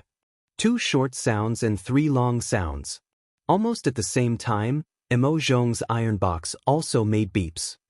Beep, beep, beep, beep, beep, 2 short sounds and 3 long sounds. Although the students and teachers felt that it was very magical, most of them could not understand it. "Yamacho, how do we send messages with these beeps?" A student stood up and asked. Good question. Student, think carefully about the sounds you heard just now. Are there long and short sounds? That student frowned and thought for a moment before replying, "Yes, Yamacho." Then think about it again. If I combine these long and short sounds with each other, and each combination corresponds to a word. For example, the 2 short and 3 long sounds correspond to the word li. Then, can I send a message through this? As soon as he finished speaking, exclamations of surprise rang out everywhere. Wow, why didn't I think of that? Yamacho's idea is really amazing. I just don't know how far this thing can be transmitted. Li Zishuan said again, "According to my current preliminary tests, this thing can transmit messages within a distance of 15 kilometers. If it's improved in the future, it won't be a dream to transmit messages across 1,000 miles. Wow, more than 15 kilometers? That's amazing. Amazing. Too amazing. An iron box can transmit messages across 1,000 miles. The auditorium was once again in an uproar. The older generation of teachers from the academy looked at each other in shock. At this moment, they really felt that they were old and could not keep up with the times. Okay, let's put this aside for now. There's more to come. Mo Zhong, Mo Yun, please tidy up these things. Li Zishuan once again revealed a mysterious smile and ordered. It was impossible for him to explain the principle of the telegraph machine in detail now. The students all had an as expected expression on their faces. However, they were too lazy to complain now, so they remained silent and watched Li Zishuan's performance quietly. Li Zishuan brought a basin of water from under the lectern, then took out a box and 2 tubes of colored glass. Then he looked at the crowd and said with a smile, "Next, it's time to witness a miracle. You will see the real meaning of making something out of nothing." Chapter 890. Creating something out of nothing? Why does it sound like a magic trick? But then again, everything that Li Zishuan said in class today made the students feel like he was performing a magic trick. The casting of needles, the splitting of sunlight, the double slit turning into stripes, and the iron box message just now made them feel like they were dreaming. It was very unreal. At this moment, Li Zishuan put the wire from the iron box into the basin. This basin was not made of wood, but of glass. Then filled the 2 thin glass tubes with water, pressed the mouth of the tubes, and put them into the basin upside down. Then, Li Zishuan inserted the 2 enameled wires into the 2 glass tubes. Everyone, look carefully, there will be some interesting phenomena in a while. Li Zishuan raised his head and smiled. Then he called Mo Zhong over and whispered a few words in his ear. Mo Zhong obeyed and went out. Li Zishuan pressed a button on the iron box next to him. Suddenly, the students in the auditorium found that the enameled wires in the glass tubes began to bubble. Hey, is Yamacho performing bubble blowing for us? Cheng Chumo was happy when he saw this and whispered in the audience. The ancients also knew how to blow bubbles. Soak the honey locust in water and cut a thin piece of bamboo, and you can play with bubbles. However, honey locust was too expensive, and not many parents would let their naughty children waste natural resources like this. However, Cheng Chumo played with it a lot when he was a child. After about 10 breaths of time, the water in one of the glass tubes in the basin had been completely drained. This tube was filled with hydrogen, but the other glass tube was still half full.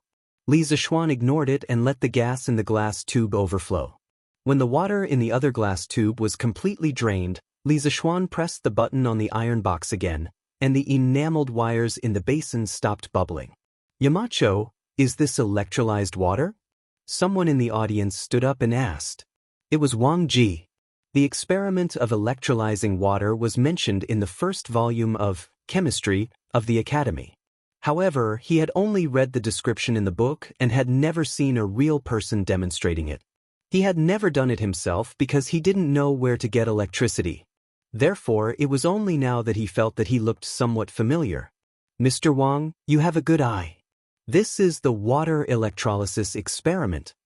Li Zishuan praised and then said to the students, the gas in the 2 glass tubes in my hand was formed by the water I just used.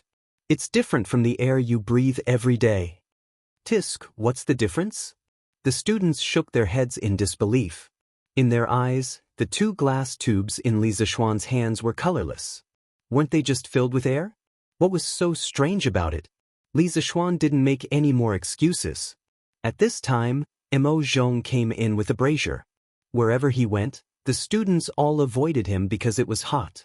Li Zishuan didn't mind the heat. He went forward and wrapped his left hand with a wet cloth. He pulled out a red thin iron wire from the brazier, and then put his right hand into the brazier. He held the glass tube filled with gas with his thumb and took it out. He said, now it's time to witness a miracle. Hearing this, the students all widened their eyes and stared at him. They saw Li Zishuan's right hand releasing his thumb from the glass tube, and his left hand quickly put the red-hot iron wire into it. Tisk, tisks. The red iron wire suddenly burned in the glass tube and emitted a bright fire. Damn, iron can also burn? Am I seeing things? Cheng Chumo shouted.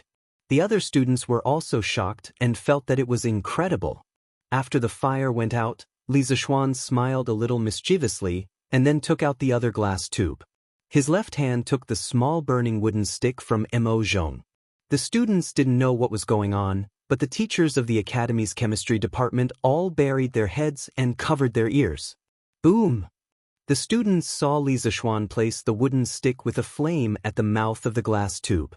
Then, they heard an explosion that wasn't particularly loud, but definitely not soft either. Damn! Except for the teachers of the chemistry department who were already prepared, everyone in the auditorium was shocked. Li Zishuan put down the test tube, clapped his hands, and waited for the crowd to quiet down. He said, now do you believe that I turned water into 2 different kinds of gas? The students were speechless. They thought to themselves, how could we believe you? Why didn't you tell us in advance before playing with the explosion? So the electrolysis experiment recorded in the teaching materials is actually real? This old man is convinced. Yamacho is really a genius. Wang Ji said with emotion. Li Zishuan smiled and said, Mr. Wang, you flatter me. Then he gave Mo Zhong a look, and the latter quickly nodded and turned to go out. A moment later, Mo Zhong moved in something half the height of a person, covered with a red cloth. Mo Zhong moved this big treasure to the podium and left. Li Zishuan stood on the podium and said to the audience, well, that's all for today's games. Next, I'll show you something good. After that, he lifted the red cloth, and a big blue ball, supported by a bracket, stood on the podium and suddenly appeared in front of everyone's eyes. What is this? It's 2 times bigger than a football? Boy, you only know about football. The students were talking about it, but Xiao Dian from the geography department stood up shakily and said, Yamacho, this is… Li Zishuan nodded and said, Mr. Xiao, that's right. This is the Earth. It should be said that it's a model of the Earth. I call it a globe. After that, he looked at the students and said loudly, Students, the Earth under our feet is not flat. The saying that the sky is round and the Earth is round is nonsense. We all live on a big ball like this. As for the details, your teacher will tell you later. From now on, I will put this globe in front of Guanghua Building. Every time you pass by, you must take a good look at it and see the world we live in. This is definitely a new world that you have never known before. Also, the little games that I played with you earlier had a deep meaning. Don't ask me about the specific principles. I hope that by the time you graduate from the Yanhuang Academy, you will be able to fully understand these questions. Then, the painstaking efforts that I and the teachers of the Academy have put in for you will not be in vain. Okay, class dismissed. Go and rest. Today's class is over. Clap, clap, clap, claps. At this moment, all the teachers and students couldn't help but stand up and applaud Li Zishuan. Today's class was destined to go down in history. Moreover, this class had given them too much shock. It made them feel extremely lucky that they chose Yanhuang College in the first place. Otherwise, where would they go to learn such advanced knowledge? Chapter 891. This was the students' first class after entering Yanhuang College, and it would be the class that would leave the deepest impression in their lives. Li Zishuan chose some of the more classic experiments from mathematics, physics, chemistry, and geography. These experiments opened the door to a new world for these students who had been influenced by Confucianism for many years. The charm of engineering was displayed incisively and vividly. At the same time, Li Zishuan's teaching style had given all the teachers in the academy a great inspiration. They realized that when Li Zishuan was teaching, all the students' attention was focused on Li Zishuan. After half a day of class, there was not even a single person who went to the toilet, let alone someone who was absent. Did the students not want to go to the toilet? Obviously not, because after Li Zishuan announced the end of class, the toilets in the auditorium, oh no, the toilets in the auditorium were all overcrowded. Many students had no choice but to rush to the school building to use the toilets. What did this mean? It meant that the students were unwilling to miss a single bit of Li Zishuan's teaching. This could be called a miracle in the history of teaching. Most of the teachers in the academy used to be teachers in local government schools or schools in the countryside. But what was the situation like when they taught students? Other than a few students who really wanted to excel through studying and listening attentively, the rest of the students were either absent-minded or sleeping. They were all hoping that the class would end early.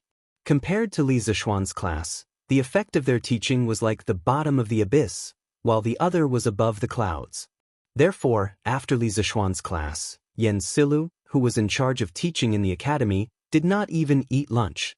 He immediately gathered all the teachers in the academy and held a teaching method improvement and learning meeting. He asked all the teachers in the 5 academic departments to reflect on their teaching methods and improve them within a time limit. The teaching team of the academy would organize teachers to take turns attending classes every week. At the end of the semester, the teacher's teaching ability would play a large role in the final evaluation. Therefore, no one would ignore this matter. Of course, Li Zishuan also sat in on the meeting, but he didn't say a word from beginning to end. He was quite impressed with Yan Silu's ability to discover the problem and react quickly. At the end of the day, Yanhuang College couldn't be supported by him alone. He needed all the teachers to exert their subjective power. After the meeting, many of the teachers who had classes in the afternoon didn't even bother to eat lunch and hurriedly went to prepare for class. It had to be said that the competition for teaching in Yanhuang College was really great. There was the most awesome teacher in the Tang Empire, Li Gang, as well as famous people like Yan Silu, Wang Ji, and Xiao Din. When working with such outstanding people, one would feel embarrassed to slack off. Li Zishuan didn't have any classes. In fact, he didn't substitute for any classes in the past 2 semesters because there were enough teachers in the academy. As the principal, how could he roll up his sleeves and compete with others for a job? When the next batch of students enrolled next year, if there weren't enough teachers, he might consider substituting for the students if he had time. Therefore, he went straight back to the courtyard for lunch. In the afternoon, he still had to go to Chang'an City. Previously, someone from the Ministry of Personnel sent him a letter to collect the official seal of the Ministry of Shipping. It was said that this thing couldn't be collected by others, so he had to go personally. After lunch, Li Zishuan brought Pang Feiji and 2 other bodyguards. The 4 of them rode down from the Cloud Mountain and headed straight for Chang'an. It was now late autumn, and the weather wasn't as hot as before. He didn't like to take a carriage when he went out. Although, "Don't touch me" was comfortable, he still liked the carefree feeling of riding on a horse. "Hiya, make way. The people in front please make way." The 4 of them quickly arrived at Chang'an City and entered the city from the east side of Yanqing Gate. Li Zishuan could gallop on his horse outside the city, but he deliberately slowed down the moment he entered the city. The 4 of them walked on the main road between Xinchang Square and Qingdao Square. Not long after, they heard the rumbling sound of carriages and horses behind them and a man's request. Li Zishuan heard that the man behind them sounded polite, so he brought Pang Feiji and the rest to the side of the road. Then, he narrowed his eyes and looked at the huge group of carriages that rolled past them. There were about 40 to 50 people in the group, all dressed in black armor. They were all tall and strong, and their hair was disheveled. They looked ferocious. The leading carriage had a large flag hanging on it, and a majestic Feng character was written on it. The caravan whizzed past, and in the blink of an eye, it had left Li Zishuan and the others far behind. "Feng? Is there a family of generals with the surname Feng near Chang'an City?" Li Zishuan looked in the direction where the carriages disappeared and asked softly. Pang Feiji thought for a moment and answered, "Marquis, although there are generals with the surname Feng in the family of generals, I have seen most of them before. From the way they are dressed, they don't seem to be from around Chang'an City, and they are not even from the Central Plains." Li Zishuan raised his eyebrows. "Not from the Central Plains? Then why was there such a big group of people traveling?" Since he was not in a hurry to go to the Ministry of Personnel, he ordered, "Feiji, go to the city gate and ask around. Find out where these people are from." Pang Feiji accepted the order and rode his horse towards Yanqing Gate, which they had just passed by. After about the time it took to brew a cup of tea, he turned around and returned. "Marquis, I have just asked the general at the city gate. The group of people just now came from Lingnan. It is said that Duke Gung of Lingnan sent his second son to meet His Majesty. The person in the leading carriage should be Duke Gung's second son, Feng Jidai." Pang Feiji cupped his fists and answered, "Duke Gung? Who is Duke Gung?" Li Zishuan frowned and asked. He had heard of the few dukes in Tang Dynasty, but he had never heard of one called Duke Gung. Pang Feiji was sweating. He looked around and explained to Li Zishuan softly, "Marquis, Duke Gung is the chief of Lingnan, Feng Ong." "Feng Ong, chief of Lingnan?" Li Zishuan muttered and suddenly realized. His expression changed slightly and he asked softly, "Do you know why Feng Ong sent his son to Chang'an?" Although Pang Feiji was no longer working in the Wu Ho government, he still frequently looked for his former colleagues to drink. Thus, he was still relatively well informed. He looked around, then went to Li Zishuan's side and whispered, "Marquis, in April this year, the provincial governors of Lingnan accused the chief of Gaozhou, Feng Ong, of gathering troops to rebel. Duke Gung must be sending his son to the court to show his loyalty to His Majesty?" Chapter 892. At the beginning of the new year, Feng Ong was fighting with Tandian and hadn't entered the court for a long time. The various prefectures reported Feng Ang's rebellion more than 10 times. Li Er planned to send the general of the Right Guards, Lin Mu, and the others to the Jiang and Ling provinces to suppress him. Wei Zheng advised, "The Central Plains has just been pacified. Lingnan is far away and the terrain is dangerous. There is miasma and plagues, so we can't station a large army there. Also, Feng Ang's rebellion hasn't formed yet, so it's not good to mobilize a large army." Li Er said, "There is an endless stream of people reporting Feng Ang's rebellion. How can you say that the rebellion hasn't formed yet?" Wei Jing replied, "If Feng Ang rebelled, he would have split up his troops to occupy the strategic areas and attack the neighboring provinces. It's been a few years since he's been reported, but the Feng troops haven't left the country yet. There are no signs of rebellion. The various prefectures already suspect that the Feng family is rebelling, but His Majesty hasn't sent an envoy to appease them. The Feng family is afraid of death, so they don't dare to come to the court. If His Majesty sends an envoy to show his sincerity, the Feng family will be happy to avoid trouble. This way, they won't have to use the army to make him obedient. Thus, Li Er ordered the troops to withdraw. At the same time, he sent Wei Shushuan and Li Gongyan to Lingnan to express their condolences to Feng Ong. At the end of the 10th month, as Wei Jing expected, Feng Ong sent his second son to the capital to show his loyalty. In essence, he used his second son as a hostage to express his intention to surrender. After asking about the cause and effect of the incident, Li Zishuan mounted his horse and slowly moved forward. He fell into deep thought. Li Zishuan, who had read a few transmigrating Tang novels in his previous life, knew a little about Feng Ong. This person was the undisputed king of Lingnan. The so-called Lingnan referred to the 5 ridges: Yueqing Ridge, Dupang Ridge, Mengzhu Ridge, Qitian Ridge, and Dayu Ridge, in southern China. It included all of modern Guangdong, most of Guangxi, southeastern Yunnan, and northern Vietnam. Feng Eng's father used to be the governor of Gaozhou. At first, he used his ancestors' merits to become the county magistrate of Song Kong. In the second year of Renshou's second year, Chao, Cheng, and the other provinces rebelled. At that time, Feng Ong personally went to the capital to ask for an imperial decree. Emperor Wen summoned his left servant Yang Su to discuss the enemy's situation with him. Feng Eng's analysis was clear and logical. Yang Su was very surprised. Thus, he ordered Feng Yi to lead the Jiangling troops on a crusade. After the rebellion was quelled, he was given the title of Golden Purple Guanglu Daifu and Hanyang Prefect. In the 7th year of Dai, Feng Ong followed Emperor Yang to Liaodong and was later promoted to general of the left Wei. In the 2nd year of Yi Ning, the Sui dynasty was destroyed. Feng Ong and his second son, Feng Zhidai, fled back to Lingnan. They gathered the chiefs of the various tribes and had 50,000 soldiers to guard the land and prevent chaos. Not long after, Feng Ong used Kangwu, Gaoliang, Zhuya, and Panyu regions to rely on Lin Shihong, who had set up a separatist regime in Lingnan. In the 3rd year of Tang Wuda's reign, Gao Faqing and Xian Baoche of Panyu and Xinzhou rose up and killed the officials of the imperial court. Feng Ong led his troops to quell the rebellion of Gao and Xian.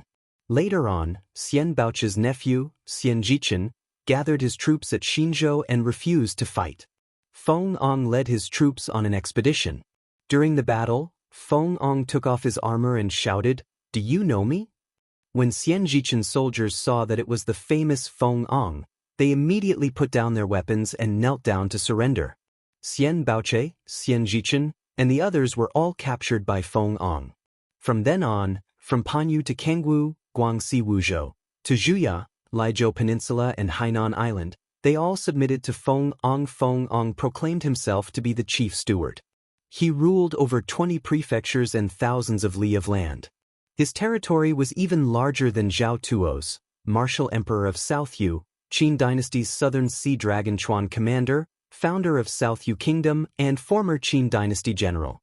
He was the undisputed king of Lingnan. Not simple. This matter shouldn't be as simple as it seems on the surface. Li Zishuan sat on his horse and muttered softly.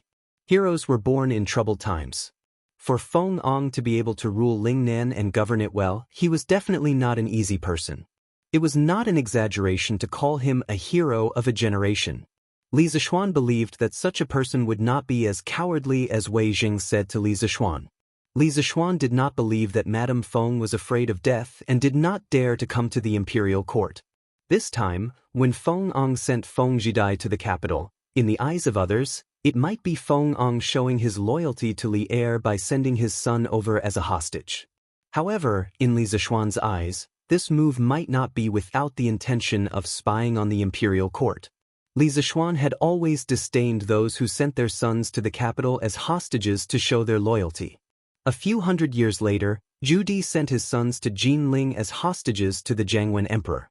Was that enough to show his loyalty? In the end, he still usurped the throne. If someone really wanted to rebel, they would not stop just because their sons were in someone else's hands. Moreover, Li Zishuan had heard that Feng Ong had more than 30 sons. If he really wanted to rebel against the imperial court, would he give up his throne for a son? Obviously not. Li Zishuan was not measuring the stature of a gentleman with his own yardstick. It was just that in this feudal era, he felt that there were very few people in the world who had no ambition like him. There were even fewer people who had great power but no ambition. Lingnan was a dangerous place, and the emperor was far away. Li Zishuan did not believe that Feng Ong did not have the slightest bit of ambition in his heart.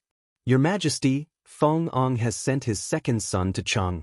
He is now outside the palace and asking for an audience. In Ganlu Palace, Li Er had just finished his afternoon nap. Zhao Song hurried in and bowed before he could even warm his seat on the dragon bed. Li Er was shocked. He narrowed his eyes and muttered to himself, "They're finally here." Feng Jichen and his men had to pass through more than 10 prefectures from Lingnan to Cheng. As the supreme ruler of the world, there was no way that Li Er did not receive the news in advance. Summon. After a few breaths, Li Er came back to his senses and ordered, "Yes, Your Majesty." After a while, a bronze-skinned, tall, and strong young man walked in. Although he was tall and strong, his clothes and hair accessories made him look like a Han Chinese scholar. Apart from being bold and strong, there was also a hint of elegance. "Your subject, Feng Jichen, pays his respects to Your Majesty." The young man walked up to Li Er, bowed deeply, and said respectfully. Li Er looked at Feng Jichen for a while before smiling. "At ease. Tianxi must be tired from the journey. Why don't you rest at the inn for a few days before coming to see me?" Feng Jichen, courtesy name Tianxi, courtesy name Fuyun. Feng Jichen immediately bowed and said very sincerely, "Your Majesty, my father is being attacked by scoundrels. As a son, there is no time that I do not want to help my father clear his name as soon as possible so that Your Majesty will not be suspicious. Therefore, I rushed all the way here to ask for forgiveness on behalf of my father. How would I dare to rest at the inn? Here is a letter written by my father. It explains the situation in Lingnan in detail. I hope Your Majesty can read it." At this point, Feng Jichen took out a painted letter from his sleeve and raised it above his head with both hands in a very respectful manner. Chapter 893. In the Ganlu Palace. Zhao Song took the letter from Feng Jidai and used his internal energy to check it. After confirming that there was no problem, he handed it to Li Er. Li Er opened the envelope, calmed himself down, and began to read it carefully. The palace fell into silence. Even the sound of a pin dropping could be heard. Half an hour later, Li Er put down the letter and raised his head to look at Feng Jidai. With a kind smile, he said, "I finished reading Duke Geng's letter. As for the matter of the provinces accusing your father, I'll have someone investigate it thoroughly and give your family an explanation." In fact, the content of the letter was not important. It was enough that Feng Ong was willing to send his son to Cheng and to show his loyalty. The rumors of rebellion would be dispelled. Feng Jidai cupped his hands and said, "Thank you for trusting my father, Your Majesty." Li Er waved his hand and smiled. High Duke Geng is loyal to the country. He guarded Lingnan for many years and made hundreds of thousands of people in Lingnan live in peace. His contributions cannot go unnoticed. I'll remember all these. Tianxi, you must be tired from your long journey. Go to the post house and have a good rest. I'll arrange a position for you tomorrow morning. Feng Ang's letter clearly stated that Feng Jidai would stay in Cheng and accompany Li Er from now on. Feng Jidai did not show any surprise.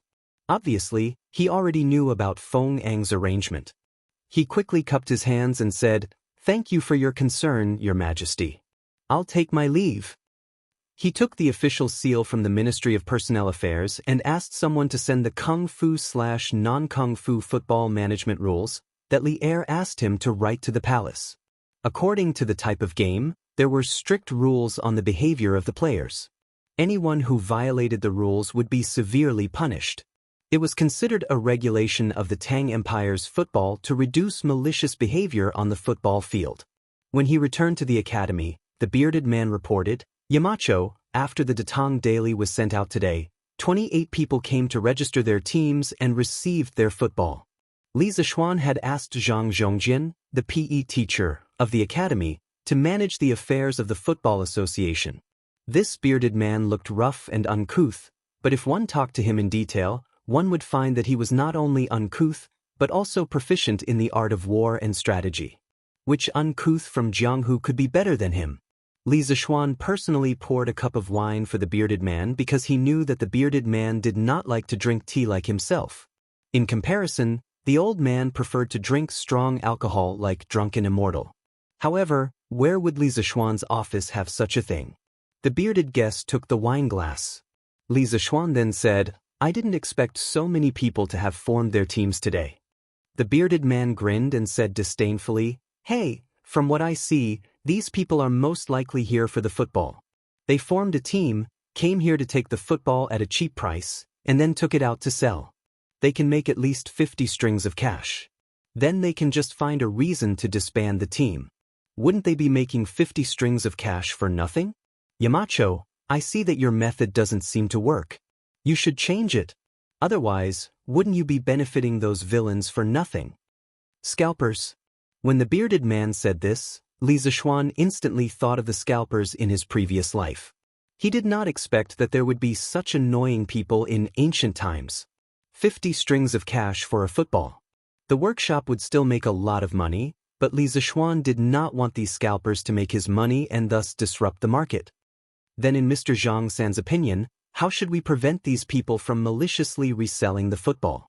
Li Zixuan asked modestly. Recently, when he had nothing to do, he had chatted with the bearded man many times. He was mainly asking the bearded man for advice on the art of war and strategy.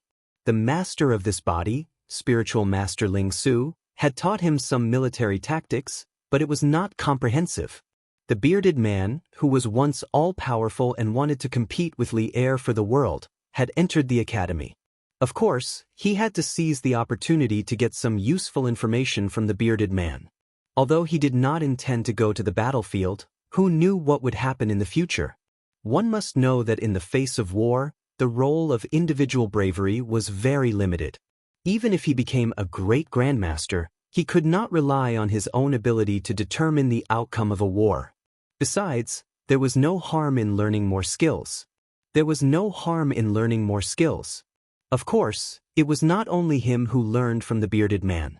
As a person of two lives, spiritual master Ling Su had also taught him some military tactics in this life. Sometimes, the bearded man felt that his views had benefited a lot. Therefore, the bearded man was usually very willing to ask Li Zixuan for advice on the art of war. At this moment, when he heard Li Zixuan's question, the bearded man seemed to have been prepared. He answered without thinking, "In my opinion, Yamacho, you should add a clause to the original notice. Any team that comes here to register and collect the football must ensure that the team has been maintained for more than a year. If there is a violation, the Football Association will cooperate with the government to pursue the responsibility." Li Zixuan raised his eyebrows and said, "Cooperate with the government? Mr. Zhang San, we have no way to mobilize the government." The bearded man chuckled and said, "Yamacho, His Majesty personally issued a decree for the Football Association to manage all the affairs of the Tang Empire.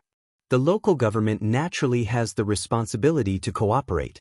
Even if they don't cooperate, with Yamacho's current imperial favor, it is easy for you to go to the palace and ask for an imperial edict. Besides, I don't think that the government will deliberately offend you for such a small matter." After that, he rolled his eyes and said in a low voice, "Since ancient times, the people have been afraid of the government. We can scare away most of the businessmen who want to speculate by just saying that. The deterrent power of this notice is greater than its meaning." Li Zixuan suddenly understood. He secretly thought that this old man was indeed full of guts. A small notice could make him play psychological warfare. It was a waste of his talent to be a pirate at sea. "Mr. Zhang San is very talented. This junior admires you. In a while, I will have someone modify the original notice according to your meaning." Li Zixuan cupped his hands and said politely, "Yamacho, you flatter me. This is just a small trick. Besides, The people who came to pick up the football are not purely speculating. I reckon that there are many who sincerely want to start a football team. After all, Yamacho, this football you made is really interesting. A few of my little bastards came to me today to ask for a football to play with, but I kicked them away. The bearded man stroked his beard and laughed. Mr. Zhang-san, you don't have to be like this. If your brothers want to play football, you can just give them a few. It's not worth much. Li Zishuan persuaded. The bearded man waved his hand and said resentfully, I can't give it to you, I can't give it to you. When these little bastards heard that I was going to be a teacher at the academy, they almost wanted to slit their own throats. They felt that I had embarrassed them, and now they want to ask me for a football? No way. Chapter 894. Back then, the bearded man had agreed to Li Zishuan's request to stay in the academy as a private individual, so he was the only one who stayed in the academy. Most of his subordinates were still at sea helping him manage his family business, while a small number followed him to Chang and wanting to stay behind to take care of him. It was impossible to say that all of these people agreed to let the bearded man stay at the academy as a guard for a year. There would definitely be voices of opposition. However, the bearded man had been at sea for so many years and had long been infamous. Even if they didn't agree in their hearts, they didn't dare to say it out loud. However, later on, these pirates heard that the bearded man had become a teacher at the academy. Moreover, they had stayed in Chang and for so long and had heard a lot about Yanhuang College. As a result, they weren't so opposed to their boss staying at Yanhuang College. Moreover, the bearded man had told them that as long as they stayed at the academy for a year, they would be able to obtain detailed sea maps of all the seas. At that time, the world was so big that they could go anywhere. Recently, they heard about the new sport of football. Moreover, the bearded man was a manager of the football association, so they thought of coming over to ask for a football to play with. After all, they were new here and were unfamiliar with the place. Even if they were to line up at the strange interest pavilion, they reckoned that they wouldn't be able to find the right door. Even if they found the right door, they wouldn't be able to line up faster than those rich young masters with membership cards. However, they never expected that after their boss found out about the situation, he actually chased them out without saying a word. The affairs of the world were truly unpredictable. Then I wonder how Mr. Zhang San feels about his life at the academy? Li Zishuan asked tentatively. The bearded man looked deeply at Li Zishuan and then laughed loudly. Yamacho, don't try to test me. Since I, Zhang Zhongjian, have agreed to stay at the academy for a year, then I will definitely fulfill my responsibilities within this year. Yamacho, if you want me to go east, I definitely won't go west. Besides, I have good wine to drink and fresh meat to eat in the academy. My days here can be considered carefree and happy. If it weren't for the fact that I still want to wander the sea for a few more years, I'd rather retire on the Cloud Mountain. Li Zishuan's expression did not change when his thoughts were seen through. He smiled and said, well, when Mr. Zhang San is tired of life at sea, the academy will always welcome you back. Then I would like to thank Yamacho. The bearded man's eyes flashed. He raised his wine cup and saluted Li Zishuan from afar. Then he laughed loudly.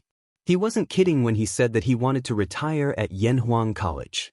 He had long known that Li Zishuan was an extraordinary person. Yanhuang College would one day become the holy land of learning in Tang Empire. He would have no regrets if he could retire at such a place. Your Majesty, is there something on your mind?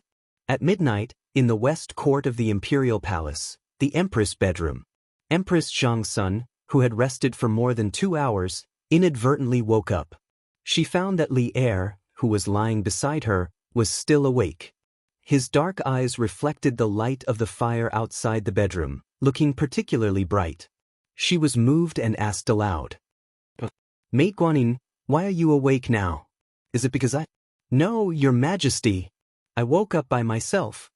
Empress Zhangsun hurriedly explained without waiting for Li Er to finish. Li Er leaned against the headboard and sighed faintly. After a while, he said, Today, Feng Ong sent his son to the capital. I met his son in the afternoon. Like father, like son. Empress Zhangsun was also a quick-witted person. She thought about it and understood what Li Er was worried about, so she said, "Your Majesty, are you worried about Lingnan? But since Feng Ong is willing to send his son to the capital, it means that he has no disloyalty to your Majesty. Why are you still worried?" Li Er shook his head and said in a dull voice, "Feng Ong would rather send his most valued son to Chang, and as a hostage than to personally come to Chang and to see me. I feel uneasy. Just because he is a hostage doesn't mean that he has no ambition." In the past, Qin Shi Huang's father Qin Zhuangxiang, Qin Shi Huang's great-grandfather Qin Zhaoxiang, and Yen Crown Prince Dan of the Warring States period were all hostages. But what happened later proved that all of them were ambitious people. It's really hard to guess what Feng Ong is thinking. Empress Zhongsun was silent for a while and then comforted, "Your Majesty, why are you so worried? At present, my great Tang's treasury is abundant, and we have produced many talented people. We also have no shortage of brave and skilled generals.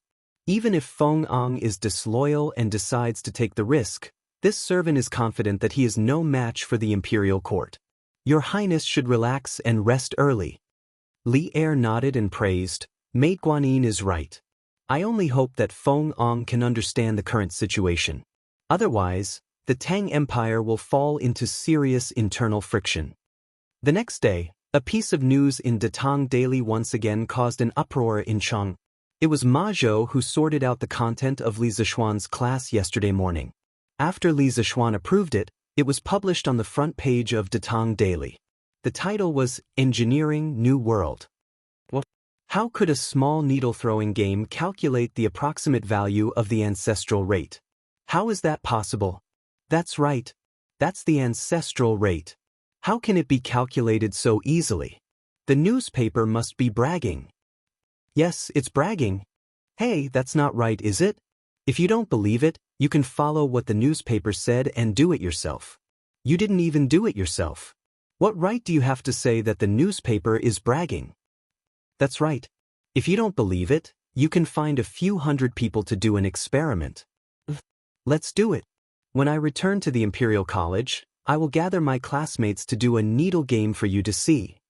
After saying that, this person left with his companions. Teske, so it's from the Imperial College.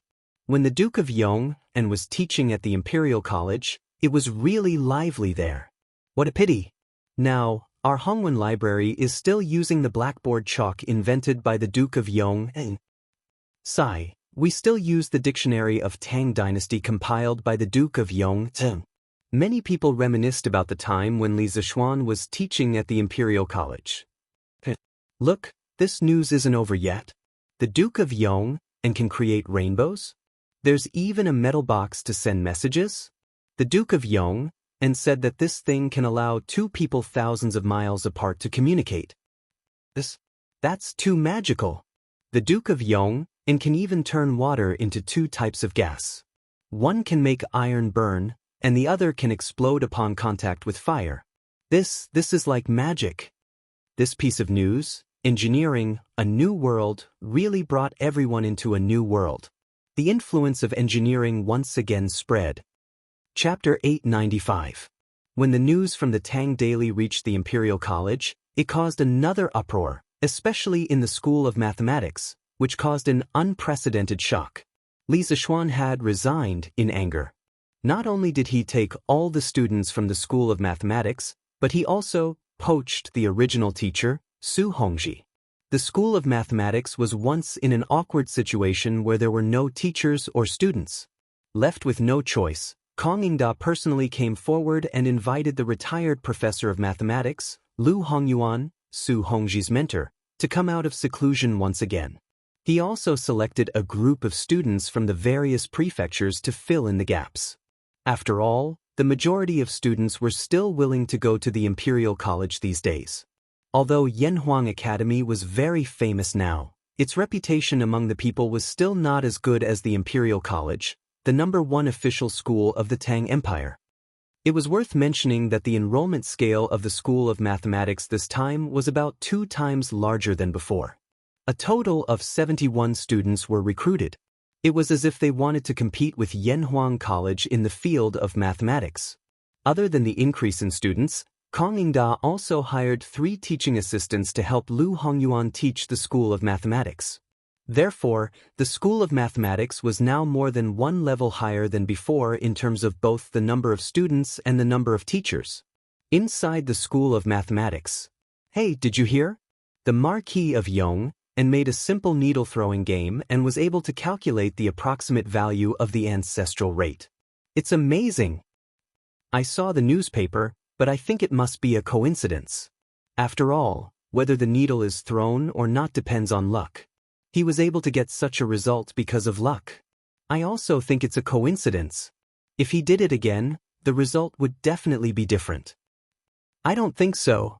Since the Marquis of Yong and dared to announce this experiment on Datong Daily, he must be prepared to be questioned. This means that this experiment can be questioned. Speaking of which, why isn't Mr. Lu here yet? In the past, he would have already arrived at this time. Mr. Lu is here. Mr. Lu is here. Just as the students were discussing, an old man in white clothes made of rough cloth came in. Together with his white hair, he looked inexplicably weathered. There were 3 middle-aged scholars following behind the old man. They all deliberately stayed half a step behind the old man to show their respect. The classroom, which had been noisy just now, suddenly became quiet. This old man heard you all talking about the needle experiment in the newspaper just now.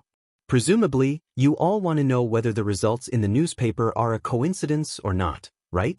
The old man stood on the podium and chuckled as he looked at the students below. This old man was Lu Hongyuan. He had already reached the age where he could enjoy the rest of his life, but he was invited back. He had stayed in the Imperial College for more than 10 years, so he was still reluctant to leave this place. No students responded. After being in the Imperial College for so long, they all knew that the majority of the teachers in the Imperial College did not like students discussing matters related to Li Zixuan. This was already an unspoken fact. Although they couldn't make a sound, the students' eyes were all shining as they looked at Lu Hongyuan. Lu Hongyuan did not have any prejudice against Li Zixuan. On the contrary, he had bought a copy of Li Zixuan's new mathematics textbook and studied it. Seeing that the students wanted to speak but did not dare to, he smiled and said, "Actually, it's not just you all who want to know. This old man also wants to know whether the results obtained by the Marquis of Yong are a coincidence." Before class, this old man prepared a piece of paper with lines drawn on it and a bag of thin needles. The distance between the lines and the length of the needles are exactly as described in the newspaper. Thus, today, our Imperial College will also conduct a needle experiment to see if the results in the newspaper are a coincidence. As Lu Hongyuan spoke, he took a gray cloth bag from an assistant teacher. Inside was a piece of paper with lines drawn on it and a bag of thin needles. The reason why he was late for class today was to prepare these 2 things. When the students heard this, they could not help but whisper among themselves. "But we are also going to conduct a needle experiment?" Mr. Lu is really open-minded. Hey, if we can prove that the results in the newspaper are a coincidence, won't our Imperial College become famous this time? In my opinion, it is most likely a coincidence. I don't think so. Lu Hongyuan patted the table and signaled for the students to be quiet. Then he said, "There are a total of 71 students in the Imperial College of Mathematics. The number is still a little small. In order to match the total number of needles in the newspaper, you will all come up in order to cast the needles.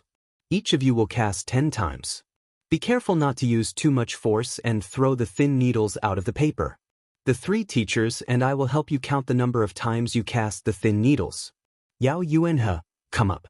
We will start with you." Then, Lu Hongyuan spread out the paper and instructed a student sitting at the door. "Yes, Mr. Lu." The student responded and ran up excitedly. The other 3 assistant teachers took a pen and paper and stood behind Lu Hongyuan, ready to take notes. The verification experiment of the needle-throwing experiment was officially launched in the Imperial College of Mathematics. The whole experiment lasted for more than an hour before it was announced to be over. Since it was a real-time count, the assistant teachers immediately counted the number of needles cast by the students each time they cast the thin needles. Therefore, The final results were tabulated not long after the experiment ended. Lu Hongyuan checked his own statistical results with the 3 assistant teachers. When he found that the results were the same, he turned to the students and said, "We have a total of 71 students. Each of you cast 10 times, which means that you cast 710 times in total. After the 3 teachers and I tabulated, you cast the thin needles in the center line a total of 226 times." As soon as his voice fell, a student with a slightly better memory immediately exclaimed, 710, 226, the results on the newspaper are 713, 227. Our results are so close to the ones in the newspaper. Well, all the students in the hall were in an uproar. The 3 assistant teachers on the podium were also stunned. This was because at this time, they also recalled the data in the newspaper. Lu Hongyuan's expression didn't change. He turned around, picked up a piece of chalk, and started calculating on the blackboard. When the students saw this, they hurriedly stopped their discussion and quietly watched Lu Hongyuan calculate. 710,226 is equal to 3.1415992. When he reached the 7th decimal place, everyone's expressions became interesting. Lu Hongyuan, who had always been calm in the face of changes, was no exception. At this moment, the old teacher was so excited that he was trembling all over. He didn't even notice that the chalk in his hand had fallen to the ground. A miracle. I actually calculated the 6th decimal place of the ancestral rate. Chapter 896. The results of the Institute of Mathematics and Mathematics shocked the entire Imperial College. The professors, teaching assistants, and Confucian scholars who were unhappy with Li Zixuan and mocked Li Zixuan for getting such a result were all slapped in the face by the results of the Institute of Mathematics and Mathematics. Didn't you say that Li Zixuan was lucky to get the approximate value of the ancestral rate to 3 decimal places? Then Lu Hongyuan used the same method to get the ancestral rate to 6 decimal places. What should you say? This could completely prove that Li Zixuan's calculation of the ancestral rate of the needle experiment was reasonable. Those who understood the key points were all scared silly. One of the biggest problems in the history of mathematics, ancestral rate, was actually able to get the approximate value through a simple needle game. The circle cutting technique was simply too weak in front of this. Perhaps if Zhu Chongji was alive, he would be shocked speechless for a long time after hearing such a seemingly absurd method of calculating ancestral rate. It was terrifying to think about.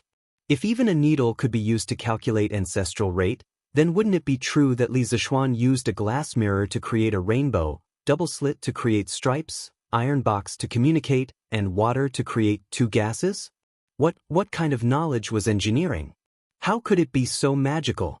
At this moment, even the Confucian scholars who had been influenced by Confucianism for more than 10 years were a little shaken in their hearts.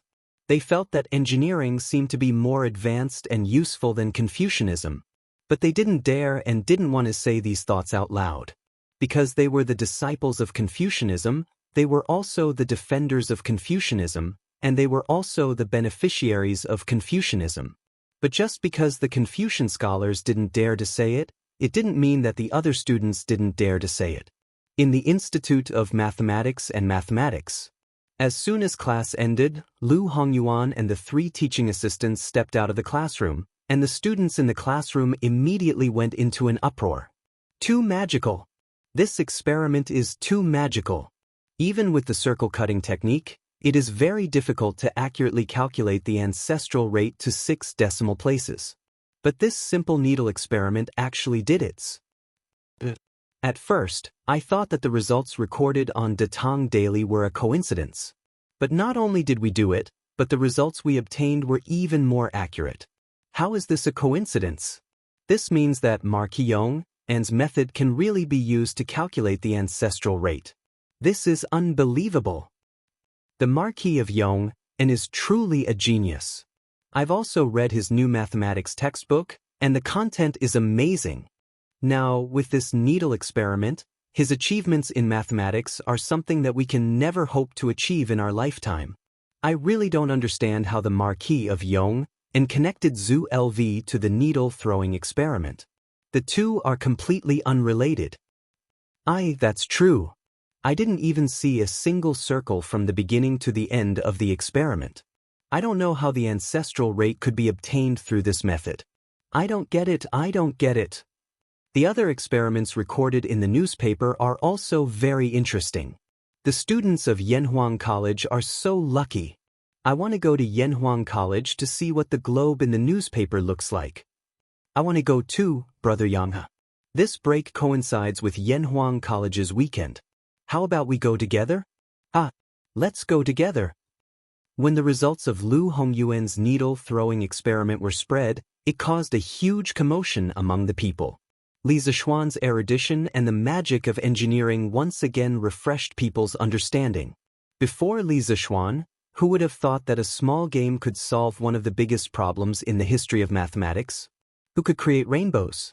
Who could obtain two types of gases from water, one to burn iron wires and one to cause explosions?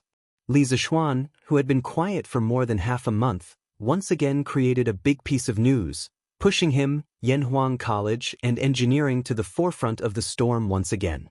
However, Li Zishuan had already expected this effect. The reason why he agreed to Ma Zhou's release of this news was because he wanted this effect. Confucianism had been developed for nearly 1,000 years and was deeply rooted in people's hearts. Wanting to shake its position was tantamount to a fool's dream. Li Zishuan also didn't want to shake the position of Confucianism in a short period of time. He wanted to let engineering appear in people's sight once in a while to make its presence known. As time passed, more and more people would naturally know about engineering. This was a process where dripping water could penetrate a stone. Li Zishuan wasn't very anxious. He was currently recruiting people for the Football Association. Until now, there were only 2 people in the Football Association, him and the bearded man. This wouldn't do. The Football Association was in charge of all the football competitions in Tang Dynasty and the rewards and punishments for players. In the future, it would be necessary to set up a Football Association branch in various places. The number of people needed was far from what he and the bearded man could handle. Moreover, the bearded man was only temporarily helping the Football Association. This old fellow would have to run away after a year. First of all, we need to recruit scholars. It doesn't matter if their articles are good or not, but they must be upright, hardworking, and not greedy. In the principal office, Li Zishuan found the bearded man and Ma Zhou and was explaining the Football Association's recruitment principles to them. Why did he call Ma Zhou over? The main reason was that Li Zishuan trusted Ma Zhou's ability to judge people. Previously, the scholars that were recruited by the editorial department of Datong Daily were all recruited by Ma Zhou. Moreover, until now, there hadn't been any major problems. Therefore, now that the Football Association was recruiting people, Li Zishuan asked Ma Zhou to help the bearded man check. Lord Marquis, I can understand the first part, but is there a need for you to not be greedy? After listening to Li Zishuan's request, Ma Zhou was somewhat speechless. Li Zishuan answered without thinking, "Of course it's necessary. Brother Ma, you don't understand now, but in less than a year, you will understand why I have such a requests." Now, very few people could see the huge market wealth behind football. Why was there endless corruption in football in modern society? Wasn't it because of the money that could be made from football? Ma Zhou could only nod and agree. Then he thought for a while and said, "Previously, when the editorial department was recruiting people, there was a group of good scholars that were not recruited because of the limited quota. Why don't I let them come over again to solve Marquis' urgent need?" Li Zishuan nodded and said, "Sure. As long as they can pass Brother Ma's eyes, then recruit them. Otherwise, how inappropriate would it be to leave such a big football association to Mr. Zhang San?" Being trusted by Li Zishuan so much, Ma Zhou suddenly felt a lot of pressure. He secretly thought to himself that he had to check again later. He couldn't let evil people sneak in and ruin Li Zishuan's big plans. The bearded man laughed and said, "Thank you for your understanding, Yamacho. Brother Ma, get them to come over as soon as possible. I've been so busy these 2 days that I don't have time to drink with old Wang Jij." When Li Zishuan and Ma Zhou heard this, they immediately laughed. Speaking of which, when these 2 drunkards got together, It could be said that they had met a bosom friend. Chapter 897. Brother Ma, after you recruit them, you must immediately organize them to undergo training on the rules of football and select a group of people with excellent training results to be their coaches. Let's first set up the headquarters of the Football Association, and then find a way to set up the Football Association in the various states of the Tang Empire. In the office, Li Zixuan continued. Ma Zhou nodded and said, Marquis, don't worry. I understand what you mean. After that, he suddenly thought of something and smiled. Oh right, Marquis, after the content of your class yesterday was spread by De Tong Daily, it caused a huge reaction in Chang and City. Especially your needle-throwing experiment. It is said that Dr. Liu from the Imperial College of Mathematics did it himself. He threw the needle 710 times and pressed the line 226 times. When the two are divided, it is equal to 3. 1% 1. 25 92, 92. It is even more accurate than the result you got last time. Li Zixuan was a little surprised. Density rate. This Dr. Liu actually got the density rate. Back then, Buffon proposed the needle-throwing experiment, and the Italian mathematician Lazzarini coincidentally used the needle-throwing experiment to get the density rate. Now, he proposed the needle-throwing experiment, and Dr. Liu got the density rate. It had to be said that history was always surprisingly similar. There were many coincidences in the unseen world. Oh, then this Dr. Liu is really lucky. Li Zixuan sighed with a calm expression. Ma Zhou continued excitedly, Marquis, after Dr. Liu's result was spread, the scholars among the people were more convinced by the other content in the newspaper. Now, the reputation of our Yanhuang College will be even more prosperous. After Ma Zhou finished speaking, the bearded man looked at Li Zixuan thoughtfully. No one knew what he was thinking. Marquis. At this moment, there was a knock on the door and Pang Feiji's voice. Ma Zhou and the bearded man looked at each other and found an excuse to leave. They understood that Pang Feiji did not come in directly but chose to knock on the door. It meant that he had something to talk to Li Zixuan alone. Feiji, what's the matter? After the bearded guest left with Ma Zhou, Pang Feiji walked in. Li Zixuan looked up at Brother Chicken and asked.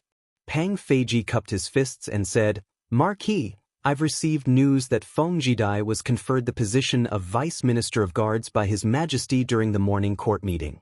He was also given a mansion. It seems like he's really going to stay in Chang, and for a long time. Vice Captain of the Imperial Guard? Li Zixuan searched for relevant information in his mind and said softly, it seems that he really is here to be a hostage. The guard office was one of the 9 temples. Northern Qi established the guard office, and the guard was renamed the Minister of the Guard Office or Minister of the Guard. The deputy was called the Vice Minister of the Guard. During the Sui and Tang dynasties, it became a non-official position. It was mainly in charge of the palace, ceremonies, and ceremonial ceremonies.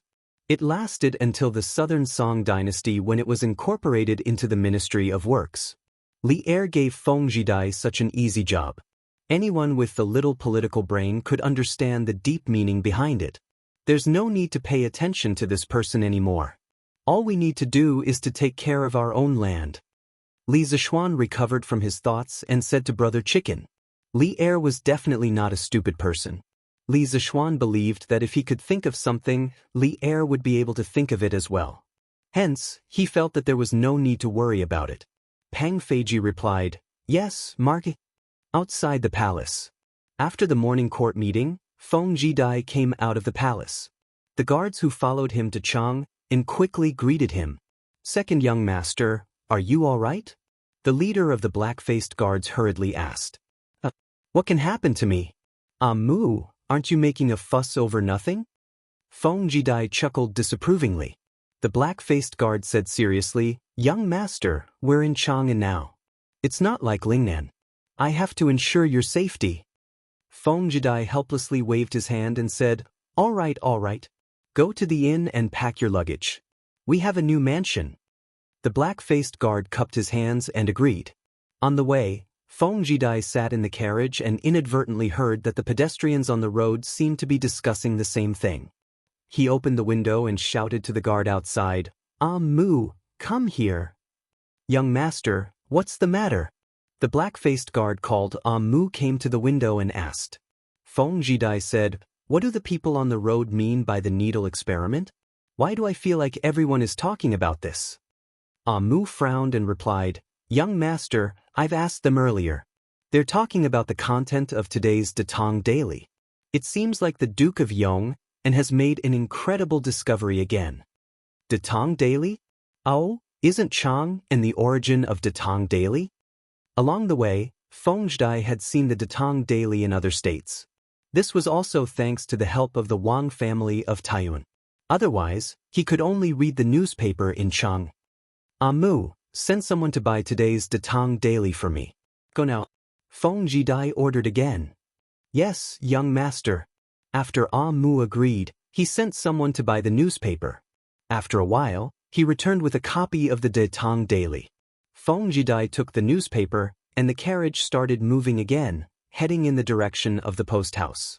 Feng Jidai, who was in the carriage, read the headlines of today's news and thought about the content of the passers-by's discussion. His eyes narrowed instantly. Li Zishuan, I've heard some of your deeds in Lingnan. Now that I'm in Changzhen, how can I not take this opportunity to understand you better? Feng Jidai's eyes were deep as he muttered to himself. Young master, we've arrived at the post house. After an unknown period of time, Mu knocked on the window of the car and shouted. I know. Feng Jidai put down the newspaper, lifted the curtain, and jumped off the carriage. Mu, come with me. Unexpectedly, Feng Jidai was not in a hurry to enter the post house. Instead, he walked to a quiet bamboo forest and ordered. Mu hurriedly followed. Young master. Help me gather some information about the Marquis of Yong. As long as it's about him, I want it. The more detailed, the better. Feng Jidai ordered with his hands behind his back. Mu's expression changed slightly as he asked, Young master, you're thinking of... Feng Jidai turned his back to Mu and said, You don't need to know what I'm thinking. Be careful when you're trying to gather information. This is Chang, and His Majesty has many spies. Don't let anyone find out. Don't look for Li Zishuan's people to gather information about him. That will easily expose you, understand? Mu cupped his fists and said, I understand. Don't worry, young master. I won't cause you any trouble. Chapter 898. The mansion that Li Er gave to Feng Jidai was located in Yongxing Square, which was in the east of the imperial city. Coincidentally, this mansion was right next to Wei Zheng's house. Feng Jidai could be considered to be Wei Zheng's neighbor. Young master, old master has some old friends in Chang. When do you want to visit them? Feng Jidai and the rest brought their luggage to the new mansion. After settling their luggage, Mu came over and asked. Feng Jidai thought for a while and said, No need to go first. We need to be clear about our current status. Rashly making friends with the officials will only be disadvantageous to us. Furthermore, isn't there a ready-made one right next to this mansion? Mu, prepare the visiting card. We will visit Minister Wei in the afternoon. His current status was a hostage. As a hostage, if he frequently visited the officials, wouldn't he be looking for trouble? Furthermore, this would also expose his father's connections in Chang. If Li Er knew, wouldn't he be even more suspicious of his father? Young master is wise. Young master, the royal prince is here. He is waiting for you in the main hall. This afternoon, Li Zishuan had just woken up from his afternoon nap when he heard Xiao Shi whispering to him. I'll be right there. Li Zishuan shook his groggy head and replied. After a while. Prince, you are here? How have you been? Li Zishuan came to the main hall and saw Li Xiaogong drinking tea. He smiled and greeted him. Li Xiaogong put down his teacup and pointed at Li Zishuan. He said unhappily, You brat, if this prince didn't take the initiative to look for you, you would have already forgotten about your current position, right? Since ancient times, there was probably only one official who was as lazy as Li Zishuan, to the point that his superior had to personally come and look for him. How could that be? Prince, you are wronging me. I just want you to rest in the mansion for a few more days. After all, you have been out at sea for almost half a year. Li Zishuan walked to the seat next to him and sat down, grinning as he passed the buck. When Li Zishuan proposed the establishment of the Department of Shipbuilding and appointed Li Xiaogong as the head of the department, he said that since Li Xiaogong had just returned from the sea, he would allow Li Xiaogong to rest for a month before starting the establishment of the Department of Shipbuilding. That was why Li Zishuan said that. Li Xiaogong stared at him and said, "Kid, don't push the blame onto this king. It's true that this king has been out at sea for months, but do you really want this king to rest at home for a month? I'm not that delicate." He really didn't know how to appreciate good intentions. Li Er really found a good employee, but you didn't even want to give him a break. Your Highness is wholeheartedly devoted to the country. You work hard day and night and do your best. This young one admires you. Li Zishuan said as he gave a flattering reply. Facing such a slippery kid, Li Xiaogong felt helpless. He sighed and said seriously, "The previous sea trade brought in a very rich income for the imperial court. His Majesty and the other officials in the imperial court are beginning to pay attention to the sea trade. Yesterday, the envoys from the Nanyang countries all left the capital. Before that, they all came to visit this king, hoping that this king can help them in the future sea trade." Saying this, Li Xiaogong paused. As if he knew what Li Zishuan was thinking, he chuckled and continued, "Although this king is usually a bit greedy, this king will definitely not accept this kind of money. They are trying to bribe this prince to gain more benefits for themselves in the future sea trade. However, if they gain more benefits, then the imperial court will naturally gain less benefits. This prince will definitely not do something like sacrificing the country's interests to enrich themselves." Li Zishuan stood up and cupped his hands in praise. "Your Highness is righteous. This young one admires you." Li Xiaogong laughed and scolded, "Don't flatter me. This king is telling you this not to boast, but to remind you that as a person in this position, don't be greedy for money that you shouldn't be. Although the borders of the Tang Empire seem stable, there are actually turbulent undercurrents. Moreover, our internal affairs are not peaceful either. The imperial court can use the sea trade to save more money, and we will have more confidence in the war." Li Zishuan nodded and said, "Your Highness, don't worry, this young one knows the importance. As the saying goes, every man is responsible for the rise and fall of the world. This young one hopes that the Tang Empire will always be prosperous." Every man is responsible for the rise and fall of the world? Hearing this, Li Xiaogong's eyes lit up. He praised, "You're quite accomplished in the art of craftsmanship. A few days ago, the entire Chang'an city was talking about your class. I didn't expect you to be so accomplished in the art of writing as well. This sentence is well said. I don't know how spiritual Master Ling Su taught such a monster like you." That's right, Li Xiaogong could only think of the word monster to describe Li Zishuan. He was well versed in both the pen and the sword, and was proficient in too many things. "Your Highness, you flatter me. This young one's ambition is not in writing." Li Zishuan shook his head and said, But. Li Zishuan thought for a while and said in a deep voice, "In this young one's opinion, writing can only be used to arm a person's thoughts, but not to strengthen a country. Engineering is enough." Li Xiaogong narrowed his eyes and smiled mysteriously. "If those rotten scholars heard this, you will be in big trouble.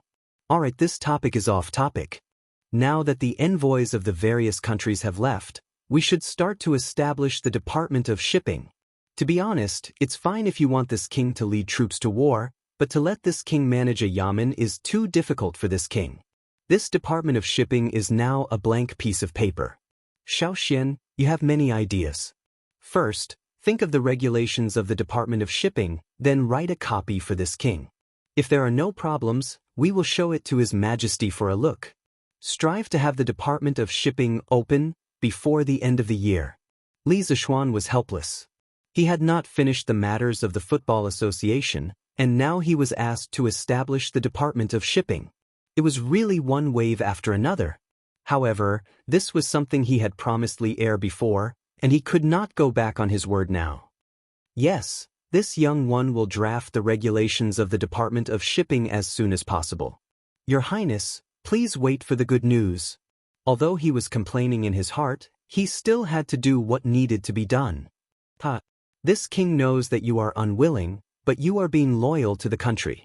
In the future, this king will personally go to Guangdong.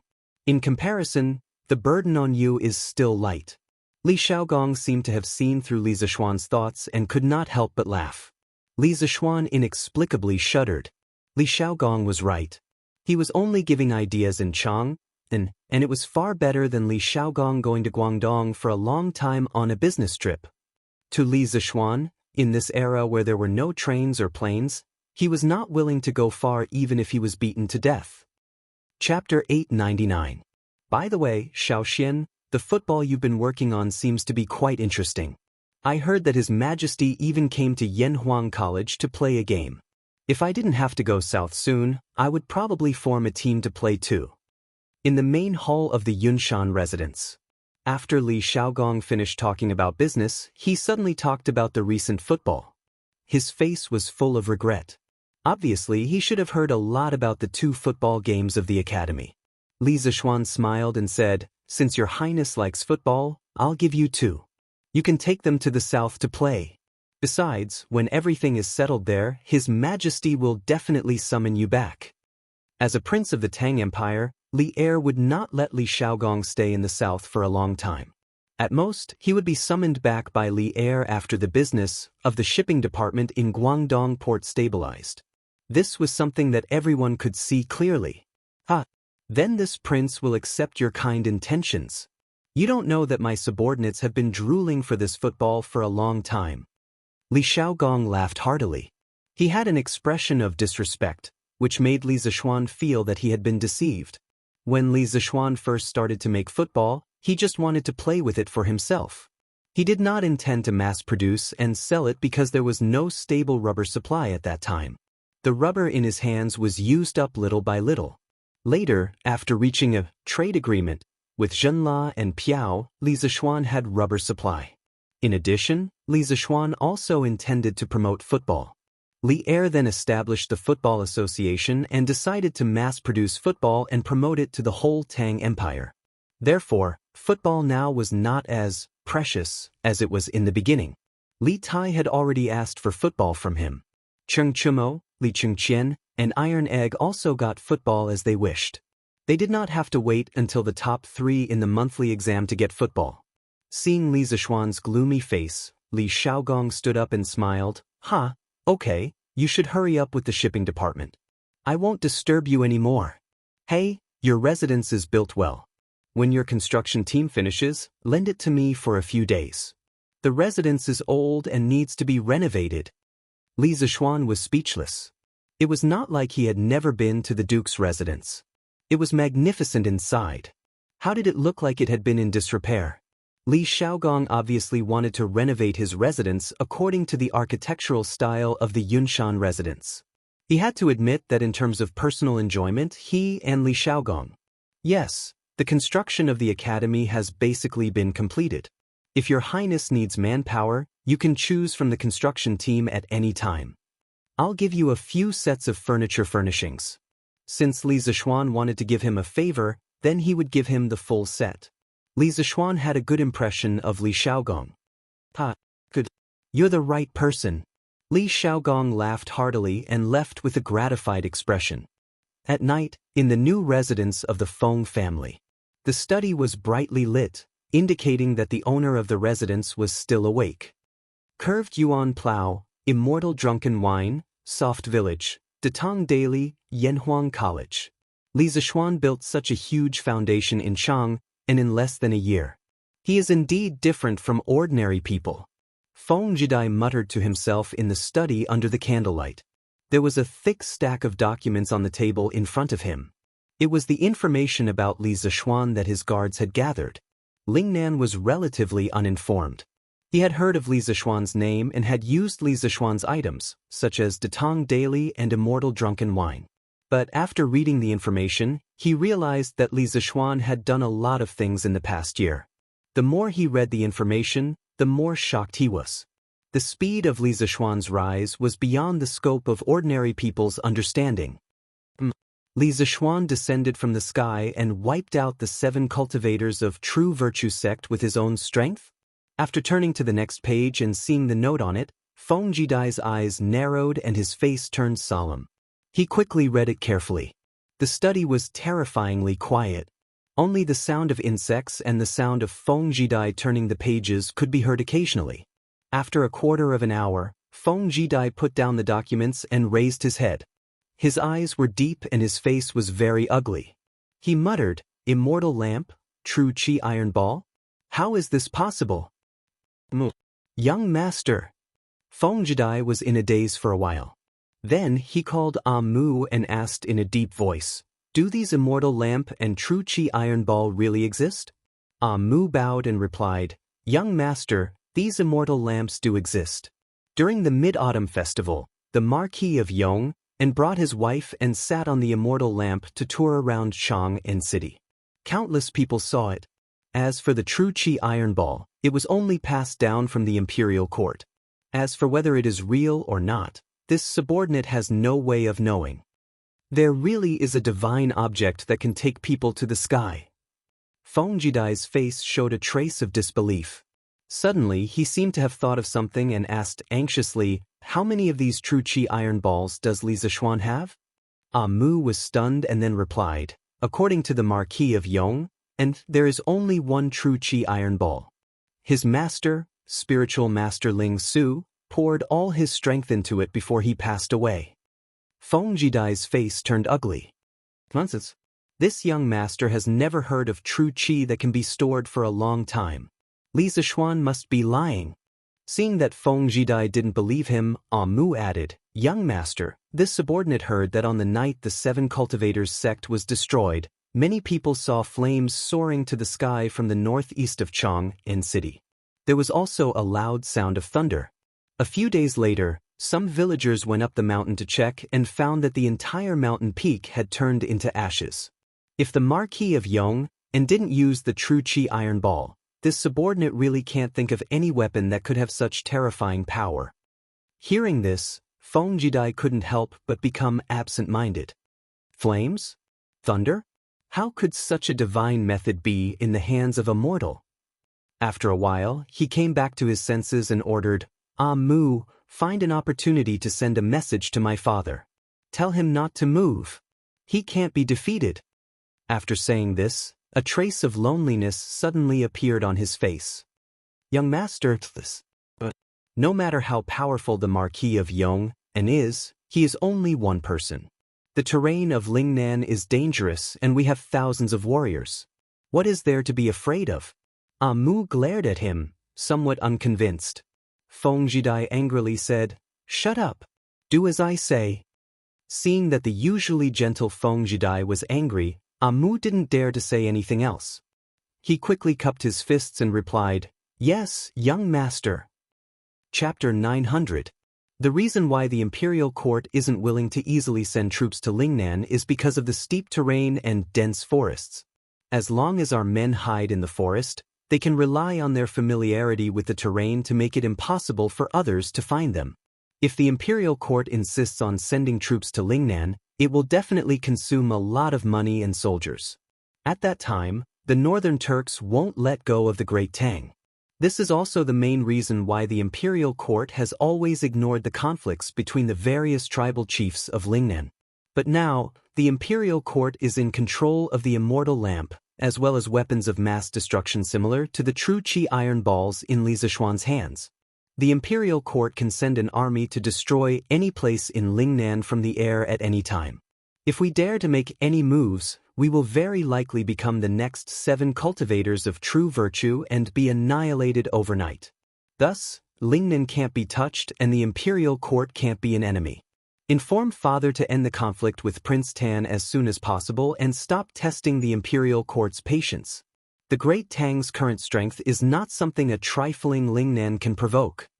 In the study of the Feng residence, Feng Jidai was silent for a while before speaking.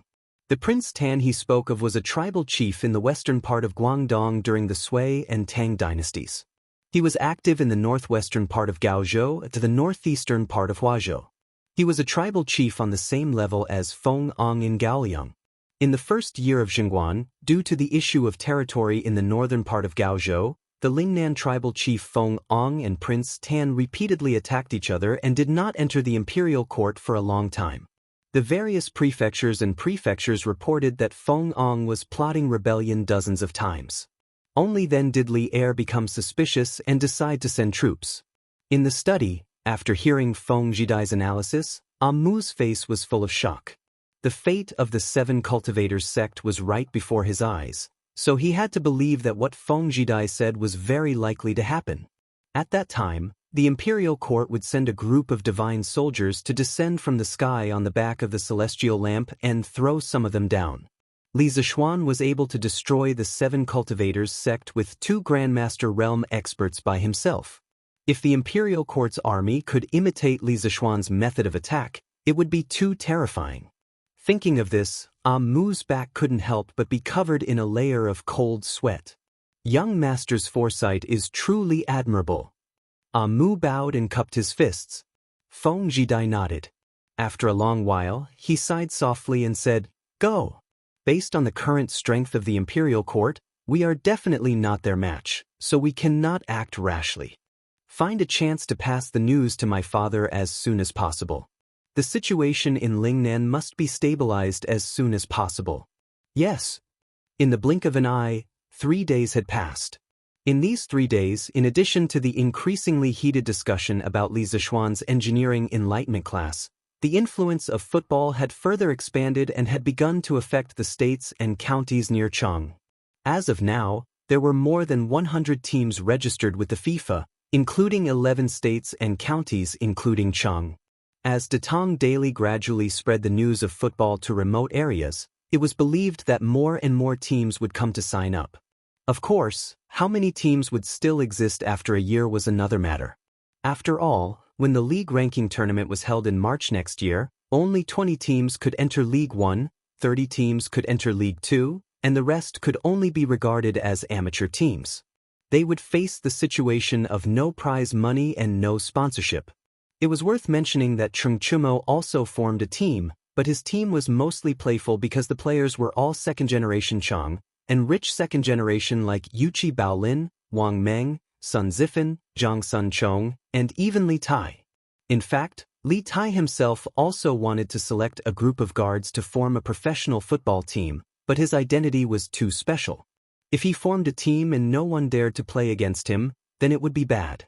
Therefore, he and Li Chengqian consciously did not form their own team, but only played in Chung Chumo's team occasionally. On this day, Li Zishuan was working in the office of the academy. Previously, Li Xiaogong had asked him to draft the structure and management regulations of the Department of Shipping, and now it was basically in the final stage. It was strange to say that this guy's work efficiency was highest only in the academy, and he was too lazy to move at home. This was one of the reasons why he always liked to work in the principal's office, in Guanghua Building. As for the Department of Shipping, its function was somewhat similar to the modern customs. Therefore, Li Zishuan divided the Department of Shipping into 4 departments according to the structure of the customs and the current situation of the Tang Empire: the General Department, the Inspection Department, the Tax Department, and the Inspection Department. The General Department was jointly led by the left and right secretaries of the General Department. The Inspection Department had a general supervisor and 2 deputy supervisors, who were mainly responsible for investigating the smuggling of goods or goods that were prohibited by sea. For example, the Tang Empire's curved plows, cement, celestial lamps, weapons, and other things that contained a certain amount of technical content and were extremely beneficial to the people or the army. These goods were definitely not to be sold to other countries. The Tax Department had a general supervisor and 2 deputy supervisors, who were mainly responsible for collecting taxes on sea trade goods. Of course, these goods included both imported and exported goods. As for the tax rate, it was different for different goods, but overall, the difference was not too big. Excluding the tax, the merchants were still very profitable. As for the Inspection Department, it was mainly responsible for supervising the daily behavior of all the officials in the Department of Shipping and whether they were honest or not. It was directly responsible to the left and right secretaries of the Department of Shipping, which was a bit similar to the modern Commission for Discipline Inspection. In addition to building the framework of the Department of Shipping, Li Zishuan also sorted out some details, such as the list of prohibited goods, the import and export, tax rate of various goods, and so on. He wrote down a voluminous 70 to 80,000 words, which was enough to fill a short story. Yamacho, Mr. Su is looking for you. At this moment, Mo Zhong pushed the door open and came in. Mr. Su reported, and then he hesitated to speak. What's the matter? Li Zishuan asked casually, and then put down the pencil, tidied up the regulations of the Department of Shipping he had just finished, and put it in a file bag made of craft paper.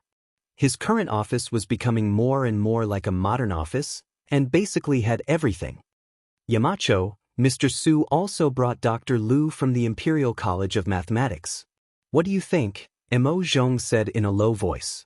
Having been in the academy for so long, he knew that Li Zishuan and the Imperial College had a bit of enmity, so he was not sure whether to let Su Hongji and Dr. Liu in. Li Zishuan was startled, and then he laughed and scolded, "When did you learn to be tactful? Quickly invite the two gentlemen in." Chapter 901. Li Zishuan didn't have any grudges against the Imperial College. At most, some people in the Imperial College didn't like him. He didn't take these things to heart. Back then, when he had angrily resigned, it had not been to deliberately target Kong Yingda. On the contrary, when he had been teaching at the Imperial College, Kong Yingda had taken good care of him. In the end, he had just been a little dissatisfied with the Imperial College, where Confucianism was prevalent. Besides, it had been so long. He only wanted to do well at Yanhuang College. How could he have the time to care about these small grudges? Mr. Su, Mr. Liu, come in and have a seat. Mo Zhong served the tea. Mo Zhong welcomed Su Hongji and Liu Hongyuan in. Li Zishuan hurriedly stood up and greeted them warmly. Su Hongji cupped his hands and said sincerely, "Yamacho, this is my teacher. He has something to ask you. I hope you won't mind." "Hey! Mr. Su, you're too serious. This is the first time I've met Dr. Liu. There's no such thing as past grudges. Come in and have a seat. Dr. Liu, please." Li Zishuan interrupted Su Hongji without waiting for him to finish. Liu Hongyuan looked at Li Zishuan appreciatively and followed Li Zishuan inside. He smiled and said, "Maryong is so young, but you have such a big heart. No wonder you can build up such a big business in just a few months." They sat down one after another. Li Zishuan smiled and said, "Dr. Liu, you're too kind. You've been working hard at the Imperial College for decades, teaching and educating people. You're the role model of my generation." Li Zishuan knew that Liu Hongyuan was Su Hongji's teacher. He also investigated Liu Hongyuan's past deeds. He was a respectable teacher of the people. Seeing Li Zishuan's kind face without any displeasure, Su Hongji, who was still worried, was relieved. Liu Hongyuan said, forget it. That's all in the past. Don't mention it again. Today, this old man has come to find the Marquis of Yong, and because I have a request." The old man had been teaching for his entire life, but he did not put on any airs at all. His attitude was also quite humble. He was completely different from those rotten scholars. Li Zishuan admired him in his heart, but he quickly said, "Old mister, you're too kind. If you have something to ask, just say it. There's no need to talk about asking for it. Isn't this too much for this junior?" When Liu Hongyuan heard Li Zishuan's reply, he didn't bother to be courteous. His pale old face was now flushed red. He was probably very excited at this moment. "A few days ago, I saw the needle toss game that Marquis Yong made. Out of curiosity, I also made a similar game at the School of Mathematics. I'm sure Marquis Yong has already heard of the results. To be able to accurately calculate the 6th decimal point of the ancestral rate in my lifetime, this old man is naturally excited, but..." Speaking of this, the old man paused for a moment. Li Zishuan cooperated and asked, "But what?" "Professor Liu, there's no harm in saying it directly." Liu Hongyuan nodded and continued, "But no matter how much I thought about it, I still couldn't figure out how to calculate the ancestral rate through a simple needle toss game. This seems like child's play." This old man thought about it for 4 whole days and still couldn't figure it out. Thus, I shamelessly came here to ask Mark Yong for advice. I hope you don't blame this old man for coming uninvited. So it was for the needle toss experiment. After hearing this, Li Zishuan finally understood why the old man came. However, he couldn't help but feel that it was a little funny. To be troubled over a question for 4 whole days, this was really a stubborn old man. Actually, regarding the theory behind the needle toss experiment, many teachers from Yanhuang College, including Su Hongji, had come to ask him. However, he didn't say anything. He wanted to let the teachers from the college slowly find the answer themselves. Now that the old man came all the way here just for this, Li Zishuan couldn't continue to keep him in suspense. Since Professor Lu wants to know the theory behind this game, then this junior will explain it today. If there are any mistakes, I hope the two of you can point them out. Li Zishuan said politely.